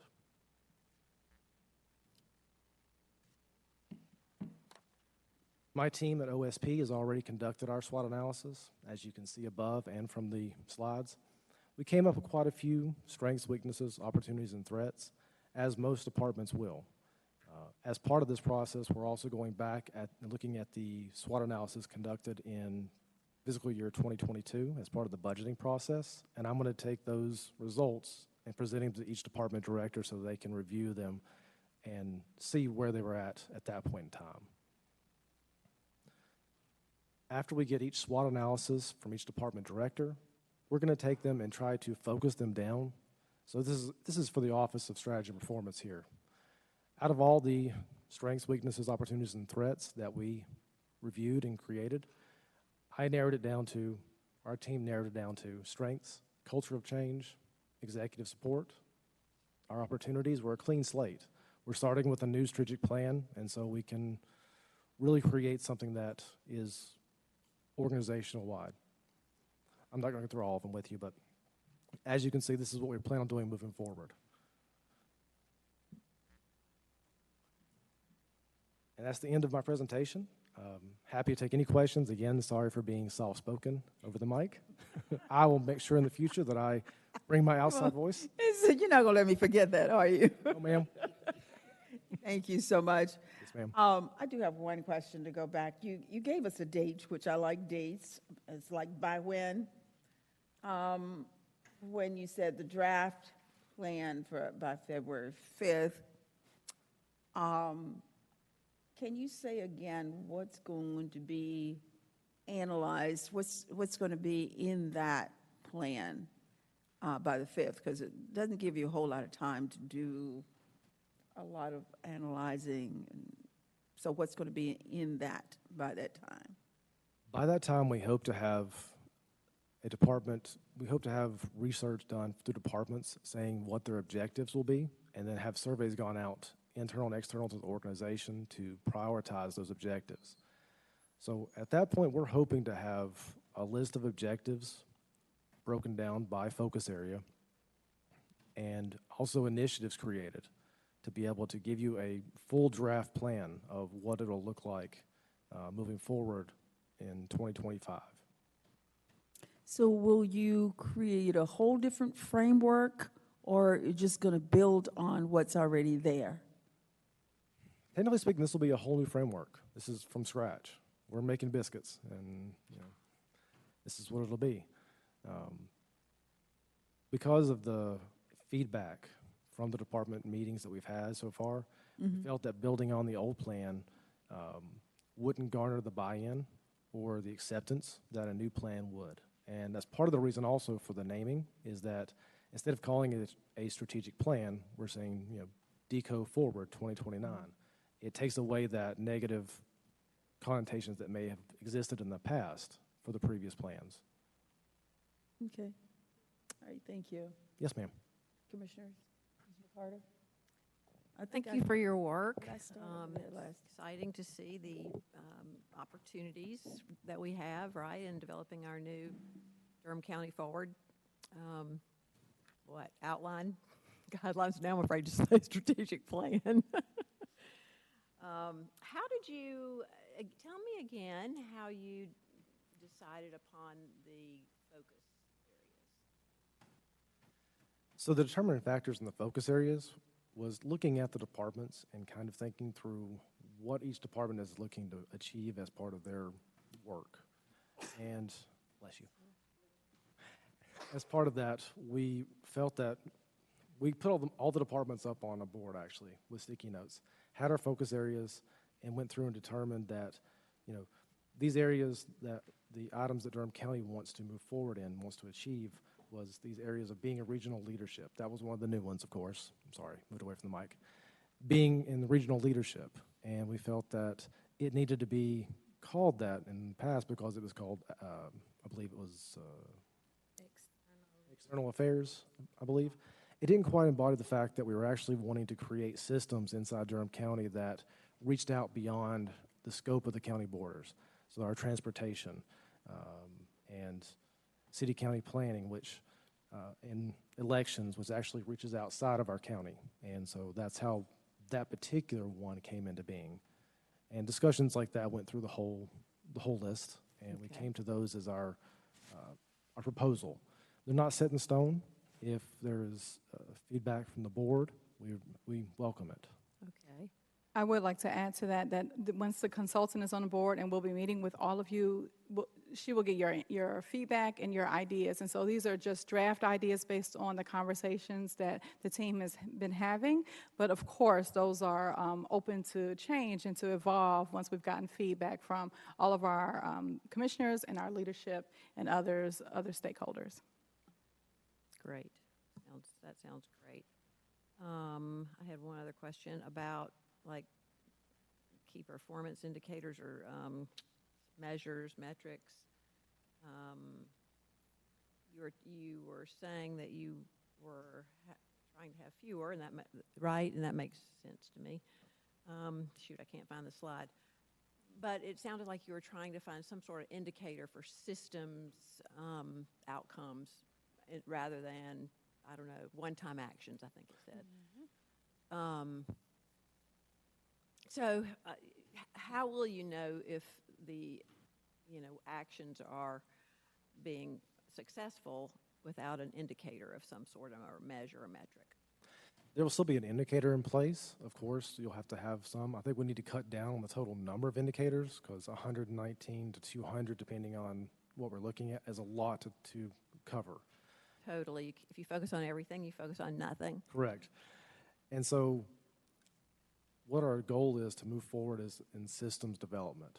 So focus more on the objective and initiative structure more than the actual measure at the end, because we may not even know what the measure is at that point. But if we work on the focus into the systems in each department of how we're going to achieve that objective and initiative, the measure will come out of that at the end. Very interesting. Well, I certainly think a systems approach is really smart. So thank you for presenting it this way and helping me understand it. Yes, ma'am. Mr. Jacobs? Thank you, and I appreciate getting this update. You know, this is very important work, and I remember working on our previous strategic plan, and one of the problems was we actually never really we were never successful in terms of really doing, you know, we said we're going to have a data dashboard and we're going to, you know, present out to the community and really be able to, you know, monitor how we're doing. And we never seem to really get there with that part. And so I do think that when you think about what's the purpose of a plan, I do hope that we can figure out some way for this one to really connect back to the community so that people can see, you know, how we're using taxpayer dollars and, you know, how we're moving the needle and making progress. I think that's, you know, because I know you said we're not going to really do the performance outcomes till 2025. Is that right? I guess I know we'll have time for input, as you mentioned, but I do think that, you know, if this is only a 5-year plan, we want to, I guess this will be 2025 to 2029. So 2025 will actually be, I guess, the first year it's implemented, and then the last plan was from 2022. So we'll actually have officially 3 years without a strategic plan. But yeah, so I think that that's going to be a really important piece of this, for at least for me, thinking about what we never kind of were able to actualize. The other thing is, I see that there's a plan to have, you know, the consultant come in and talk to commissioners, but I'm actually requesting that there be an opportunity for the whole board to have input together. Because, you know, last time we had like a planning retreat, and I just think that, you know, I think it needs that level, honestly, of the board involvement. It really, you know, it should be really coming from that level. So I just want to make sure that it's not just one-on-ones with the consultant, but we actually are having input as a board. I'd also like to hear more about how all of the staff will get engaged, because I heard a lot of reference to talking to directors and department heads, but how are you going to get the bottom up information and really get everybody engaged? I'll start with that last point. If you'll note that on one of Josh's slides, the first thing was to be inclusive. And being inclusive does include all of our staff members and making sure that we use, that we engage with all members of our community in getting information on their thoughts on the strategic plan and getting their feedback. And so we will be very intentional about that inclusivity. And when we described the consultant meeting with you all, that will be individually and collectively. We will have some group sessions, not just with you, also with leadership, with directors coming on down. So we will have individual and we will have group sessions to really engage with each other and get the plan together. And the final point I'd like to make is one of the beauties in bringing Josh on, who was previously a budget analyst under David and Keith's team, is that he understands our financial and budgeting systems. And so we're very grateful for his experience and that he can help us connect the strategic plan to the budget and work with that team and making sure that we are using the dollars in the way that we've said we would through our strategic plan. Great. That's great. So, and before I go to Commissioner Burns, I want to use Wendy's words about some context. You know, when I was on the board, with some other commissioners, and when I came on the board, we had never had a strategic plan. The board was resistant to a strategic plan. We had to get the School of Government to come here and explain to us that it wouldn't be taking anything away from the commissioners to do a strategic plan. So that was the first one that we've done, and it was done, but it wasn't given the kind of teeth that it needed to have at that point. And then, what was the young guy that worked on his name? Michael? Michael, I can't remember his last name, took it on. And Davis. Okay, he took it on and started working on it, and it began to come alive. But we have not always had a strategic plan. It's just been trying to get the board to really look at what does a strategic plan look like. This board is totally different, so we are all engaged in wanting to do this, but it hasn't always been that way. I would add to that we now have a full team committed to the strategic planning process, with the 3 that are here, the addition of a strategic initiatives manager coming on board, and in this fiscal year budget, you approved the addition of a data analyst that will also join this team. And so we will have a team of 5 committed to really giving you the strategic plan that you, the county, the residents deserve. Cool. Commissioner Burns? Mine is really quick. I think sometimes we come into the building and we do take it for granted, right? I've looked at the mission statement and the vision statement many times. I think looking at it today, I looked at it with fresh eyes and said, I don't know if that necessarily speaks to our current ethos. So one, I'm excited that we moving forward on that, because your mission statement should speak to what you're doing. Like TED Talks. Do y'all know what TED Talks mission statement is? Spread ideas. That's it. It doesn't have to be long and drawn out. I think y'all know Tom's the shoes, changing the world one for one, because every time you buy a pair of shoes, they give a pair of shoes to somebody else. So I am hopeful that as we think about these things, the vision statement is kind of sort of where we want to go. This is what we want to do, and that'll be this board. And by 2029, we got 2 more elections to go. We don't know what that board is going to be thinking. But I think for the mission statement, I think that that's something that everybody can agree on, no matter what board you're on. So I'm hopeful that when you come to us, those are the things that we kind of sort of pull out, like what is in our marrow as a board and a body. And I'm hopeful that we can do that with the staff. While I'm excited to do it, I am super excited. There are people who've been here 30 years. They know better than I, what should possibly be in here and what they want to see out of their government. So I do look forward to talking to the consultant.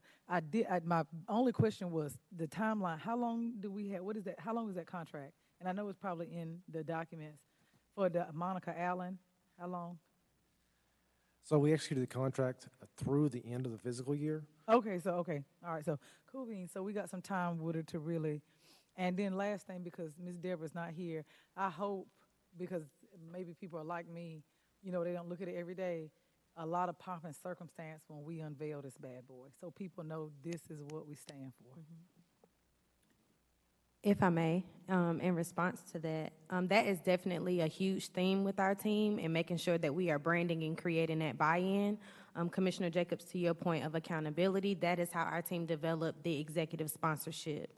Being able to have everyone included in the process with accountability, checks and measures within that to create this plan that is digestible for you all and the community. It is not our intent to present 120 focus initiatives to you all, but to break that down into smaller chunks of these are what countywide we're working on, these are our departmental, this is what our business is, this is what we're working on, and feed that through individual work plans that create the vision and mission for all of us. Thank you. Anything else? Commissioner Jacobs? Yeah, I also had a follow-up question on the 7 proposed focus areas. Where would you think that something like, when I think about what are the things that we're really focusing on in terms of the work that we're doing and things that we're funding, for instance, where would something like, economic prosperity, shared prosperity, where would you envision that being under community empowerment?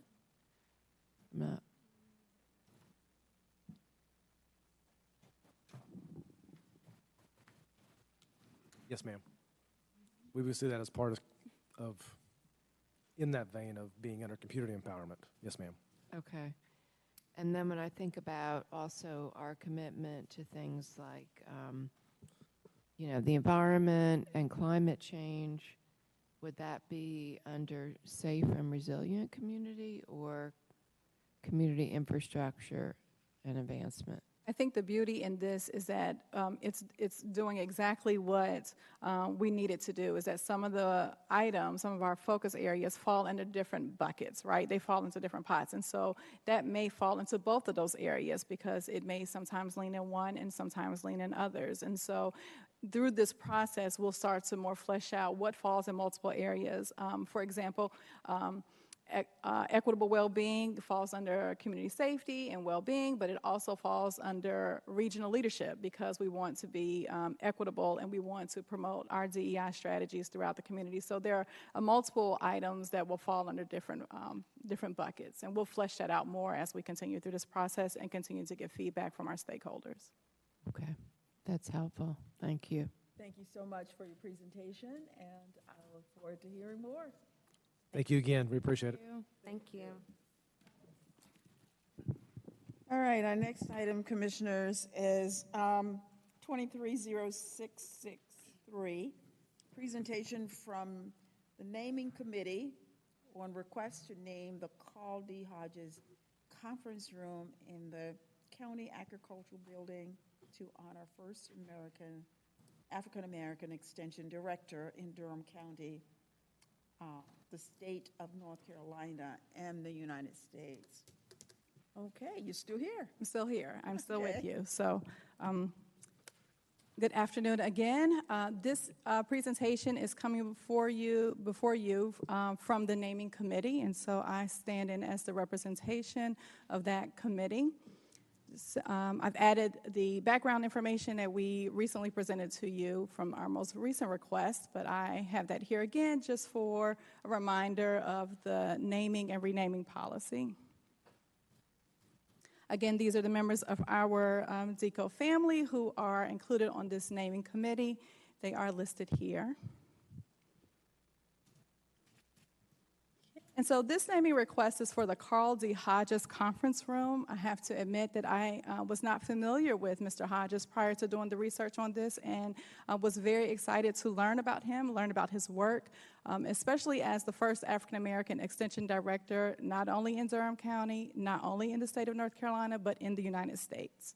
And so that is pretty exciting to know that he was a member of our community, and I was thrilled to get the research on him. I encourage everyone else to go out and do so and learn more about Mr. Hodges. And so this request was submitted by Donna Rewald, County Extension Director for Cooperative Extension, and Cheryl Carroll, Advisory Chair for the Durham County Extension Advisory Council.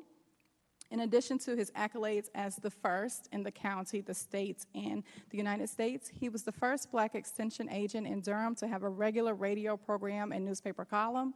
He was a newspaper columnist for the Herald Sun, Durham Morning Herald, where he wrote the popular educational column, Durham County Farm Corner, which educated farmers, landowners, homeowners, and the general public about research-based information and extension events, including 4-H youth. In addition, he was frequently interviewed for his agricultural expertise. I will start this presentation by saying in the earlier iteration that you received on Friday, in lieu of this photo, there was a picture of a plaque that that had already been created by Donna Rewald and her team that we thought would be hung, but it didn't fit with what we've outlined as our standard, as we did with the Seiler naming, and so we did not have a photo. Over the weekend, we were able to secure a photo. I have since learned that this photo has been photoshopped and the flag has been added to it because we did not have the actual photo, and so we will not print this photo with the Photoshop flag. We will print this photo in its original state without that flag. But the Carl D. Hodges Conference Room will be located in the County Agriculture Building in rooms 129A and B. I'll show you on another slide what that looks like as you walk into that building. The conference room will be posted in silver metallic letters above the entry to the conference room doors. There are 2 doors that enter into that facility, and we will place the titling over both doors. The framed photo of Carl Hodges will hang in the conference room with the inscriptions that you see here. Similar to the standard we've already set in place with the Seiler naming, we'll have Carl D. Hodges Conference Room above, and then we'll have the inscription below. An official naming event has not been planned by Cooperative Extension, as Mr. Hodges was honored in May at their most recent event. And so when you walk into the County Extension building, you see on the left, that is the hallway that you walk into. On the right is where you enter into the conference room. The next two photos show images of the conference room. So it's the larger conference room in the space, and as you can see there, from the middle photo is from behind the podium looking out into the room, and the photo on the far right is from the entry door, the first entry door. And so there are two options for where we may hang this photo. Option one is the left wall at the entrance of room from door A. And then option two is the left wall from the entrance of the room from door B. The option two kind of gives you a more broader, anyone from the room is more apt to see it. Option A is when you first walk in, it would be there on your left. So our next steps after you have reviewed is to have a public hearing on September 11, 2023. We've already posted for that and already prepared for that public hearing.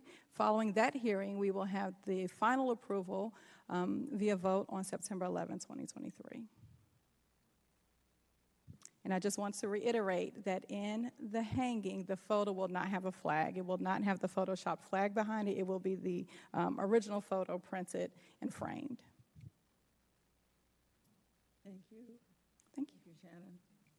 That's wonderful. Any questions or concerns, board? Commissioner Jacobs? I just want to thank you and Donna and all of the committee members. This is really wonderful. Just wondering, I mean, do you have a recommendation, a preference about the location? It sounds like the second one. My preference would be for the second one because you can't really miss it. Option one, you may miss it when you walk into the room, but option two, you really can't miss it. It really will stop you and kind of force you to look, and that's the important thing. We want everyone to kind of acknowledge who Mr. Hodges was to us and who he was overall in his role. Well, that sounds great. All right, this is fantastic. And it looks like, do we have some family members here? I believe we do have some family members who are here. We have Wonderful. Yeah, wonderful. Would you like to sons stand and and a give us your daughter-in-law name? who have joined us. Like to stand and give us your names?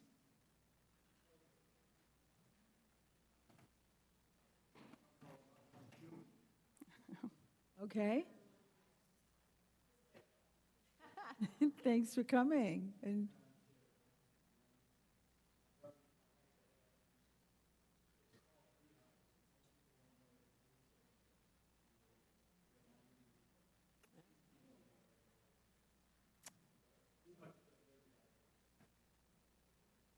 you want to come to the mic? I can't hear you.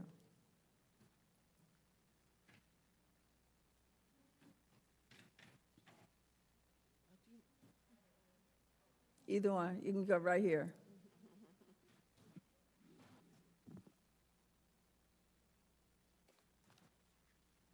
Now, we'd like to thank everybody for this opportunity to let people know what Dad really was.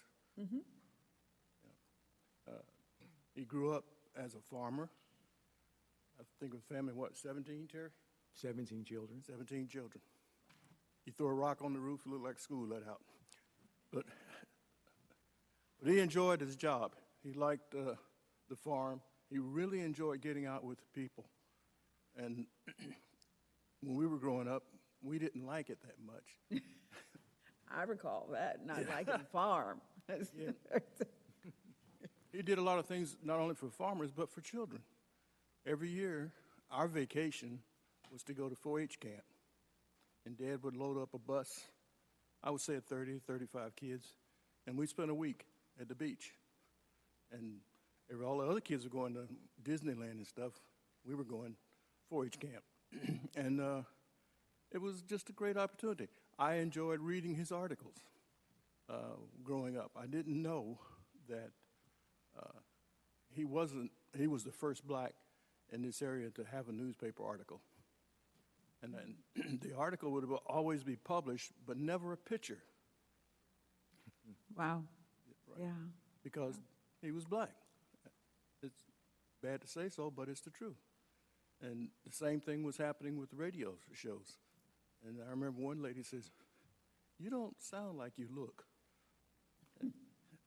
But he had a show, and then I remember going to WTVD with Peggy Mann in the mornings, and he would have farm news there. So, but again, thanks for everybody. We're going to send pictures to the remaining sisters and brothers. Unfortunately, due to their age, they weren't able to make it, but I'm sure they'll be very, very, very thankful too. Terry? Thank you for being here. Right. Just thank you. One thing I'd like to add, which is very interesting, and you'll never find it written, that he was the first black extension director or agent that was allowed to talk to white farmers. White extension directors and agents could talk to any race, but blacks were restricted to who they could talk to. Also, with the newspaper article, I can remember it was very, very dark. My father had very keen features, so the first couple of editions came out, you couldn't tell what race he was. So each progressive newspaper article, they would darken it. So by the time they got an accepted photograph, we couldn't tell who he was either. But we'd like to just thank you for this opportunity and what's being done in my father's name. And I guess since I'm actually a Tar Heel, but there has been a scholarship established at North Carolina A&T in his name. So I'll say this once, Aggie pride. And unfortunately, our manager is not here, who would be happy to hear that. Yeah, I'll say Aggie pride for my kids. I have two children that went to A&T, and I have a granddaughter that's in the engineering program at A&T. So Aggie pride, but back at you. I'm in Aggie, and Daddy started sending kids 4-H to A&T. He was the first. Graduated in '54. I graduated in '73. Our oldest son graduated in 2000, and we've got a granddaughter that's a junior up there now. Well, thank you both so much, and your wife for being here, coming to be Thank here. you. Sitting through, you've been here all day, so thanks for being here. Thank you so much. And I have a suggestion, if you all are interested.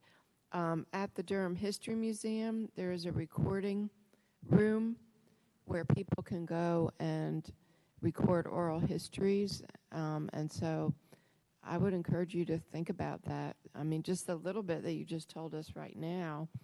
Well, that's a great idea, but I'm sorry, I didn't add this, that back in the early 2020s, he recorded for 2 hours a conversation on his life with the Southern Oral History Program at UNC. Oh, fantastic. Oh, okay. So if you, That's fantastic. and he talks about the history of the Extension Service, which is very interesting. Is that online somewhere? It's online. The Extension Service actually has copies of the transcript. We'll get it to you all in addition to some newspaper clippings and articles that Donna Rewald's team had. Yeah. Thank you. Thank you. So much, thank you. And Madam Chair, you are going to invite them back for the public hearing, right? Yes, yeah. Strap will take care of that, yeah. All right, so we are down to 230669, the Aquifer update, and that is Claudia. Yeah, will give us an update here. On the American Rescue Funds. Yeah. Okay.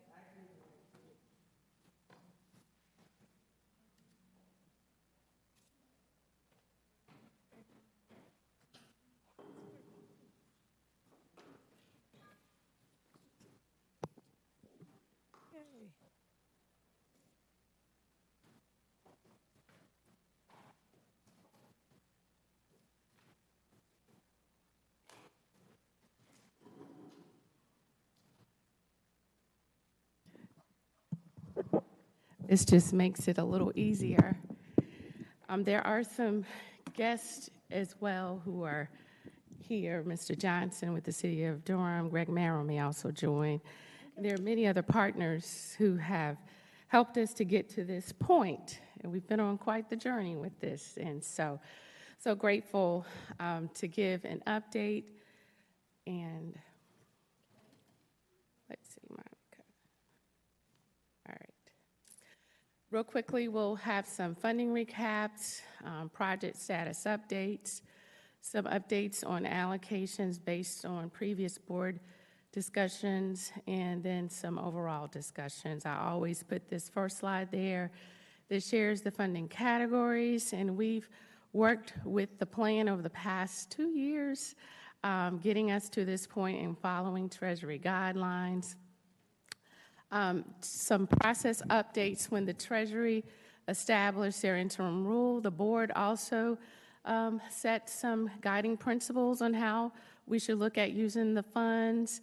There was engagement, community efforts over almost a year's time frame with that happening with the City of Durham, as well as lots of remote activity, because as you may recall, we were in COVID during quite a bit of that time.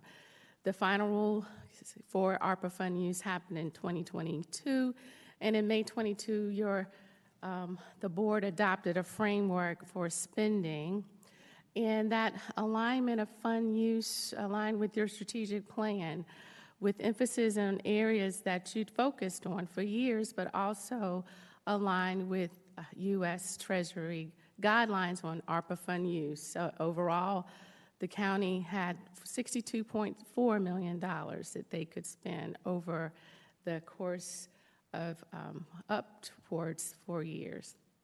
In addition to the dollars set aside for ARPA, there was in the plan framework some understanding that there may be areas that we could not cover through ARPA, and as it was appropriate, the potential use of fund balance could be used during the time frame.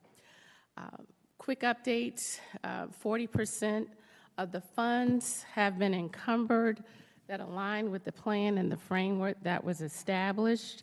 In the sight of U.S. Treasury, encumbrance means you have a contract. Now, we have a plan on how we use the money, but until you have a contract, it doesn't technically count in their eyesight as an obligation. And so 40% of our funds are encumbered. We'll talk about what those projects are. 39 projects, that's a lot. As we work towards 100% encumbrances, the first target is to try to get the remaining larger bulk of activities encumbered by December, and we're moving towards that target. Over the past year or so, you've heard how much back and forth we've gone through with various partners to get to the contract partnership place. A real good example is the Bulls Initiative, and you heard them say, well, we've had 13 versions, or whatever the version was, trying to get it right, because in our forefront is the back end, the compliance side. We have up until, I think, 2030, we have to keep all these documents, and I plan to be in the number somewhere, but I may not be here. And so with that, we keep in the forefront compliance and all of those components as well. So that's why we have been real intentional with our vetting. With the next several months, there are lots of activities that will come before you. We've been at a faster pace, just again, by virtue of process. The outstanding community grants, we have 33 contracts that have been approved. The remaining ones will try to move forward within the next couple of months or less. There are RFPs that will happen in the fall, and we'll go over that list soon. There are interlocal agreements that we'll talk about as well that are close to fruition. And then there are remaining county projects as well that will have greater clarity and we can bring forth. Our second target is to make sure we have everything encumbered by early spring, March 2024. We feel comfortable with those targets because several RFPs will be underway in the next couple of months with the hope that they'll be finalized by February 2024. These are some guiding principles. There are several of us that think about ARPA a lot. And the two clocks that tick, I don't know if y'all ever remember that show 24, and there was always this clock ticking. Well, 2024 keeps ticking in the background. I know our new grants administrator, John, that's one thing we talk about. Okay, Claudia, what he'll say, Claudia, now what's our strategy again? How are we going to make sure that we're there? So that's something that's in all of our forefront. So the goal is to, have, of course, everything encumbered within by the winter, but also look at the plan and refine if we need to make adjustments and what's being proposed. If adjustments need to be made, that we make those adjustments by May of 2024. So if there are RFPs that need to happen or contracts adjustments that need to happen, we can do that well ahead of the December 2024 timeframe. And this is how we've moved throughout this whole process. If you may recall, we had a plan, we've been modifying it, and we've been working along the way. This is a list you can't see probably from that screen, but it is in your resource materials, but it does show the listing of activities that we've brought to the board as contracts to date, 39 projects, and it's $24 million in committed dollars. As we shift to, well, how do we get to the very end of the process? It's one thing to encumber it, but then you have to make sure all the dollars are expended. So to make sure we meet those targets, our nonprofit grant, community grants, they're for 24 months, and they're to complete spending by summer 2025. Remaining projects are targeted to end no later than 2026. Again, our focus is on compliance. In your budget process, there were positions added to support that. We comply, of course, with the internal and external audit reviews, and we're always looking at how can we make approaches more seamless with expenditure use. And the other part is also telling the story, which is the place that you will start seeing more storytelling. It's happening, it's underway, but it's soon. In May, we share with the board opportunities to do some realignments based on the original plan. We moved some dollars from broadband based on funds that were made available from the state to support those efforts. And there were some recent communications on that, and we'll talk a little bit about that. And in those conversations, we said that there were about $15.8 million that were available to reallocate into other areas based on moving some dollars from broadband and some unallocated dollars that were in the original plan. Based on your conversations with staff, we had a series, we've had a couple of conversations about this, and we're going to also put online those meetings so the public can see when they can have a link and see all those discussions. One area that we presented to the board was potentially expanding affordable housing investments with continued partnerships with the city. Back in fiscal year 2023, we jointly partnered with the city to invest $10 million of our ARPA funds, and they also invested another $10 to support housing for new affordable housing. And so based on our conversations and board commitments, and there were projects presented, we recommended continuing that effort with a commitment of $3.5 million. I'll talk a little bit more about that soon.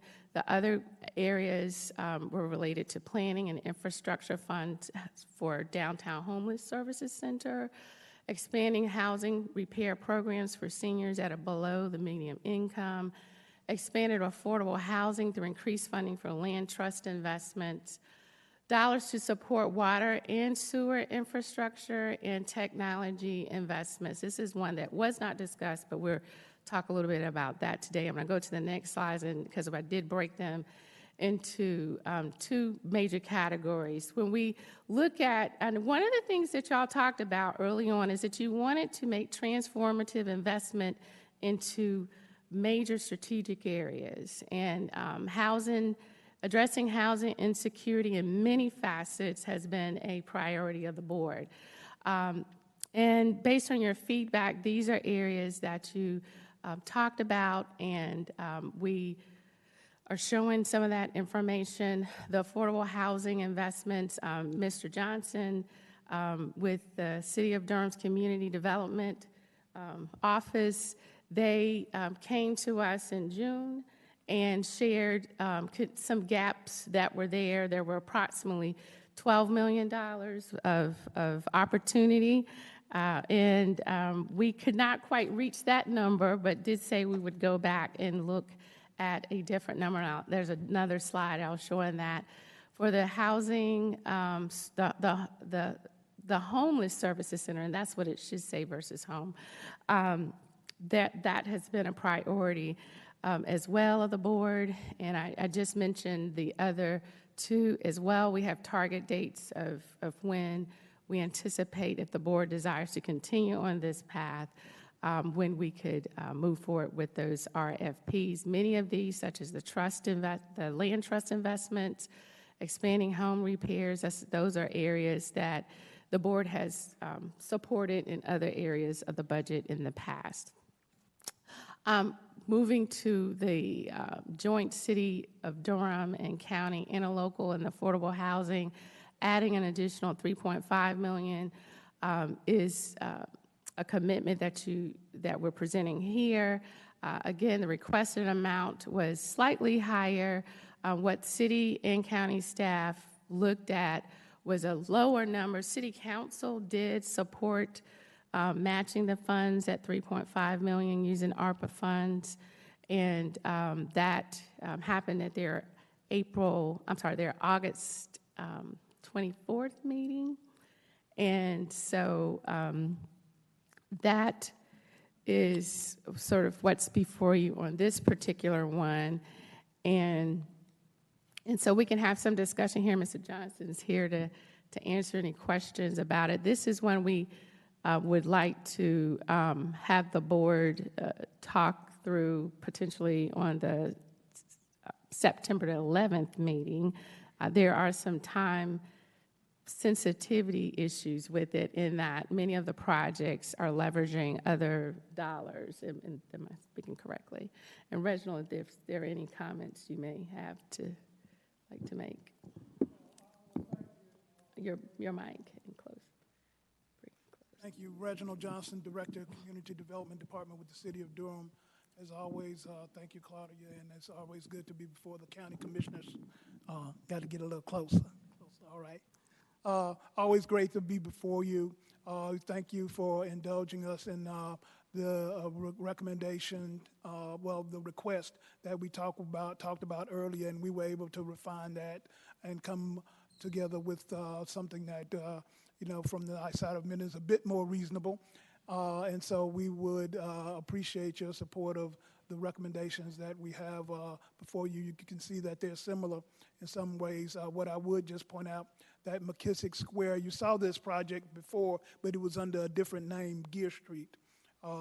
They were not successful in receiving 9% tax credits, and we had in our original plan an alternative just in case they did not receive a 9% award. And so this $700,000 is the piece that is in addition because they did not receive it. They're changing the project so that they can move forward, but it's still an exciting project. We've talked about the other projects previously, but that's the only difference. Okay.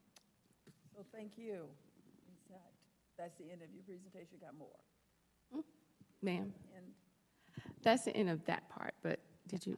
Got a question? I have questions specifically about this. Could you get us some follow-up information about this, or maybe some of it you probably could answer now. One is I'm wondering, are all of these projects a minimum of 30 years restricted for affordable housing? That's one of my questions. And then, is there going to be anything in the agreement related to after 30 years, you know, the city and the county, whatever, having right of first refusal? That's one of my questions. And then, you know, if it's going to go on the open market. And then my second question is, how many units are these representing for each of the projects? And then a breakdown of what AMI they are, which are, you know, how many 30%, 50% and below, and 80% and below for each of those. So the answer to the question is yes, they are 30 years. With the number of units, and what I'll do is we'll resend the presentation that we had earlier on each of those, and I'll add the McKissick Square project, but that project will have 84 units, and those will be 60% and below. 20% will be affordable to households, 30% AMI, and then the rest will be earning up to 70% AMI on McKissick Square. That is a different type of project, and it is predominantly privately financed without any tax credits involved. The Aqua Rehab, as you recalled, is a rehabilitation that's all 60% below. And yes, they will have Harriet's Place in particular has agreed to a 30-year extension. The others will be in conversation about those as well.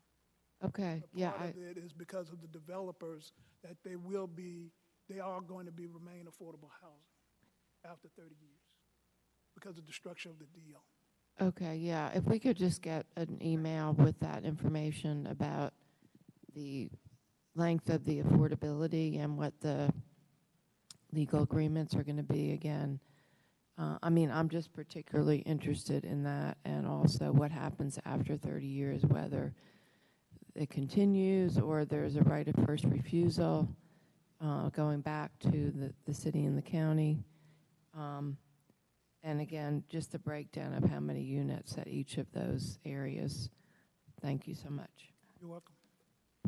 Claudia, could you talk a little bit, McKissick Square? I don't remember that one. Yeah.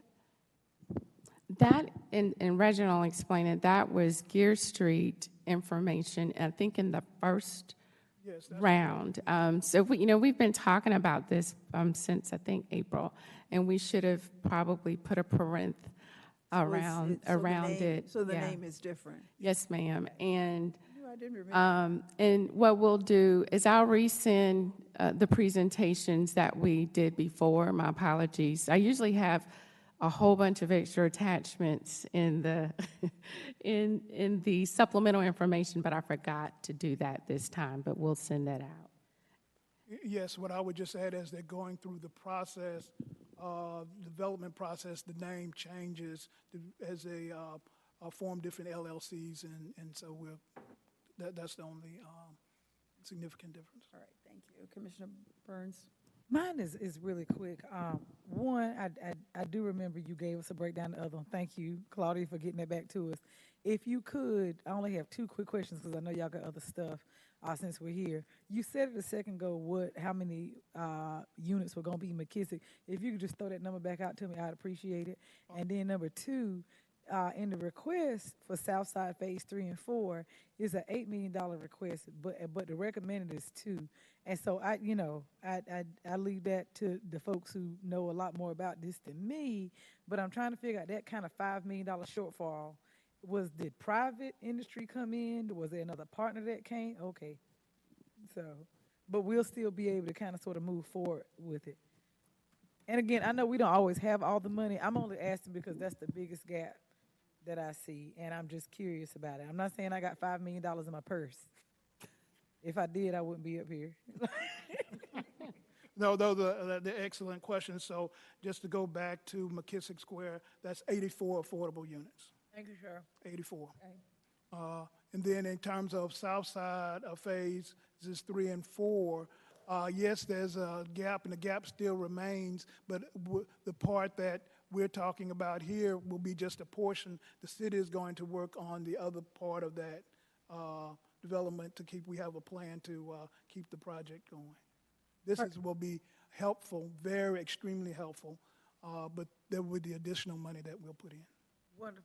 And so I made that my last one. Was there a request that came into the city or the county or anybody? I know that at Fayette Place, which is on Fayetteville Street, they're trying to do townhomes. Has anybody, and it's just a quick yes or no, have they made a request? Is there any need for gap funding? And if you haven't, then it's no. So, right across from Phoenix, there's that whole development. Yeah, it is DHA, but they're actually, from my understanding, the last time I listened in, the developer was trying to do affordable. Did a request come in for any gap funding for that at all? So that's, from our standpoint, this is not in the ARPA conversation. Right. Okay, cool beans. I can call you later. Thank you, Mr. Johnson. I'm just curious. Thank you. But that's a great question. And Reginald, remind me, these projects were a part of an RFP that happened in, was it December of 2021 21 timeframe. So that's the sort of the scope of projects. Yes, ma'am. Thank you, ma'am. I'm sorry. She said a long time ago. Okay. Great question. All right, and then if there aren't any more questions on that, I'll move to the next area. It's the infrastructure investments, water and sewer support. We have over $100 million worth of funding gaps for water and sewer projects. In the original plan, there was $4 million allocated to support water and sewer projects. We're proposing, based on conversation and need, an additional $6 million, which would bring it to $10 million, far from where we need to be. And the $100 million is pre-conversations about other places that may have some water and sewer needs as we look at the RTP areas. So, and expansion growth, that discussions that have and are underway. There are many projects that could benefit from that, and we can give more information about those later. The last one is a infrastructure potential investment related to improvements from a technology perspective with the Department of Social Services. They are about to, as you know, all institutions embark on Medicaid expansion, and many organizations are trying to get ready, and having the optimal enterprise resource plan ERP system to support that would help both staff and then our customers, which is always in the forefront. This was not something we talked about. We may also need to also use some local funding, but is most appropriate is on state contract is something that the vendor would be able to do that way. So it does allow us to satisfy those requirements in bid process, et cetera. And so those were the other two areas. And I'm moving forward, but I probably should have had another slide that went back so you can see them all. And just want to get your thoughts on these. And again, these are based on our conversations. We can come back, but is there agreement that we can come to the board on September 11th with the interlocal agreement, a draft one for y'all to look at? I only have one quick question. Yes, ma'am. And I thought we were going to be able to do this. I wrote this down. So I see the $2 million, the budget priority I'm not so concerned with. So let's just do one of them. A good example, one that I think we can most folks agree on, planning infrastructure funds for a downtown homeless services center, right? Mm-hmm. So I think the community, business community, homeless, so everybody's pretty much in agreement. And we said $2 million is the budget. So we know it's going to cost more than $2 million. Yes, we will. Right, we absolutely. Yes. So the RFP is for the planning. So, but that's not what the $2 million is.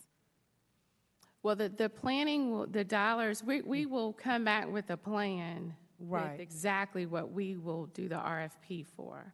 Right, Because thank you. Okay, planning yeah. dollars would not require that Right. total amount. Right. However, we know this is a down payment into a larger investment. That's all I needed you to say. Because, yeah, Each one of these. that's not going to cover all that's needed. However, while we're in transition, we need to plan for it and to Right. also look at some infrastructure investment. No, me and you on the same page. So just so I'm clear, everything that is in the budget column is our down payment, good faith, that these are things that we want to move forward with.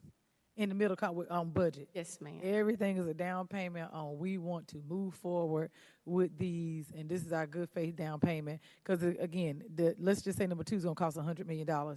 We say, all right, we don't put $2 million in the kitty for Yes. this. We open up a RFP, they come back with a plan, and then we move forward and figure out what that big amount is. But that's what this is. I know you're going to beat me because you asked me, did I have any questions? I'm just I asked making, because I mean, you and I everybody. both know it's not, like, Yeah. this is not the amount. Right, So, yes, ma'am. Right. This one is probably one that we'll have to spend more time fleshing out what the RFP request will be. Right. Because the intent is not to come back with the cost of a building. Right. but And right, the so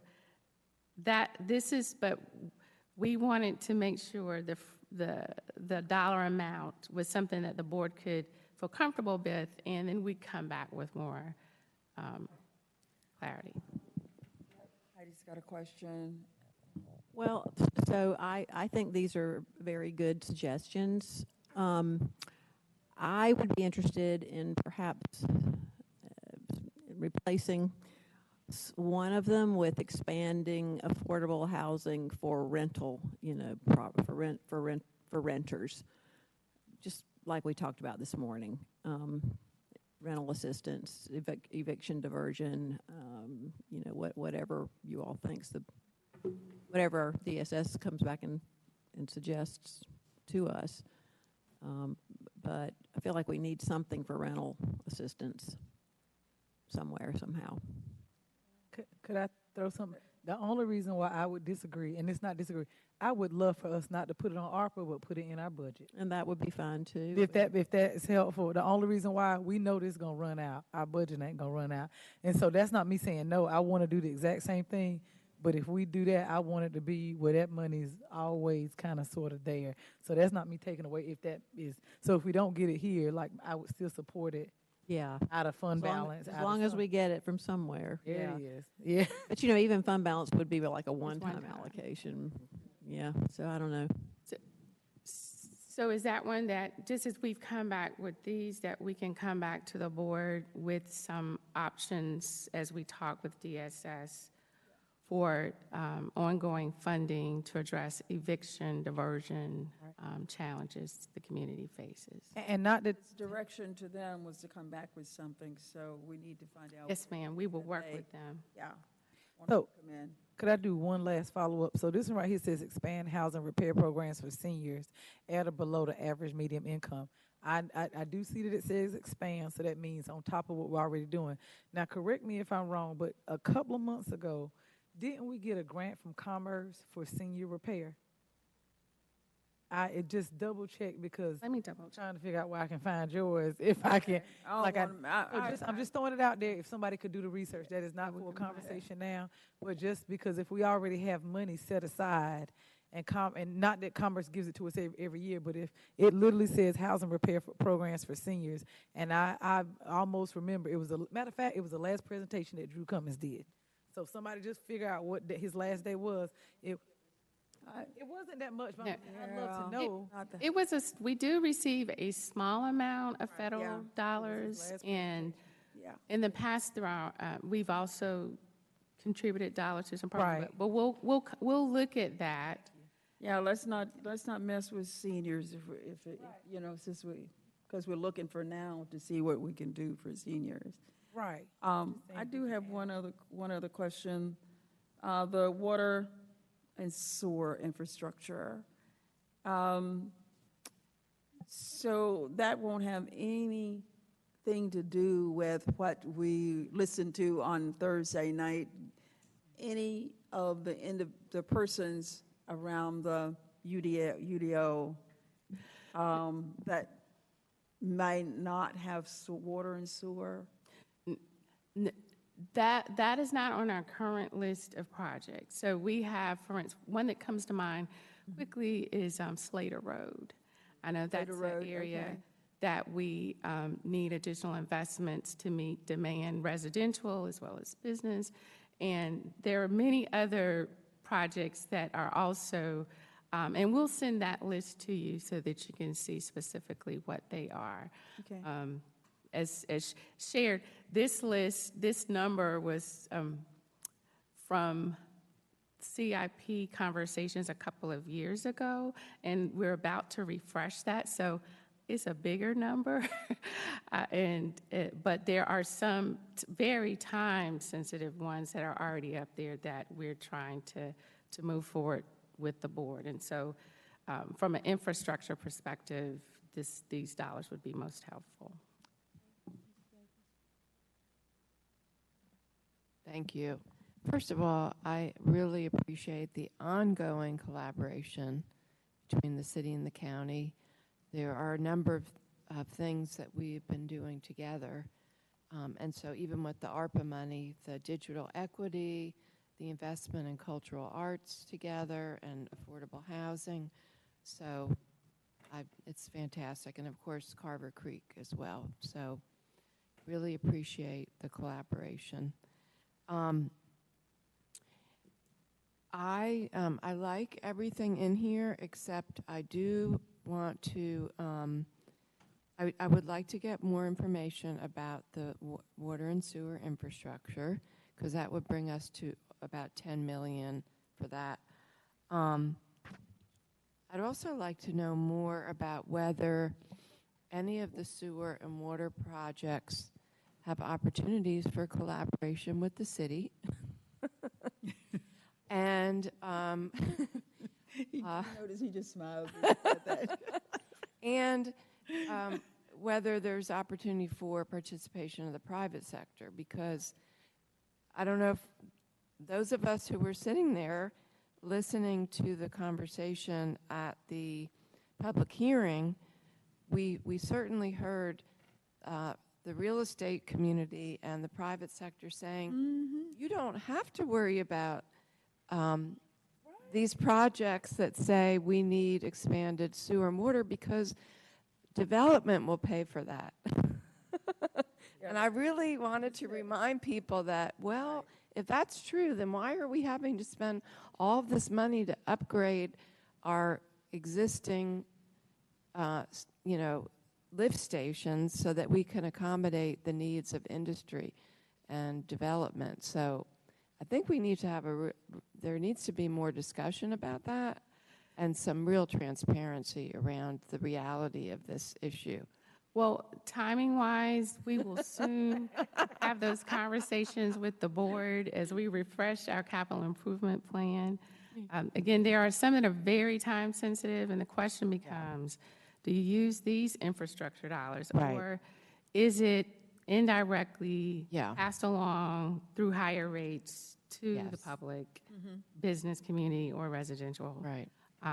And then what's the benefit of it? What's the return on that infrastructure dollars? And we do have that. So we'll send that out to you as well. Yes. And I do as think a reminder. It's a really important conversation, because yes, if we don't grow, if we don't support more businesses, then we're not going to have jobs, we won't have the tax base.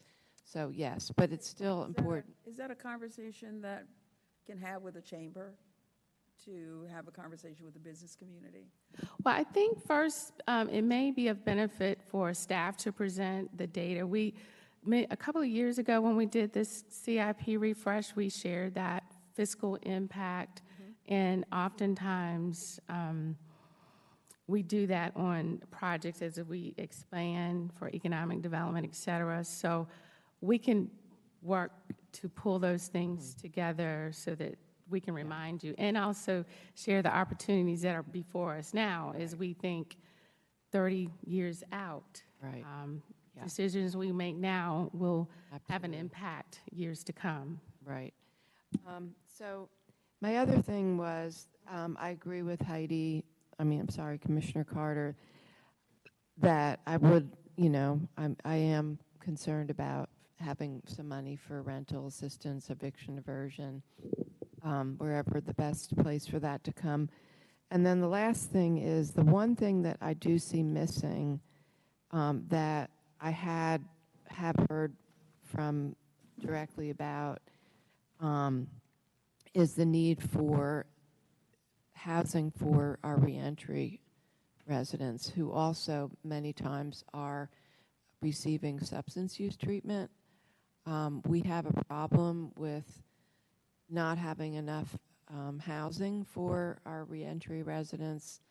I know, for instance, we had heard that there's a need for housing for women specifically.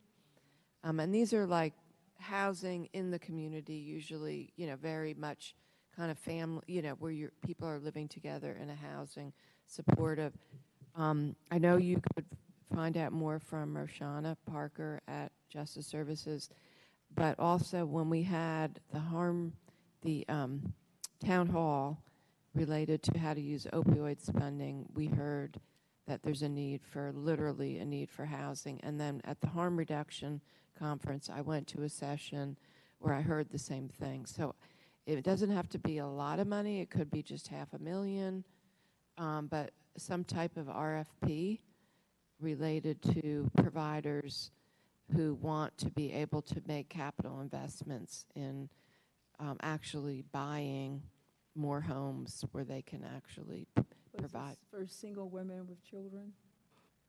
I don't know. I think talking to Roshana.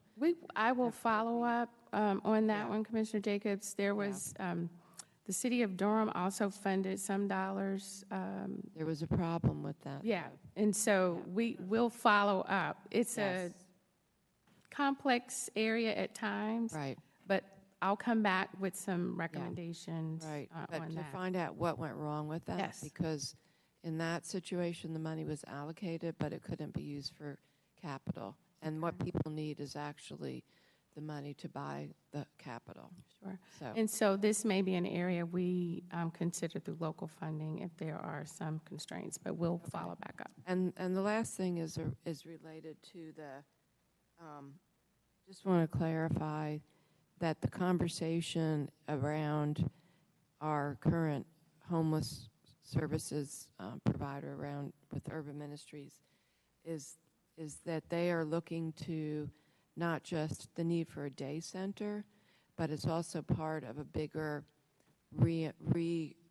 totally restructuring their shelter in terms of non-congregant housing. Yes. So I just want to make sure we do the RFP for that. Yes. That we are reflecting the whole thing. And one more thing, because Deborah's back You here do now. one more thing. That slide that you put out at the beginning, going back to what we've already done, the 40%. Yes. Can we please do a press release or something around it? Yes. Because it's fantastic, and all of the work that you all have accomplished. I really would love for that to be, that's perfect, with everything that's on there. Now that. Yes, we can now tell our stories. Thank you.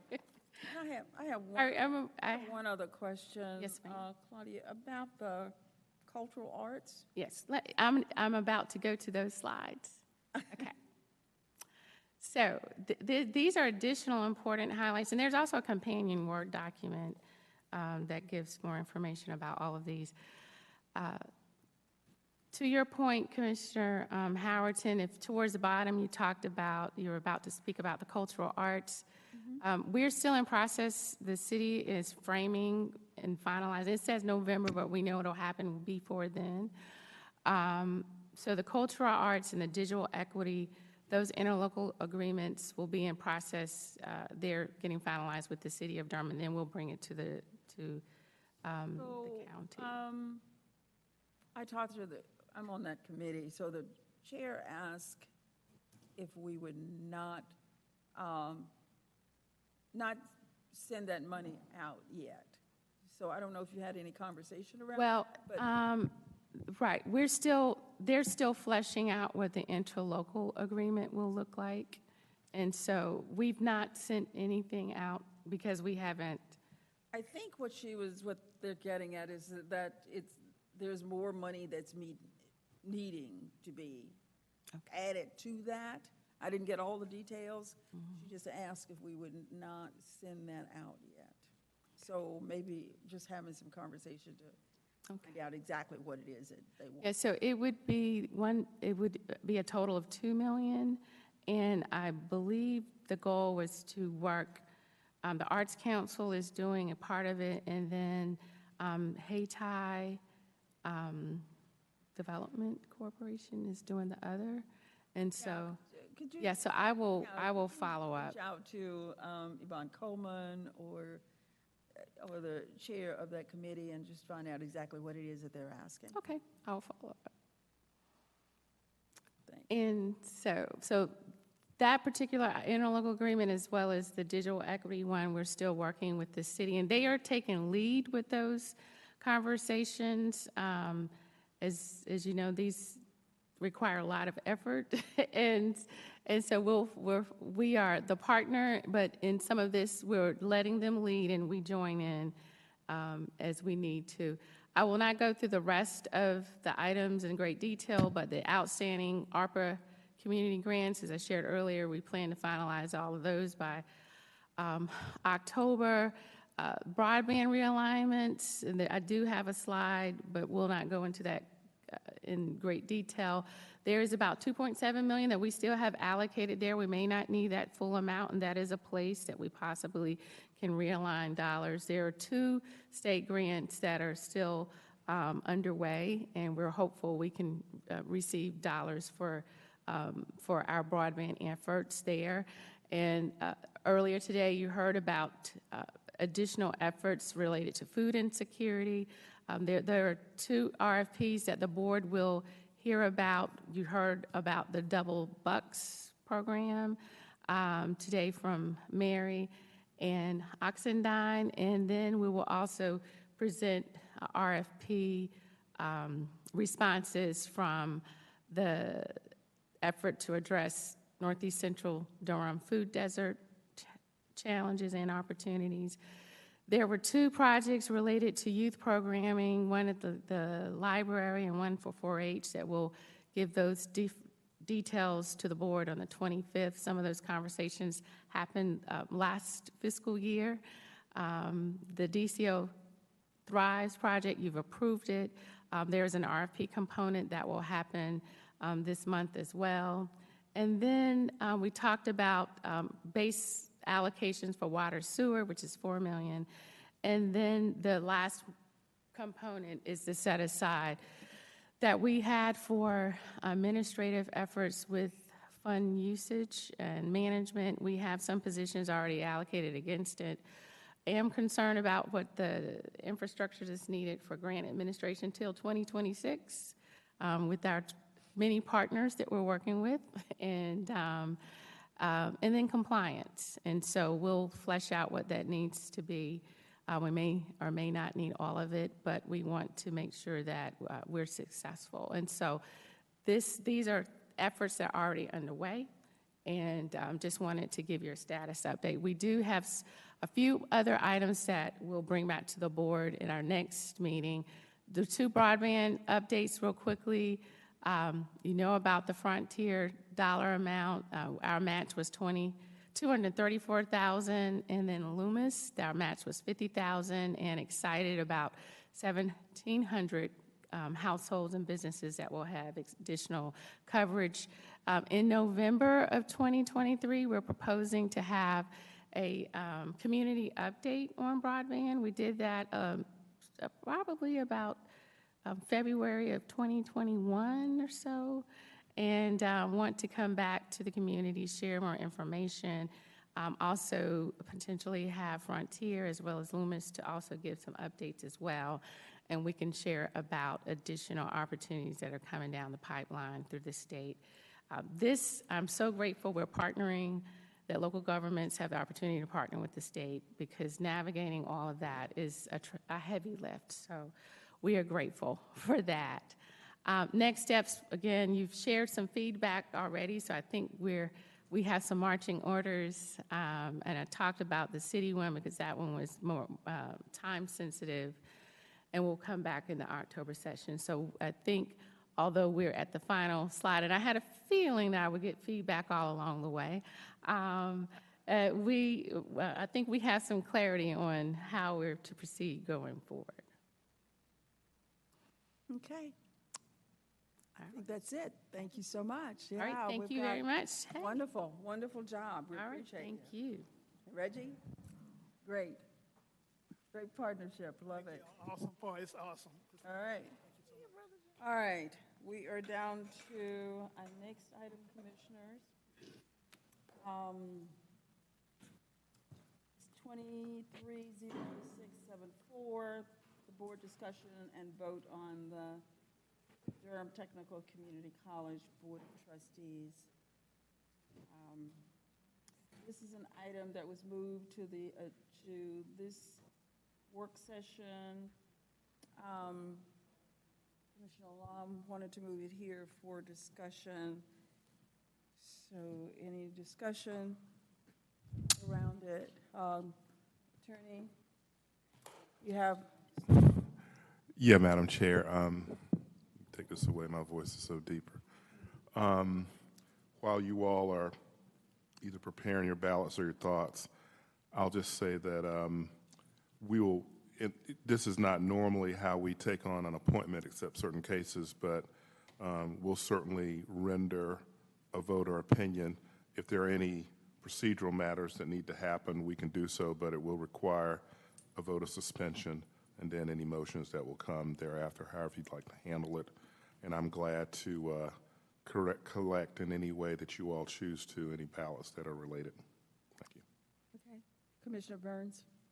Yes, ma'am. Madam Chair, based on the extenuating circumstances and some of the movement within the legislature, the current ballot that is in front of us does not give us an opportunity to do what is probably best for the board and for continuity of that other board. So I would first like to make a motion to suspend the rules to make an amendment to this ballot.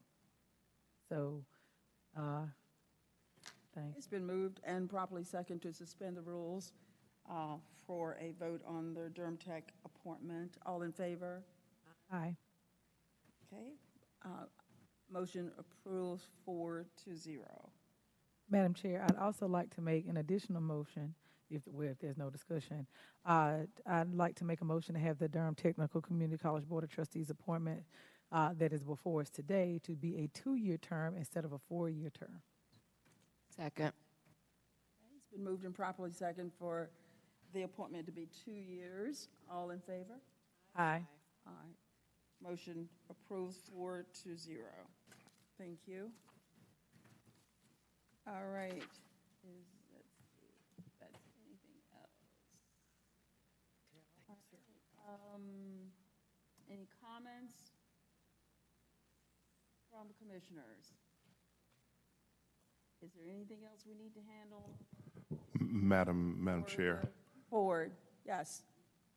we will need to You name. need the ballots. I've checked it. I just haven't given it to you. There it is. Okay, even though we voted on it, you still need to do something, the attorney? You all haven't named the person to be appointed, and that's the reason we had the agenda item. So you have that, okay. Yeah. So, based on the board's vote, the board has decided to appoint Dr. Tara Fikes to the Durham Tech Board of Trustees. And based on the prior vote, I believe that term will be for 2 years. 2 years, yes. So the record's properly reflected. Thank you very much, Madam Chair. Okay, thank you. All right. Anything else for the good of the board? If not, I will ask for a motion to adjourn. Closed session. Closed session. Okay, we adjourn out of, okay, so we're going to go into closed session. You know I'm moving here. It's after 3 o'clock. So rather than, excuse that motion? I take that one back. So the board is requested to adjourn to closed session to establish or to instruct public bodies, staff, or negotiating agents concerning the position to be taken by or on behalf of the public body in negotiating the price and other material terms of a contract or proposed contract for the acquisition of real property by purchase, option, exchange, or lease, or the amount of compensation and other materials terms of an employment contract or proposed employment contract pursuant to GS 143-318.11A5. Motion to go into closed session. Second. We are in closed session.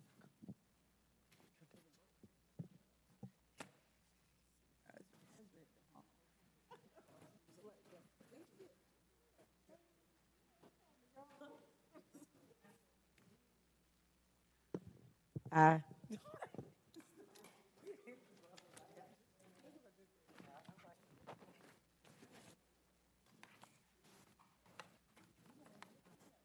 I got to go pick up a prescription for tonight. I got to, before the cancer's in the place. Okay.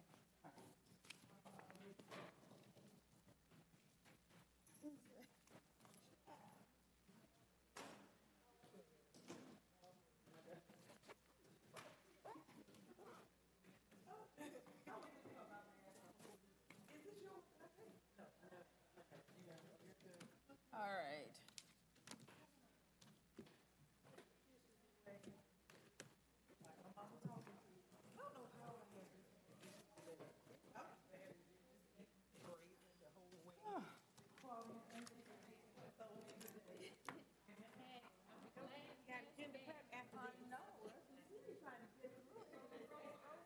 Just trying to get stuff.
Could I see you for a second?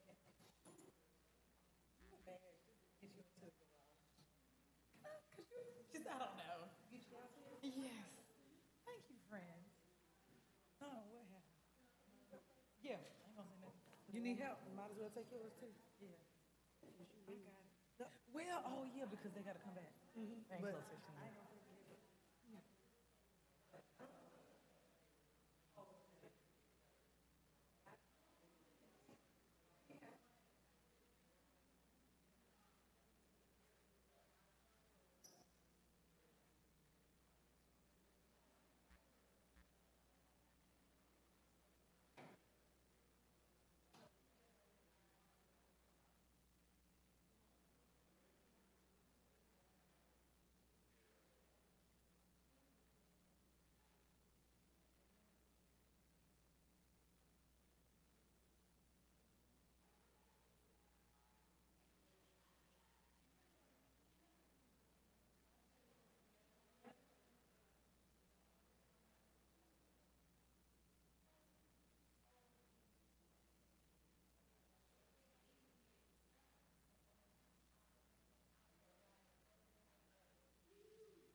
Okay, the commissioners met in closed session with staff, given direction.